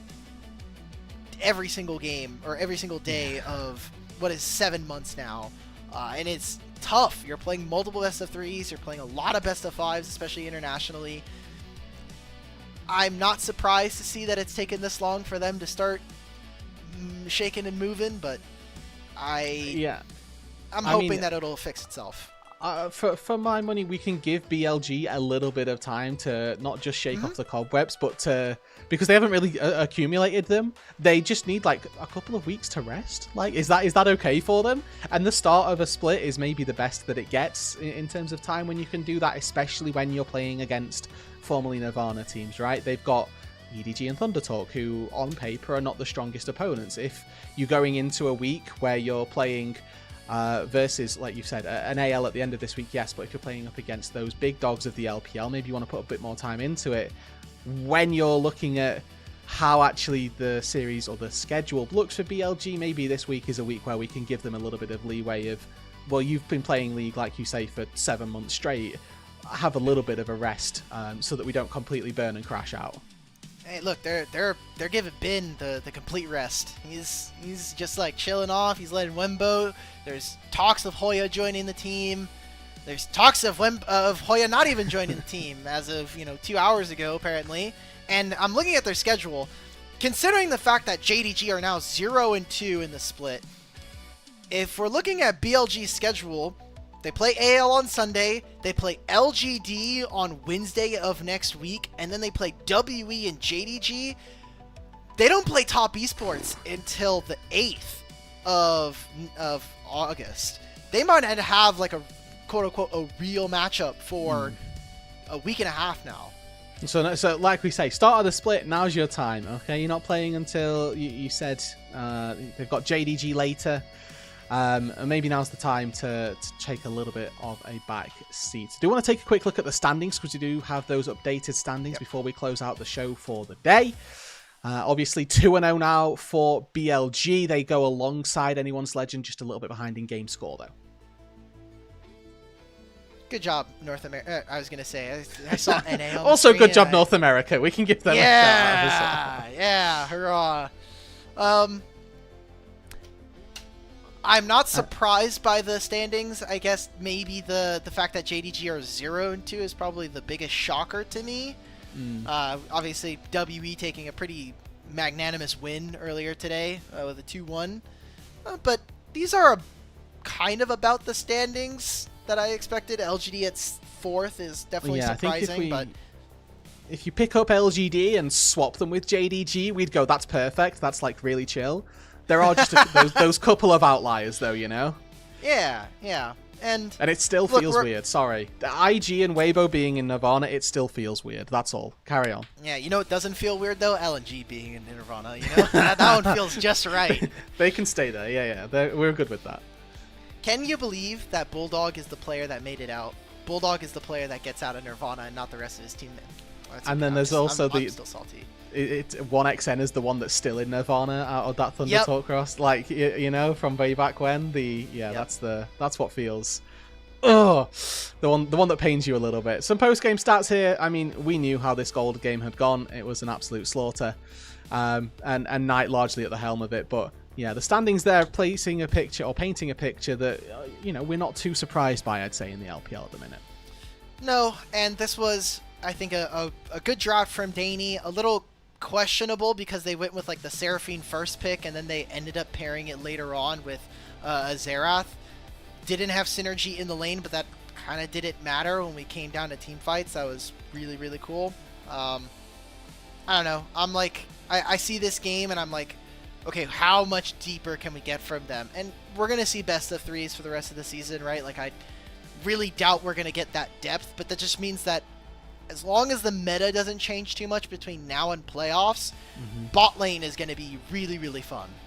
Yeah, well, there are rumors of the way support is being changed. I think largely people want Camille gone from support, but outside of that, you're quite right. If the meta doesn't change all that much, then we'll be excited by what does come. But that is going to do it for us here today, folks. A very quick in and out from myself. Thank you to everybody who came before me, everybody who came before Dimitri, Alk, as well, for all of their efforts on the day. But we are going to close out here and now. Before we do that, though, we do need to give a very big thank you to our Elite Coffee supporters. Those being Aaron Soup, Mong, Gelati, and Andrea Duran. Their pledged financial contribution helps us level up the broadcast and gives back to the cast and crew who are striving to give you an LPL English product on a nearly daily basis. Thank you so much, everybody, for watching. Thank you to Shivan behind the scenes, pressing buttons for 9 hours now. Thank you to Dimitri for joining in alongside me, and thank you to you guys at home for tuning in, because without you, this would all have been for nothing. Have a wonderful day, and we'll see you next time.